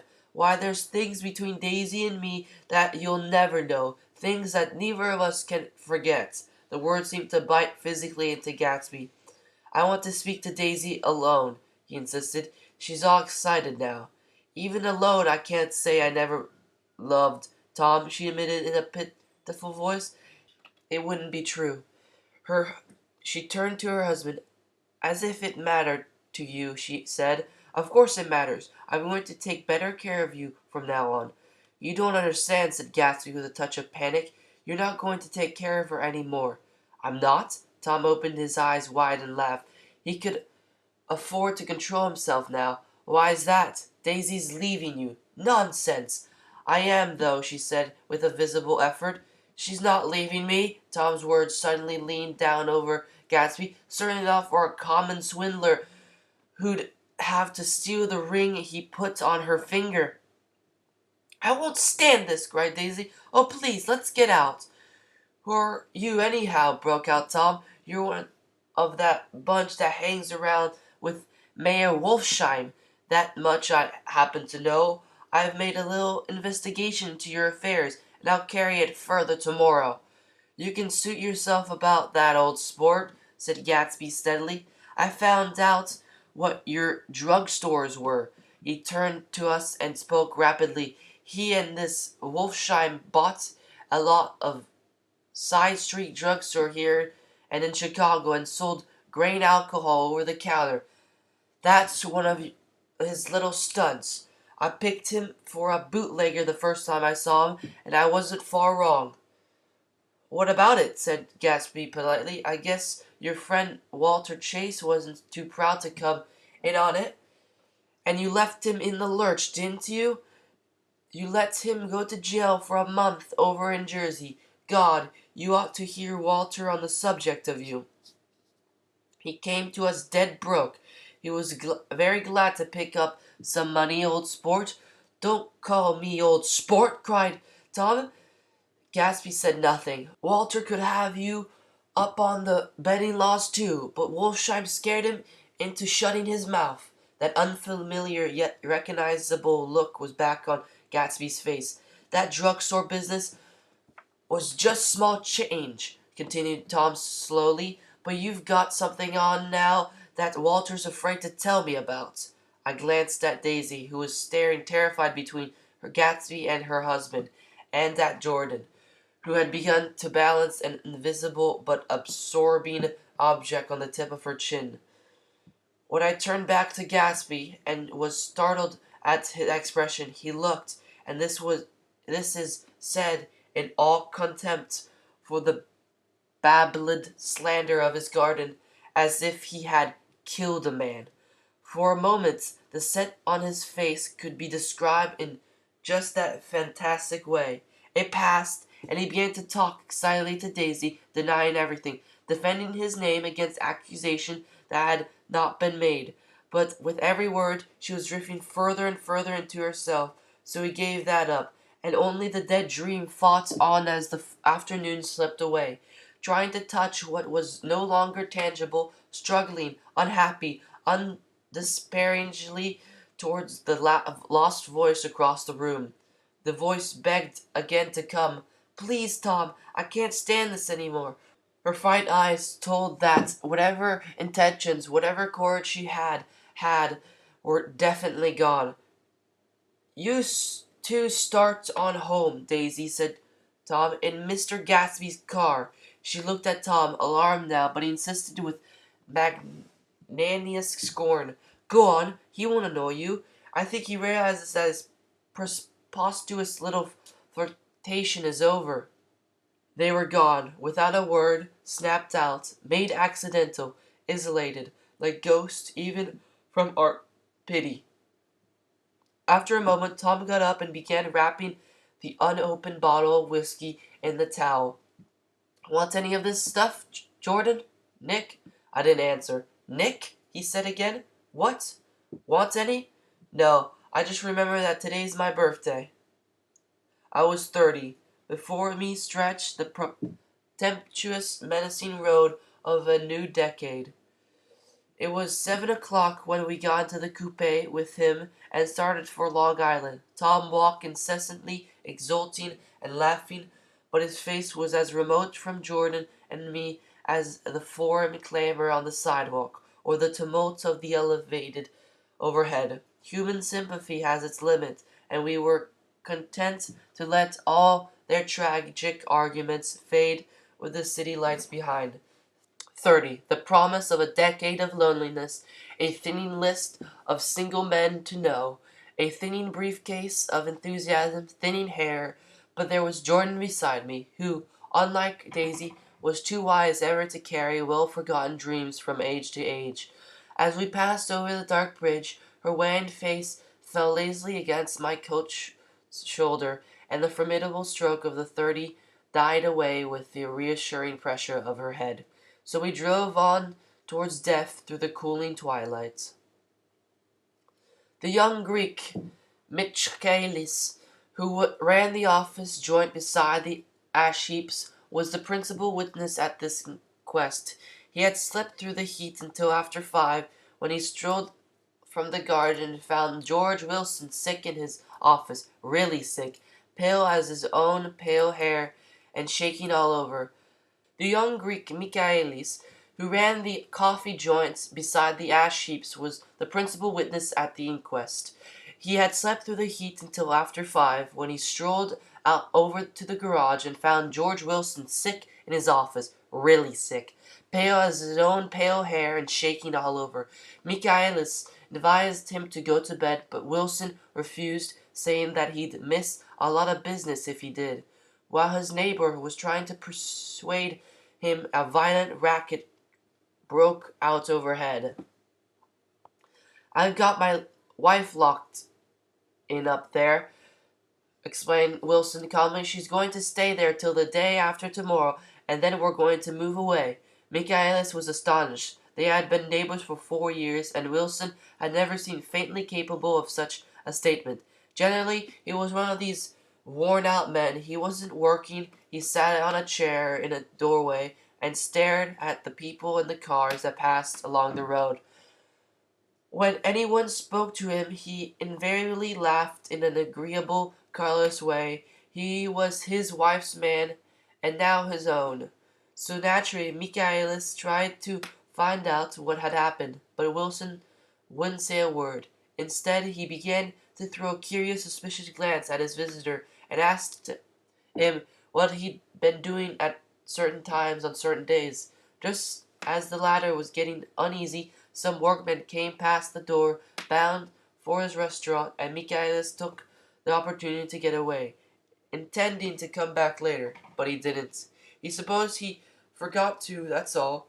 When he came out again a little after 7, he was reminded of the conversation because he heard Mrs. Wilson's voice loud and scolding downstairs in the garage. "Beat me!" he heard her cry. "Throw me down and beat me, you dirty little coward!" A moment later she rushed out into the dusk, waving her hands and shouting. Before he could move from his door, the business was over.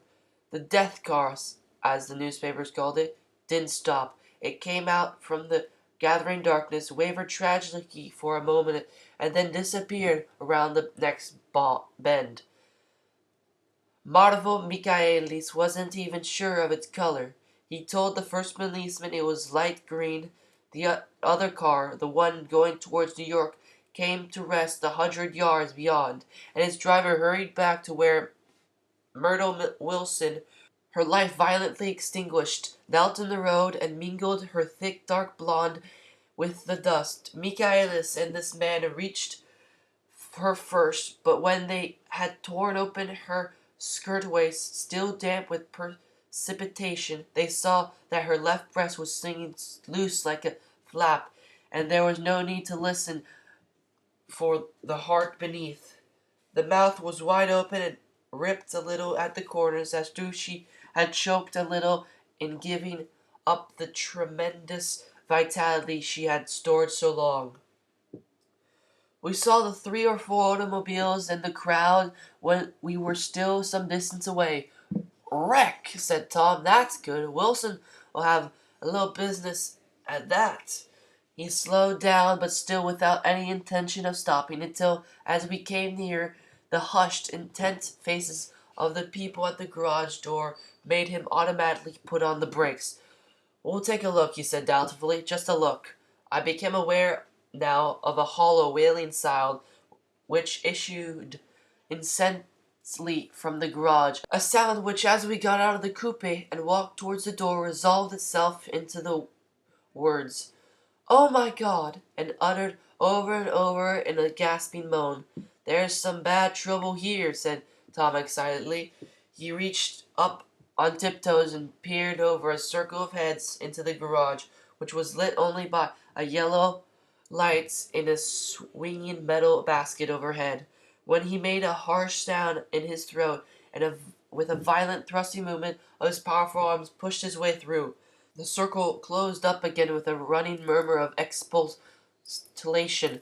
It was a moment before I could see anything at all. Then new arrivals deranged the line, and Jordan and I were pushed suddenly inside. Myrtle's Wilson's body, wrapped in a blanket and then another blanket, as though she suffered from a chill in the hot night, lay on the work table by the wall, and Tom, with his back to us, was bending over it, motionless. Next to him stood a motorcycle policeman, taking down names with much sweat and correction in a little book. At first I couldn't find the source of the high, groaning words that echoed clamorously through the bare garage. Then I saw Wilson standing on the raised threshold of his office, swaying back and forth and holding to the doorstop with both hands. Some man was talking to him in a low voice, attempting from time to time to lay a hand on his shoulder, but Wilson neither heard nor saw. His eyes were dropped slowly from the swinging light to the ladle table by the wall, and then jerked back to the light again, and he gave out incessantly his high, horrible call. "Oh my God! Oh my God! Oh my God! Oh my God!" Presently Tom lifted his head with a jerk, and after staring around the garage with glazed eyes, addressed the mumbling, incoherent remark to the policeman. "Mav," the policeman was saying, "or no, corrected the man. "Mavor." "Listen to me," muttered the Tom fiercely. "R," said the policeman. "Oh, g. He looked up as Tom's broad hand fell sharply on his shoulder. "What you want, fella? What happened? That's what I want to know." "Otto hit her. Instantly killed." "Instantly killed," repeated Tom, staring. She ran out in a road, son of a bitch. Didn't even stop us car. There were two cars, said Michaelis. One coming, one going. See? Going where? Asked the policeman keenly. Going each way. Well, his hand rose towards the blankets, but stopped halfway and fell at his side. She ran out there and the one coming from New York knocked right into her, going 30 or 40 miles an hour. What's the name of this place here? Demanded the officer. Hasn't got any name. A pale, well-dressed Negro stepped near. It was a yellow car, he said. A big yellow car. New. See the accident? Asked the policeman. No, but the car passed me down the road, going faster, and 40, going 50, 60. Come here and let's have your name. Look out. Now, I want to get his name. Some words of the conversation must have reached Wilson, swaying in the office door, for suddenly a new theme found voice along the grasping cries. You don't have to tell me what kind of car it was. I know what kind of car it was. Watching Tom, I saw the wad of muscle back off his shoulders tighten under his coat. He walked quickly over to Wilson and, standing in front of him, seized him firmly by the upper arm. You've got to pull yourself together, he said, with soothing gruffness. Wilson's eyes fell upon Tom. He started up on his tiptoes and then would have collapsed to his knees had not Tom held him upright. Listen, said Tom, shaking him a little. I just got here a minute ago from New York. I was bringing you that coupe we've been talking about, that yellow car I was driving this afternoon. Wasn't mine. Do you hear? I haven't seen it all afternoon. Only the Negro and I were near enough to hear what he said, but the policeman caught something in the tone and looked over with truculent eyes. What's all that? He demanded. I'm a friend of his. Tom turned his head, but kept his hands firm on Wilson's body. He says he knows the car. That's what did it. It's a yellow car. Some dim impulse moved the policeman to look suspiciously at Tom. And what color's your car? It's a blue car, a coupe. We've come straight from New York, I said. Someone who had been driving a little behind us confirmed this, and the policeman turned away. Now, if you'll let me have the name again, correct? Picking up Wilson like a doll, Tom carried him into the office, set him down in a chair, and came back. If somebody come here and sit with him, he snapped authoritatively. He watched while the two men standing closest glanced at each other and went unwillingly into the room. When Tom shut the door on them and came down the single step, his eye avoiding the table, as he passed close to me, he whispered, Let's get out. Self-consciously, with his authoritative arms breaking the way, we pushed through the still gathering crowd, passing a hurried doctor, case in hand, who had been sent for in Wild Hope half an hour ago. Tom drove slowly until we were beyond the bend, then his foot came down hard, and the coupe raced along through the night. In a little while I heard a low husky sob, and saw that the tears were overflowing down his face. The goddamn coward, he whimpered. He didn't even stop his car. The Buchanan's house floated suddenly towards us through the dark, rustling trees. Tom stopped beside the porch and looked up at the second floor, where the two windows bloomed in the light along the vines. Daisy's home, he said, as we got out of the car. He glanced at me and frowned slightly. I ought to have dropped you in West Egg, Nick. There's nothing we can do tonight. A change had come over him, and he spoke gravely and with decision. As we walked across the moonlight gravel to the porch, he deposed of the situation in a few brisk phrases. I'll tell for a capsy to take you home, and while you're waiting, you and Jordan better go to the kitchen and have them get some supper, if you want any. He opened the door. "Come in." "No thanks, but I'd be glad if you'd order me that taxi. I'll wait outside." Jordan had put her hand on my arm. "Won't you come in, Nick?" "No thanks." I was feeling a little sick and I wanted to be alone. But Jordan lingered for a moment more. "It's only 9:30, she said. I'd be damned if I'd go in. I'd had enough of all of them for one day, and suddenly that included Jordan too. She must have seen something of this in my expression, for she turned abruptly away and ran up the porch steps into the house. I sat down for a few minutes with my head in my hands until I heard the phone taken up inside and the butler's voice calling a taxi. Then I walked slowly down the drive away from the house, intending to wait by the gates. I had gone 20 yards when I heard my name, and Gatsby stepped from between two bushes into the path.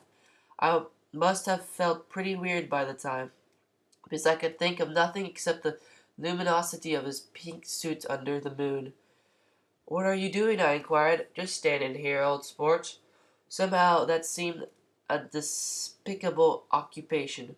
For all I knew, he was going to rob the house in a moment. I wouldn't have been surprised to see sinister faces, the faces of Wolfsheim's people, behind him in the dark shrubbery. "Did you see any trouble on the road?" he asked after a minute. "Yes." He hesitated. "Was she killed?" "Yes." "I thought so. I told Daisy I thought so. It's better that the shock should all come at once. She stood it pretty well." He spoke as if Daisy's reaction was the only thing that mattered. "I got to West Egg by the side road," he went on, "and left the car in my garage. I don't think anybody saw us, but of course I can't be sure. I disliked him so much by this time that I didn't find it necessary to tell him he was wrong." "Who was the woman?" he inquired. "Her name was Wilson. Her husband owns the garage. How the devil did it happen? Well, I tried to swing the wheel." He broke off, and suddenly I guessed at the truth. "Was Daisy driving?" "Yes," he said after a moment.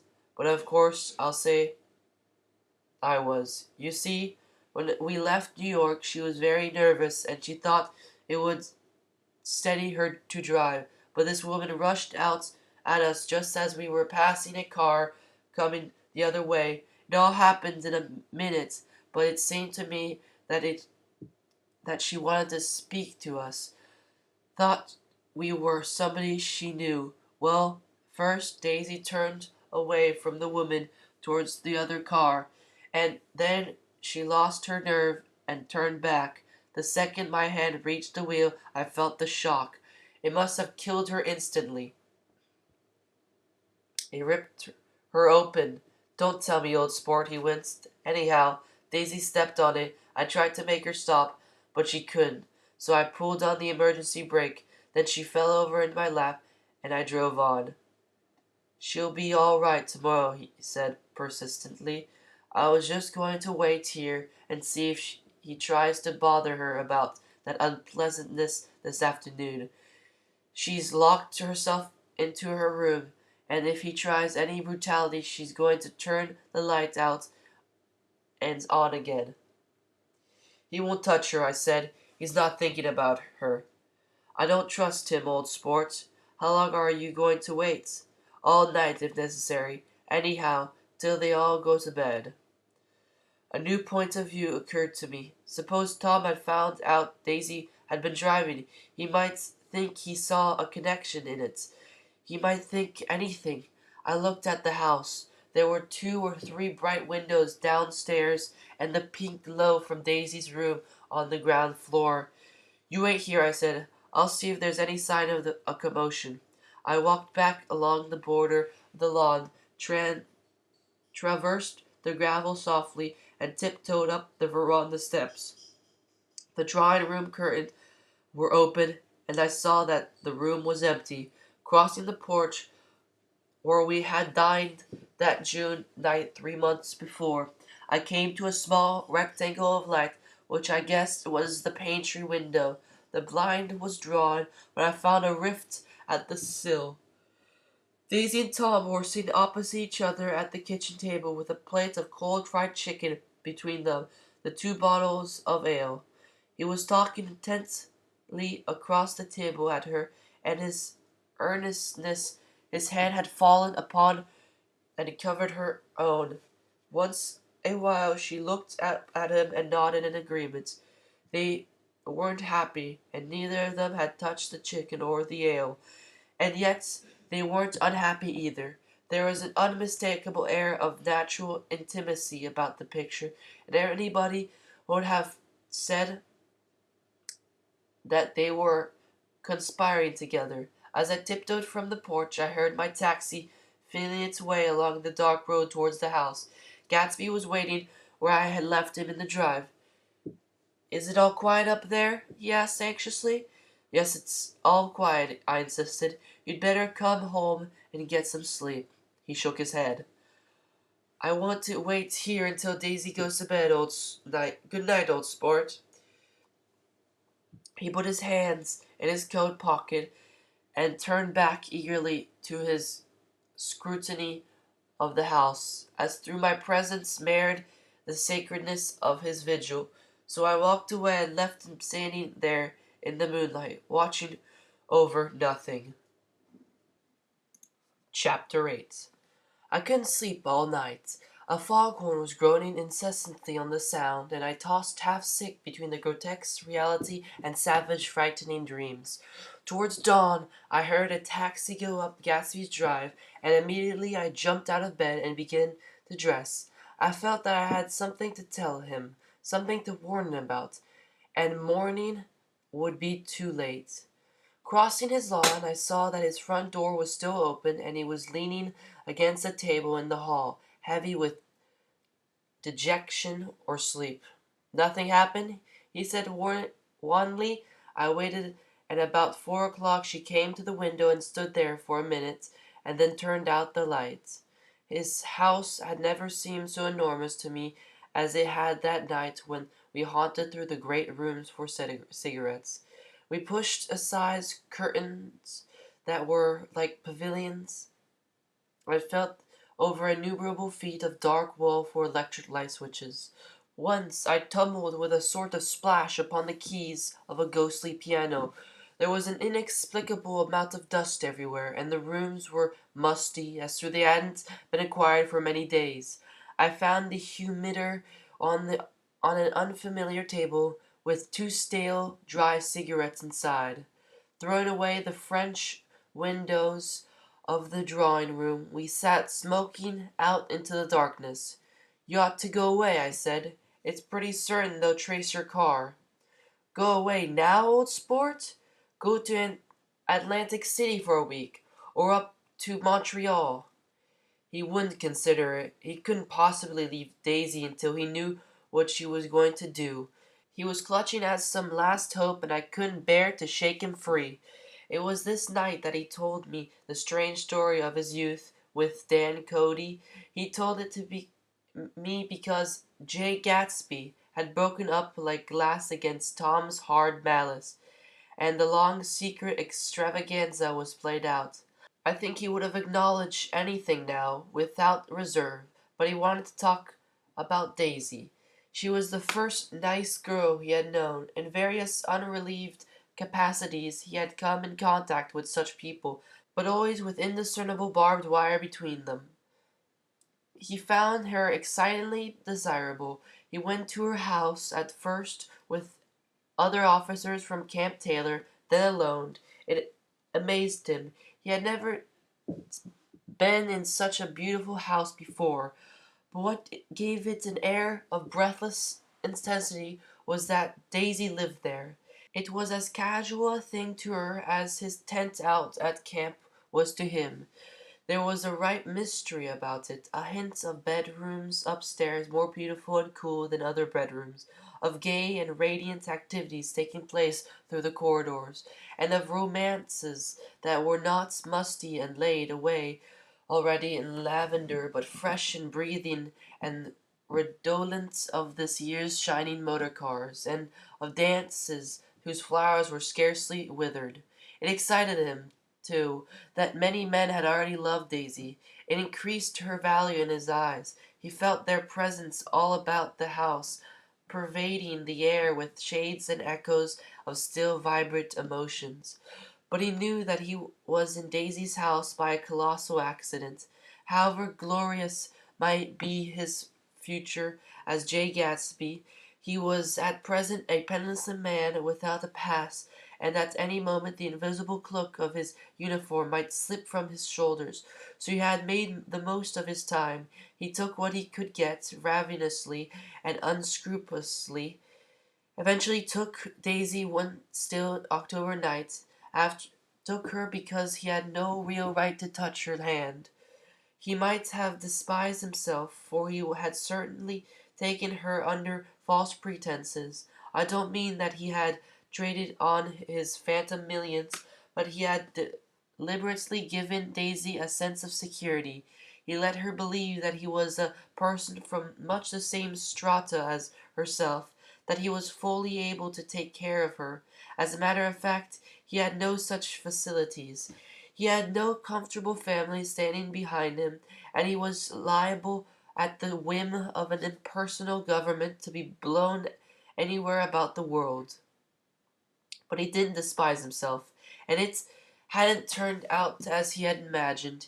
He had intended probably to take what he could and go, but now he found that he had committed himself to the following of a grail.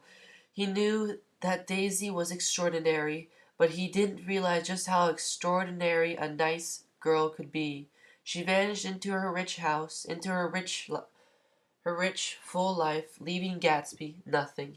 He felt married to her, that was all. When they met again 2 days later, it was Gatsby who was breathless, who was somehow betrayed.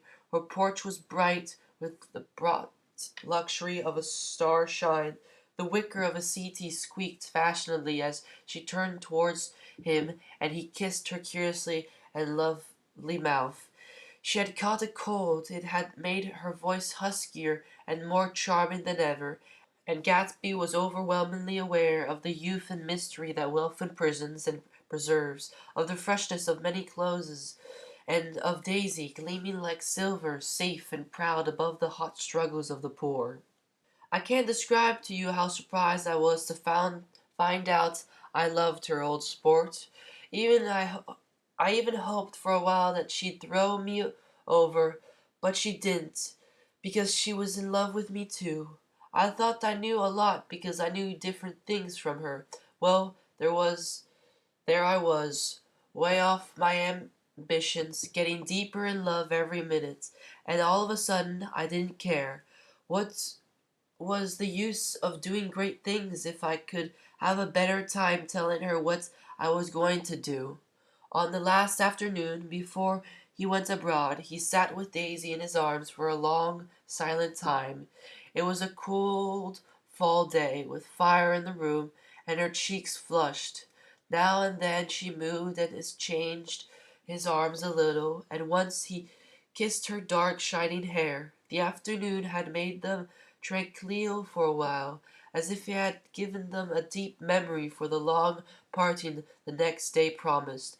They had never been closer in their month of love, nor communicated more profoundly one with another. Then, when she brushed silent lips against his coat's shoulders, or when he touched the ends of her fingers gently as though she were asleep. He did extraordinarily well in the war. He was as captain before he went to the front, and following the Argonne battles, he got his majority and the command of the division machine guns. After the armistice, he tried frantically to get home, but some complication or misunderstanding sent him to Oxford instead. He was worried now. There was a quantity of nervous despair in Daisy's letter. She didn't see why he couldn't come. She was feeling the pressure of the world outside, and she wanted to see him and feel his presence beside her, and be reassured that she was doing the right thing after all. For Daisy was young, and her artificial world was redolent of orchards and pleasant cherry snobbery and orchestras which set the rhythm of the year, summing up the sadness and the suggestiveness of life in new tunes. All night the saxophones wailed the hopeless comment of the Beale Street blues, while 100 pairs of golden and silver slippers shuffled the shining dust. At the great tea hour there were always rooms that throbbed incessantly with this low, sweet fever, while fresh faces drifted here and there like rose petals blown by the sad horns around the floor.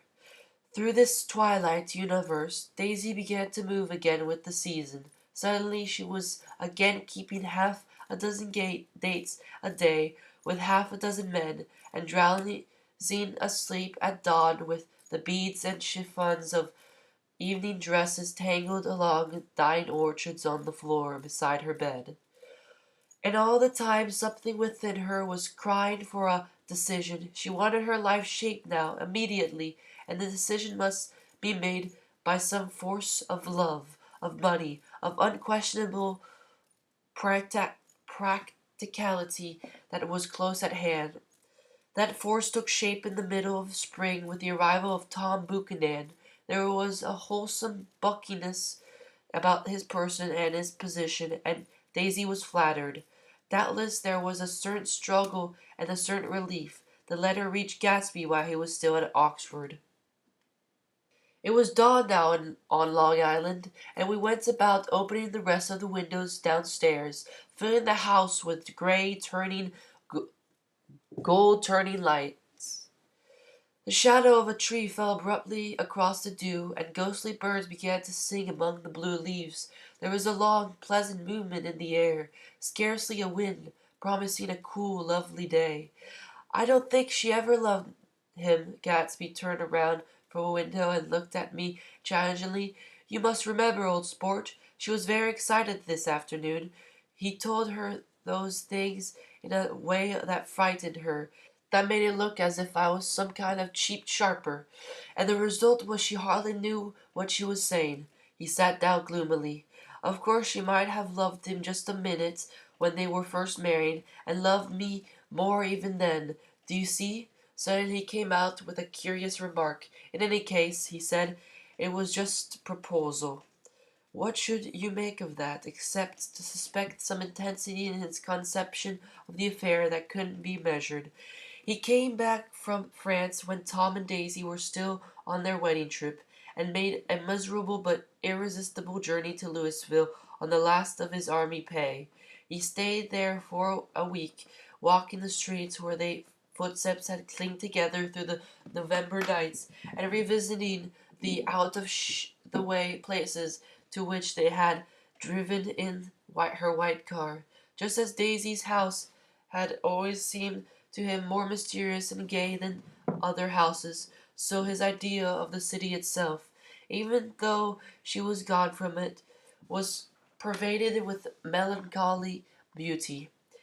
He left feeling that if he had searched harder he might have found her, that he was leaving her behind. The day coach, he was penniless now, was hot. He went out to the open vestibule and sat down on a folding chair, and the station slid away and the backs of unfamiliar buildings moved by.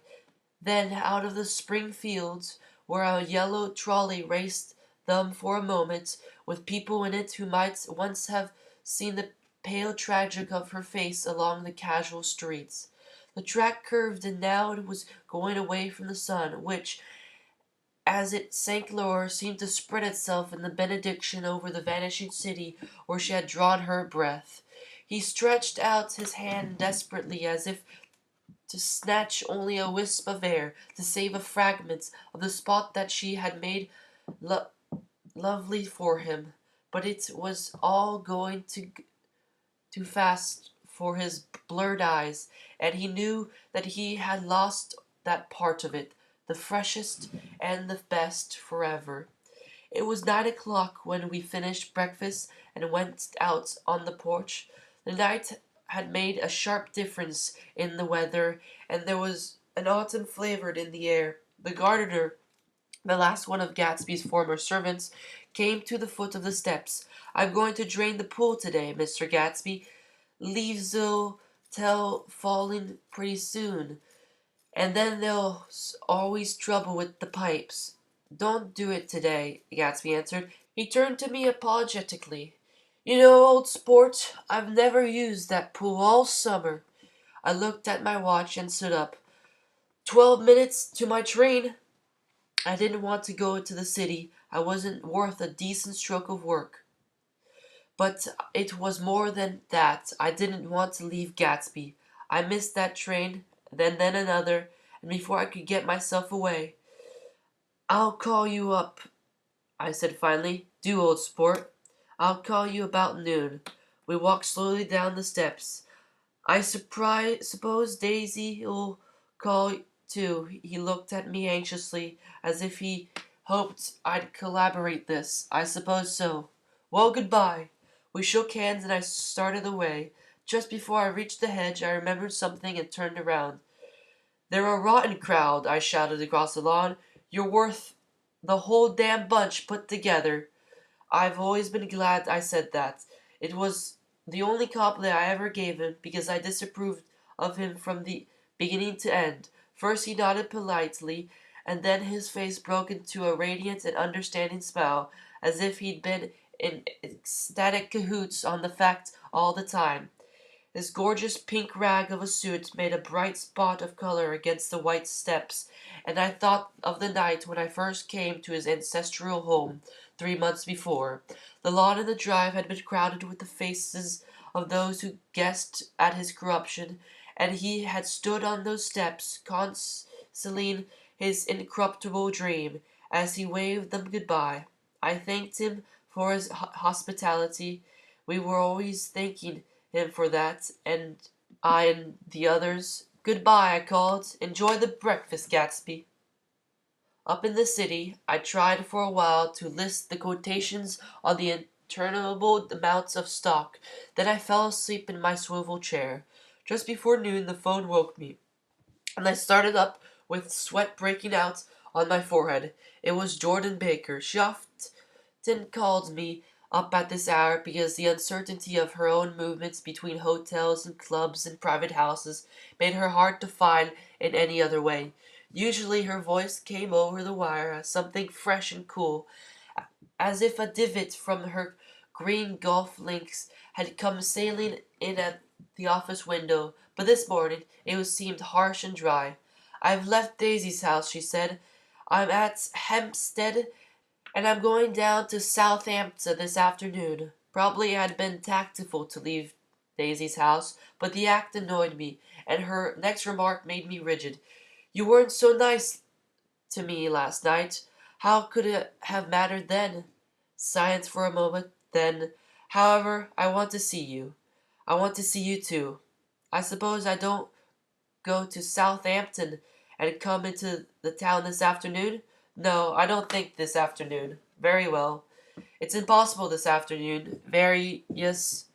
We talked like that for a while, and then abruptly we weren't talking any longer. I don't know which of us hung up with a sharp click, but I know I didn't care. I couldn't have talked to her across a tea table that day if I'd talked to her again in this world. I called Gatsby's house a few minutes later, but the line was busy. I tried 4 times. Finally, an exasperated central told me the wire was being kept open for long distance from Detroit.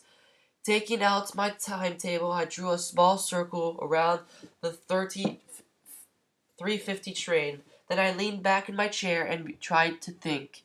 It was just noon. When I passed the ash heaps on the train that morning, I had crossed deliberately to the other side of the car.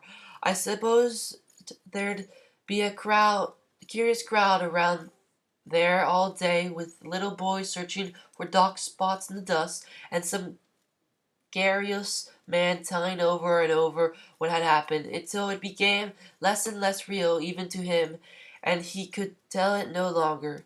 And Myrtle Wilson's tragic achievement was forgotten.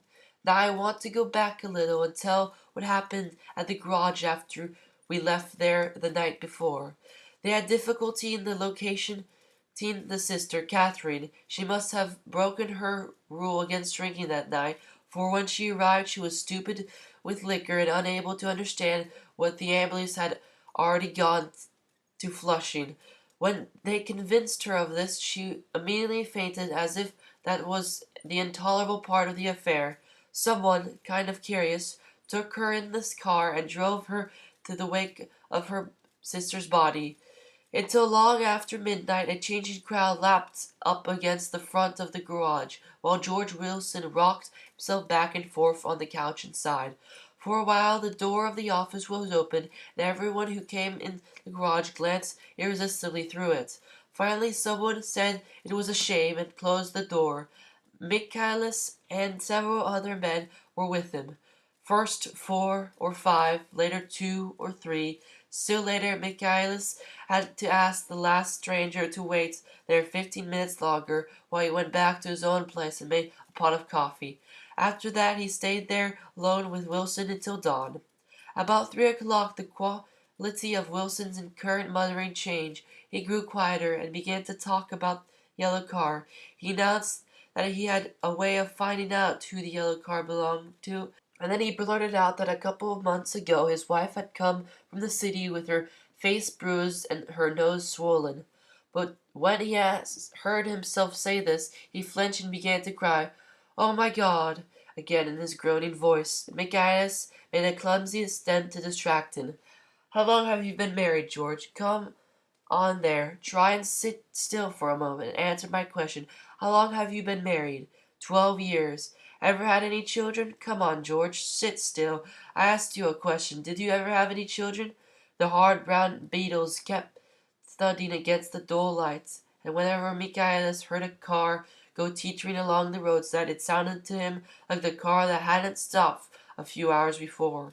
He didn't like to go into the garage because the workbench was stained there where the body was lying, so he moved uncomfortably around the office. He knew every object in it before moving, and from the time to time he sat down beside Wilson, trying to keep him more quiet. "Have you got a church you go to sometimes, George? Maybe even if you haven't been there for a long time. Maybe I could call up the church and get a priest to come over and he could talk to you, see?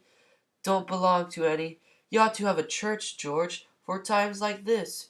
You must have gone to a church once. Didn't you get married in a church? Listen, George, listen to me. Didn't you get married in a church? That was a long time ago." The effort of answering broke the rhythm of his rocking. For a moment he was silent. Then the same half-knowing, half-bewildered look came back into his faded eyes. "Look in the drawer there," he said, pointing at the desk. "What drawer?" "That drawer, that one." Michaelis opened the drawer nearest his hand. There was nothing in it but a small, expensive dog leash made of leather and braided silver. It was apparently new. "This?" he inquired, holding it up. Wilson stared and nodded. "I found it yesterday afternoon. She tried to tell me about it, but I knew it wasn't. It was something funny." "You mean your wife bought it?" "She had it wrapped in tissue paper on her bureau." Michaelis didn't see anything odd in that, and he gave Wilson a dozen reasons why his wife might have bought the dog leash. But conceivably Wilson had heard some of these same examples before, from Myrtle, because he began saying, "Oh my God," and again in a whisper. His comforter left several exclamations in the air. "Then who then he killed her," said Wilson. His mouth dropped open suddenly. "Who did? I have a way of finding out." "You're morbid, George," said his friend. "This has been a strain to you, and you don't know what you're saying. You'd better try and sit quiet till morning. He murdered her. It was an accident, George." Wilson shook his head. His eyes narrowed and his mouth whined slightly with the ghost of a superior. "I know," he said definitely. I'm one of those trusting fellows, and I don't think any harm to nobody, but when I get to know a thing, I know it. It was the man in that car. She ran out to speak to him, and he wouldn't stop. Michaelis had seen this too, but it hadn't occurred to him that there was any special significance in it. He believed that Mrs. Wilson had been running from her husband rather than trying to stop any particular car. How could she have been like that? She's a deep one, said Milson, as if that answered the question. Ah. He began to rock again, and Michaela stood twisting the leash in his hand. Maybe you got some friend that I could telephone for, George. This was a forlorn hope. He was almost sure that Wilson had no friend. There was not enough of him for his wife. He was glad a little later when he noticed a change in the room, a blue quickening by the window, and realized that dawn wasn't far off. About 5 o'clock it was blue enough outside to snatch off the lights. Wilson's, Wilson's glazed eyes turned out to the ash heaps, where small gray clouds took on fantastic shapes and scurried here and there in the faint dawn wind. I spoke to her, he muttered after a long pause. I told her she might fool me, but she couldn't fool God. I took her to the window. With an effort, he got up and walked to the rear window and leaned with his face pressed against it. And I said, God knows what you've been doing, everything you've been doing. You may fool me, but you can't fool God. Standing behind him, Michaelis saw with a shock that he was looking at the eyes of Dr. T. J. Eckelberg, which had just emerged, pale and enormous, from the dissolving light. God sees everything, repeated Wilson. That's an advertisement, Michaelis assured him. Something made him turn away from the window and look back into the room, but Willis stood there a long time, his face close as the window pane, nodding into the twilight. By 6 o'clock, Michaelis was worn out and grateful for the sound of a car stopping outside. It was one of the watchers the night before who had promised to come back, so he cooked breakfast for three, which he and the other man ate together. Wilson was quieter now, and Michaelis went home to sleep. When he woke 4 hours later and hurried back to the garage, Wilson was gone.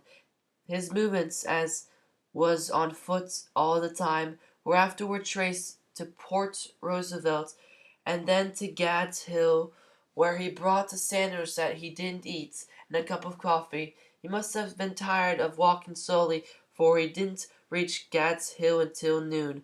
Thus far there was no difficulty in accounting for his time. There were boys who had seen a man acting sort of crazy, and a motorist at whom he stared oddly from the side of the road. Then for 3 hours he disappeared from view. The police, on the strength of what he said to Michaelis, that he had a way of finding out, supposed he spent the time going from garage to garage, whereabouts inquiring for a yellow car. On the other hand, no garageman who had seen him ever came forward, and perhaps he had a easier, sure way of finding out and what he wanted to know. By 2:30 he was in West Egg, where he asked someone the way to Gatsby's house, so by that time he knew Gatsby's name. At 2 o'clock Gatsby put on his bathing suit and left word with the butler that if anyone phoned, word was to be brought to him at the pool. He stopped at the garage for a pneumatic mattress that had amused his guests during the summer, and the chauffeur helped him to pump it up. Then he gave the instructions that the open car wasn't to be taken out under any circumstances, and then this was strange because the front right fender needed repair. Gatsby shouldered the mattress and started for the pool. Once he stopped and shifted it a little, and the chauffeur asked him if he needed help.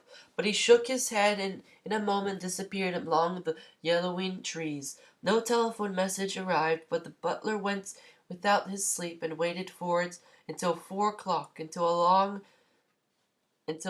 long after there was anyone to give it to if it came. I have an idea that Gatsby himself didn't believe it would come, and perhaps he no longer cared. If that was true, he must have felt that he had lost the old warm world, paid a high price for leaving too with a single dream. He must have looked up at unfamiliar sky through frightening leaves and shivered as he found what a grotesque thing a rose is, and how raw the sunlight was upon the scarcely created grass. A new world material without being real, where poor ghosts breathing dreams like air drifted fortuitously about, like that ashen, fantastic figure gliding towards him through the amorphous trees. The chauffeur, he was one of Wolfsheim's proteges, heard the shots. Afterwards, he could only say that he hadn't thought anything much of them. I drove from the station directly to Gatsby's house, and my rushing anxiously up the front steps was the first thing that alarmed anyone. But they knew then, I firmly believe. With scarcely a word said, four of us, the chauffeur, butler, gardener, and I, hurried down to the pool. There was a faint, barely perceptible movement in the water as the fresh flow from one end urged its way towards the drain at the other, with little ripples that were hardly the shadow of waves. The laddered mattress moved irregularly with its accidental burden. The touch of a cluster of leaves resolved it slowly, tracing, like the leg of transit, a thin red circle in the water. It was after we started with Gatsby towards the house that the gardener saw Wilson's body a little way off in the grass, and the holocaust was complete. Chapter 9. After 2 years, I remember the rest of that day, and that night, and the next night, only as the endless drill of police and photographers and newspaper men in and out of Gatsby's front door. A row stretched across the main gate, and the policemen by it kept out the curious. But little boys soon discovered that they could enter through my yard, and there were always a few of them clustered open-mouthed about the pool. Someone with a positive manner, perhaps a detective, used the expression madman as he bent over Wilson's body that afternoon, and the adventitious authority of his voice set the key for the newspaper reports next morning. Most of these reports were a nightmare, grotesque, circumstantial, eager, and untrue. When Michaeli's testimony at the inquest brought light to Wilson's suspicions of his wife, I thought the whole tale would shortly be served up in racy pasquinade. But Catherine, who might have said anything, didn't say a word. She showed a surprising amount of character about it too, looked at the corner with determined eyes under that corrected brow of hers, and swore that her sister had never seen Gatsby, that her sister was completely happy with her husband, that her sister had been into no mischief whatsoever. She convinced herself of it and cried into her handkerchief, as if the very suggestion was more than she could endure. So Wilson was reduced to a man deranged by grief in order that the case might remain in its simplest form, and it rested there. But all this part of it seemed remote and unessential. I found myself on Gatsby's side and alone. For the moment I telephoned news of the catastrophe to Westgate Village. Every surmise about him and every practical question was hour upon hour. Was referred to me.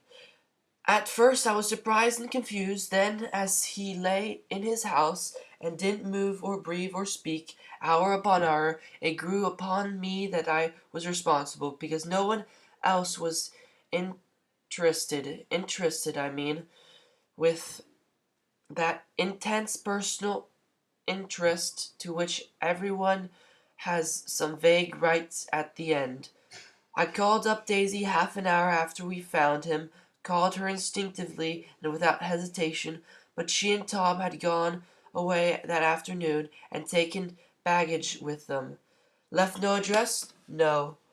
Say when they'd be back? No. Any idea where they are, how I could reach them? I don't know, I can't say. I wanted to get someone for him. I wanted to go into the room where he lay and reassure him. I'll get somebody for you, Gatsby. Don't worry. Trust me. I'll get somebody for you. Mayor Wolfsheim's name wasn't on the phone book. But the butler gave me his office address on Broadway, and I called information, but by the time I had the number, it was long after 5 and no one answered the phone. Will you ring again? I've rung 3 times. It's very important. Sorry, I'm afraid no one's there. I went back into the drawing room and thought for an instant that they were chance visitors, all these official people who suddenly filled it, but through they drew back the sheets and looked at Gatsby with shocked eyes. His protests continued in my brain. Look here, old sport, you've got to get somebody for me. You've got to try. I can't go through this alone. Someone started to ask me questions, but I broke away and going upstairs looked hastily through the unlocked parts of his desk. He never told me indefinitely that his parents were dead, but there was nothing, only a picture of Dan Cody, a token of forgotten violence, staring down from the wall. Next morning I sent the butler to New York with a letter to Wolfsheim, which asked for information and urged him to come out on the next train. That request seemed superfluous when I wrote it. I was sure he'd start when he saw the newspaper, just as I was sure there'd be a wire from Daisy before noon. But neither a wire nor Mr. Wolfsheim arrived. No one arrived except more police and photographers and newspaper men. When the butler brought back Wolfsheim's answer, I began to have a feeling of defiance, of scornful solidarity between Gatsby and me, between them all. Dear Mr. Caraway, this has been one of the most terrible shocks of my life. To me, I hardly can believe that it is true at all. Much a mad act as that man did show make us all think. I cannot come down now as I am tied up in some very important business and cannot get mixed up in this thing now. If there is anything I can do a little later, let me know in the letter by Edgar. I hardly know where I am when I hear about a thing like this, and I am completely knocked down and out. Yours truly, Mayor Wolfsheim. And then hastily added underneath, let me know about the funeral, etc. Do not know his family at all. When the phone rang that afternoon and long distance said Chicago was calling, I thought this would be Daisy at last, but the connection came through as a man's voice, very thin and far away. This is Slagle speaking. Yes? The name was unfamiliar. Hell of a note, isn't it? Get my wire. There's haven't been any wires. Young Park's in trouble, he said rapidly. They picked him up when he handed the bonds over the counter. They got a circular from New York giving them the numbers just 5 minutes before. What do you know about them, hey? You never tell in these hick towns. Hello, I interrupted obviously. Look here, this isn't Mr. Gatsby. Mr. Gatsby's dead. There was a long silence on the end of the wire, followed by exclamation, then a quick scratch as the connection was broken. I think it was on the third day that a telegram signed Henry C. Gates arrived from the town in Minnesota. It said only that the Slender was leaving immediately and to postpone the funeral until he came. It was Gatsby's father, a solemn man, very helpless and dismayed, bundled up in a long, cheap ulster against the warm September day. His eyes leaked continuously with excitement, and when I took the bag and umbrella from his hands, he began to pull so incessantly at his spare gray beard that I had difficulty in getting off his coat. He was on the point of collapse, so I took him into the music room and made him sit down while I set something to eat. But he wouldn't eat, and the glass of milk spilled from his trembling hand. I saw it in the Chicago newspaper, he said. It was all in the Chicago newspaper. I started right away. I didn't know how to reach you. His eyes, seeing nothing, moved ceaselessly around the room. It was a madman, he said. He must have been mad. Wouldn't you like some coffee? I urged him. I don't want anything. I'm all right now, Mr. Caraway. Well, I'm all right now. Where have they got Jimmy? I took him into the drawing room where his son lay and left him there. Some little boys had come up on the steps and were looking into the hall. I went. I told them who had arrived. They went reluctantly away. After a little while, Mr. Gates opened the door and came out, his mouth ajar, his face flushed slightly, his eyes leaking insulated and unpunctual tears. He had reached an age where death no longer has the quality of ghastly surprise, and when he looked down around him now for the first time and saw the height and splendor of the hall and the great rooms opening out from it in other rooms, his grief had been mixed with an odd pride. I helped him in a bedroom upstairs while he took off his coat and vest. I told him that all arrangements had been deferred until he came. I didn't know what you'd want, Mr. Gatsby. Gates is my name. Mr. Gates, I thought you might want to take the body west. He shook his head. Jimmy always liked it better down east. He rose up to his position in the east. Were you a friend of my boy's, mister? We were close friends. He had a big future before him, you know. He was only a young man, but he had a lot of brain power here. He touched his head impressively, and I nodded. If he'd of lived, he'd been a great man, a name like James J. Hill. He'd had of helped build up this country. That's true, I said uncomfortably. He fumbled at the embroidered coverlet, trying to take it from the bed and lay it down stiffly. He was instantly asleep. That night an obvious frightened person called up and demanded to know who I was before he would give his name. This is Mr. Carraway, I said. Oh, he sounded relieved. This is Clipsinger. I was relieved too, for that seemed to promise another friend at Gatsby's grave. I didn't want it to be in the papers and draw a sightseeing crowd, so I'd been calling up a few people myself. They were hard to find. The funeral's tomorrow, I said. 3 o'clock here at the house. I wish you'd tell anybody who'd be interested. Oh, I will, he broke out hastily. Of course, I'm not likely to see anybody, but if I do. His tone made me suspicious. Of course, you'll be there yourself. Well, I'll certainly try. What I call all up about is. Wait a minute, I interrupted. How about saying you'll come?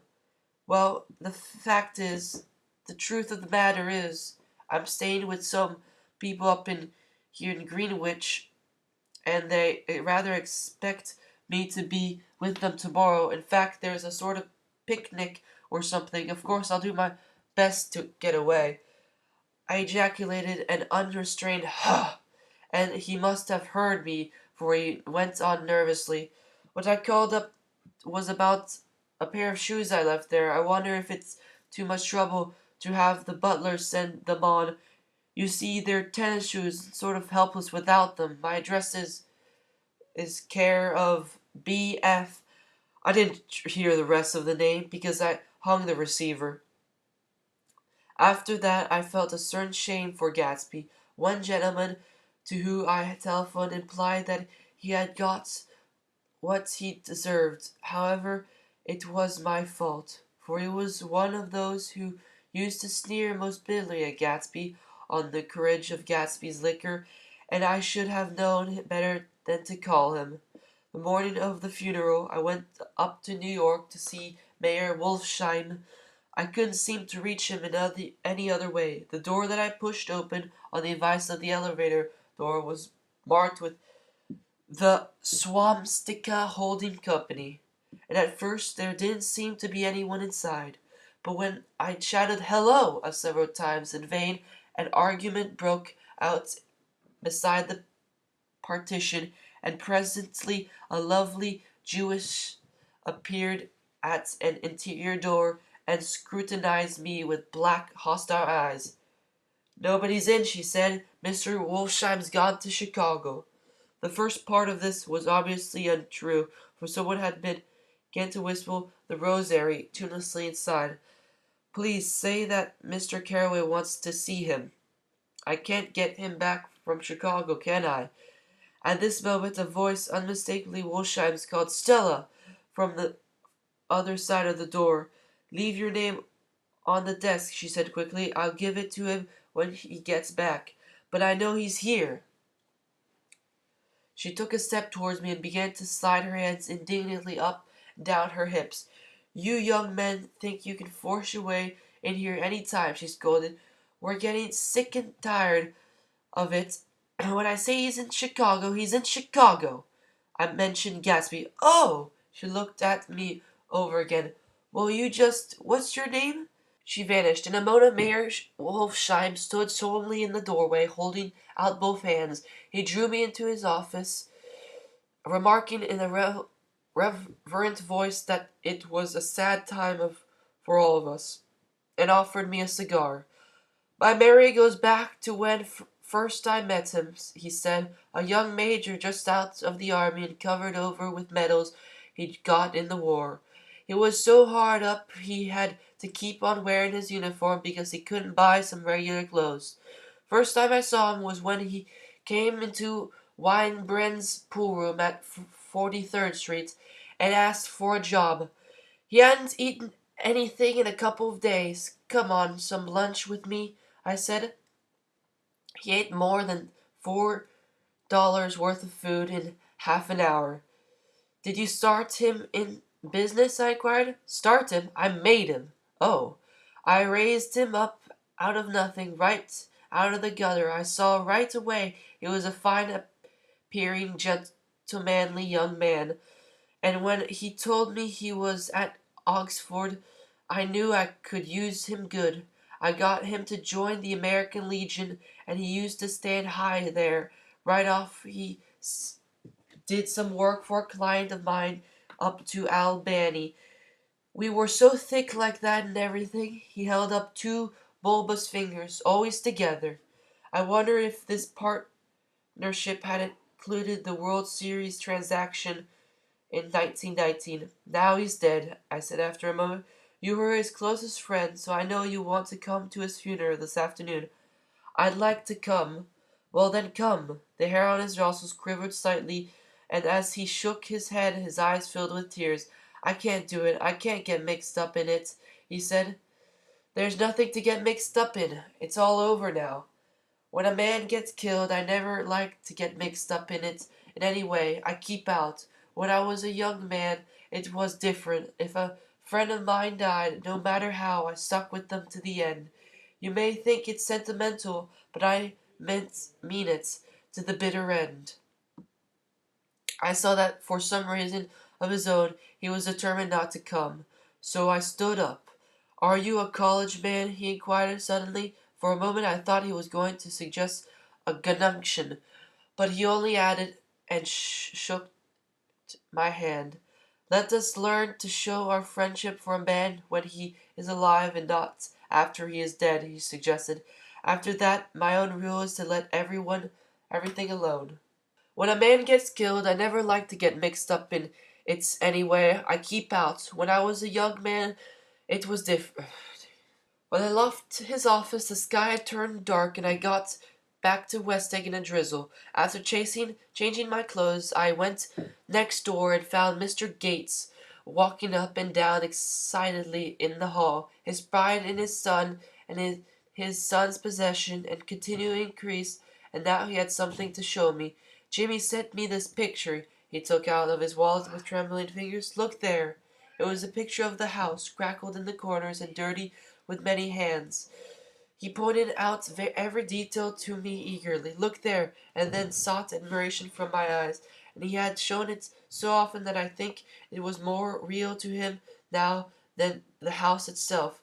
"Jimmy sent it to me. I think it is a very pretty picture. It shows up well." "Very well. Had you seen him lately?" "He come to see me 2 years ago and brought me the house I live in now. Of course he was broke up when he ran off from home, but I see now there was a reason for it. He knew he had a big future in front of him, and ever since he made a success he was very generous with me." He seemed reluctant to put away the picture, held it for another minute, lingering before my eyes. Then he returned the wallet and pulled from his pocket a ragged copy book of the book called Hop Along Cassidy. Look here, this is a book he had when he was a boy.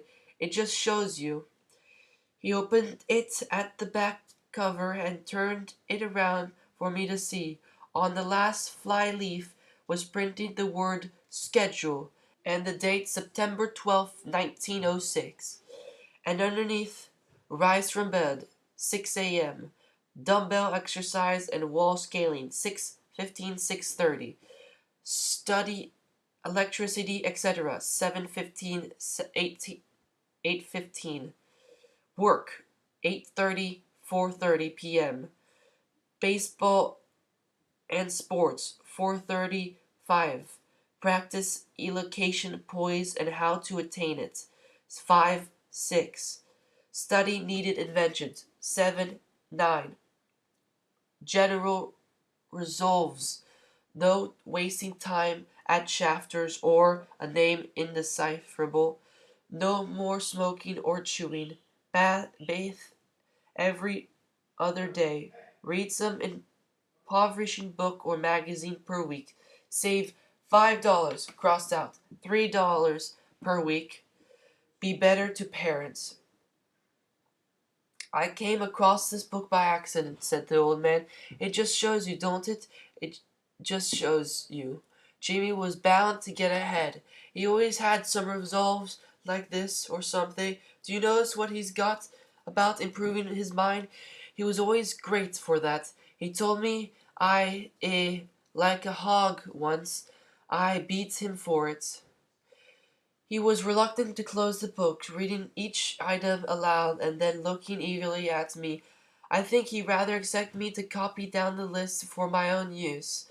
A little before 3, the Lutheran minister arrived from Flushing, and I began to look involuntarily out the windows for other cars. So did Gatsby's father.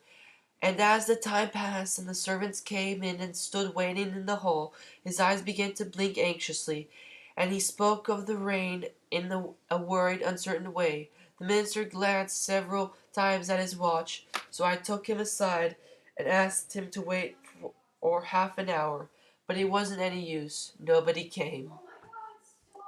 About 5 o'clock, our processions of 3 cars reached the cemetery and stopped in a thick drizzle beside the gate.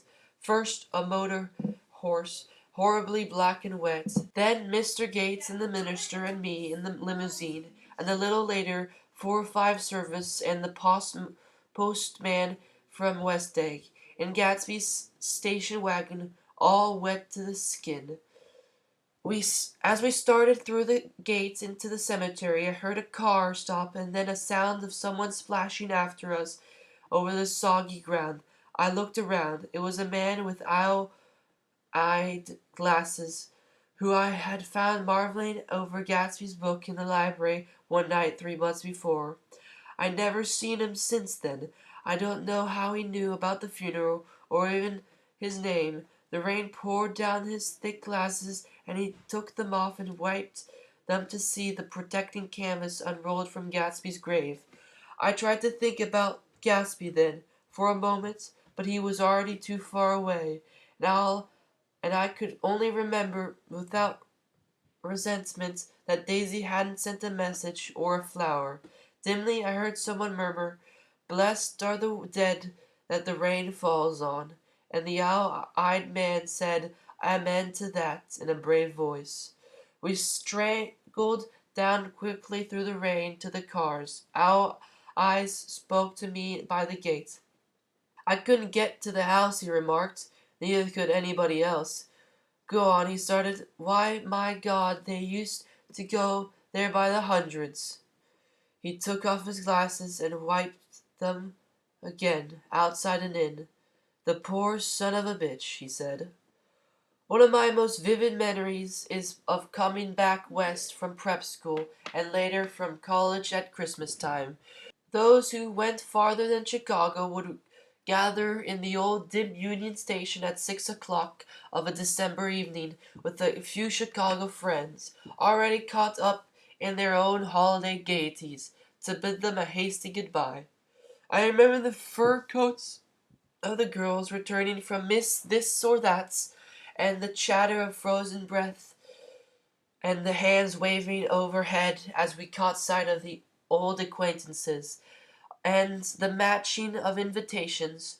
Are you going to the Ordays or the Hearseys, the Soults, and the long green tickets clasped right in our gloved hands, and last the milky yellow cars of the Chicago, Milwaukee, and St. Paul Railroad, looking cheerful as Christmas itself on the tracks beside the gates.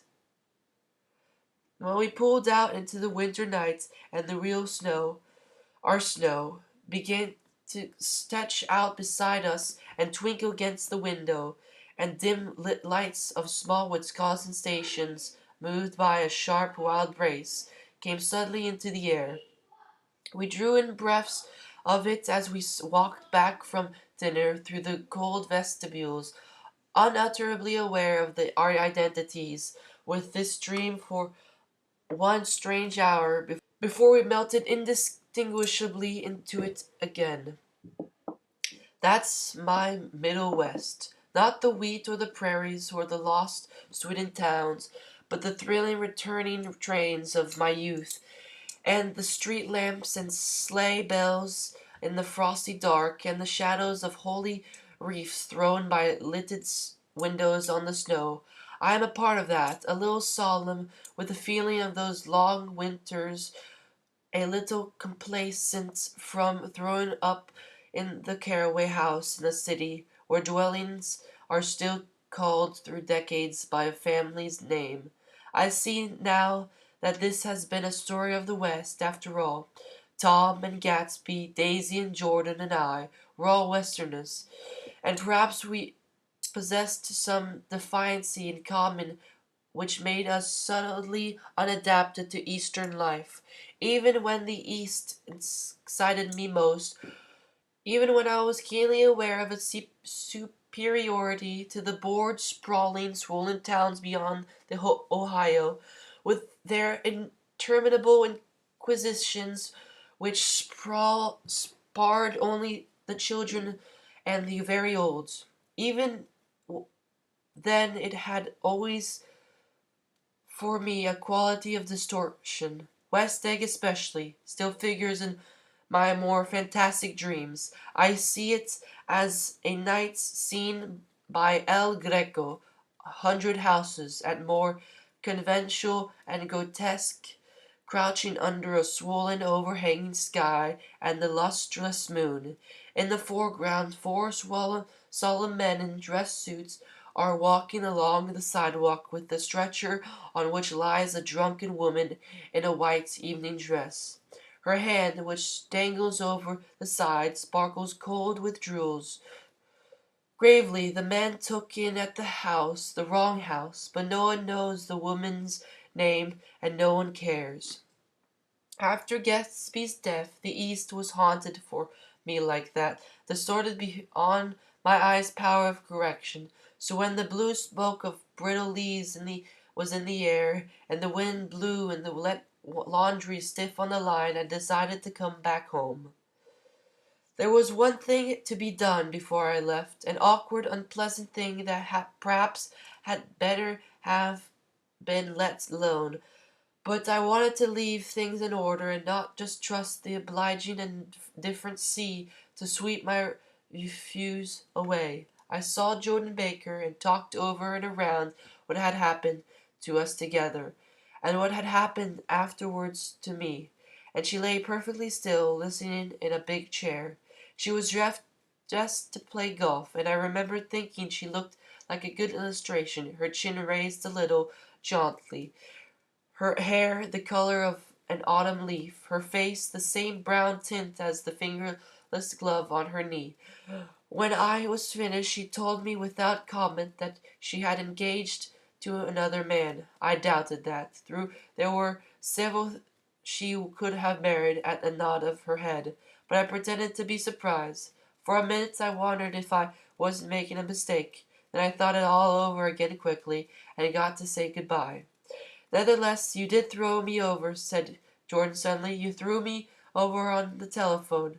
I don't give a damn about you now, but it was a new experience for me, and I felt a little dizzy for a while. We shook hands. Oh, and do you remember, she nodded, a conversation we once had about driving a car? Why, not exactly. You said a bad driver was only safe until she met another bad driver. Why, I met another bad driver, didn't I?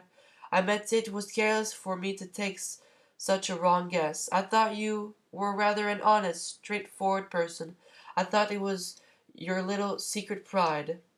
I'm 30, he said. I'm 5 years too old to lie to myself and call it honor. She didn't answer. Angry and half in love with her and tremendously sorry, I turned away. One afternoon in October, I saw Tom Buchanan. He was walking ahead of me along Fifth Avenue in his alert, aggressive way, his hands out a little from his body as if to fight off interference, his head moving sharply here and there, adapting itself to the restless eye. Just as I slowed up to avoid overtaking him, he stopped and began frowning into the windows of a jewelry store. Suddenly, he saw me and walked back, holding out his hand. What's the matter, Nick? Do you object to shaking hands with me? Yes, you know what I think of you. You're crazy, Nick, he said quickly. Crazy as hell. I don't know what's the matter with you. Tom, I inquired, what did you say to Wilson that afternoon? He stared at me without a word, and I knew I had guessed right about those missing hours. I started to turn away, but he took a step after me and grabbed my arm. I told him the truth, he said. He came to the door while we were getting ready to leave, and when I set down word that we weren't in here, tried to force his way upstairs. He was crazy enough to kill me if I hadn't told him who owned the car. His hand was on the revolver in his pocket every minute he was in the house. He broke off defiantly. What if I did tell him? That fellow had it coming to him. I threw the dust into your eyes just like he did in Daisy's. But he was a tough one. He ran over Myrtle like you'd run over a dog and never even stopped his car. There was nothing I could say except the one unutterable fact that it wasn't true. And if you to think I didn't have my share in suffering, look here. When I went to give up that flat and saw that damn box of dog biscuits sitting there on the sideboard, I sat down and cried like a baby. By God, it was awful. I couldn't forgive him or like him, but I saw that what he had done was, to him, entirely justified. It was all very careless and confused. Were careless people, Tom and Daisy. They'd smashed up things and creatures and then retreated back to their money or their vast carelessness or whatever it was that kept them together and let other people clean up the mess they had made. I shook hands with him. It seemed silly not to, for I felt suddenly as though I were taking to a child.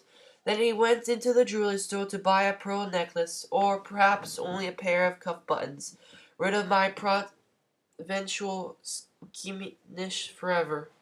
Gatsby's house was still empty when I left. The grass on his lawn had grown as long as mine.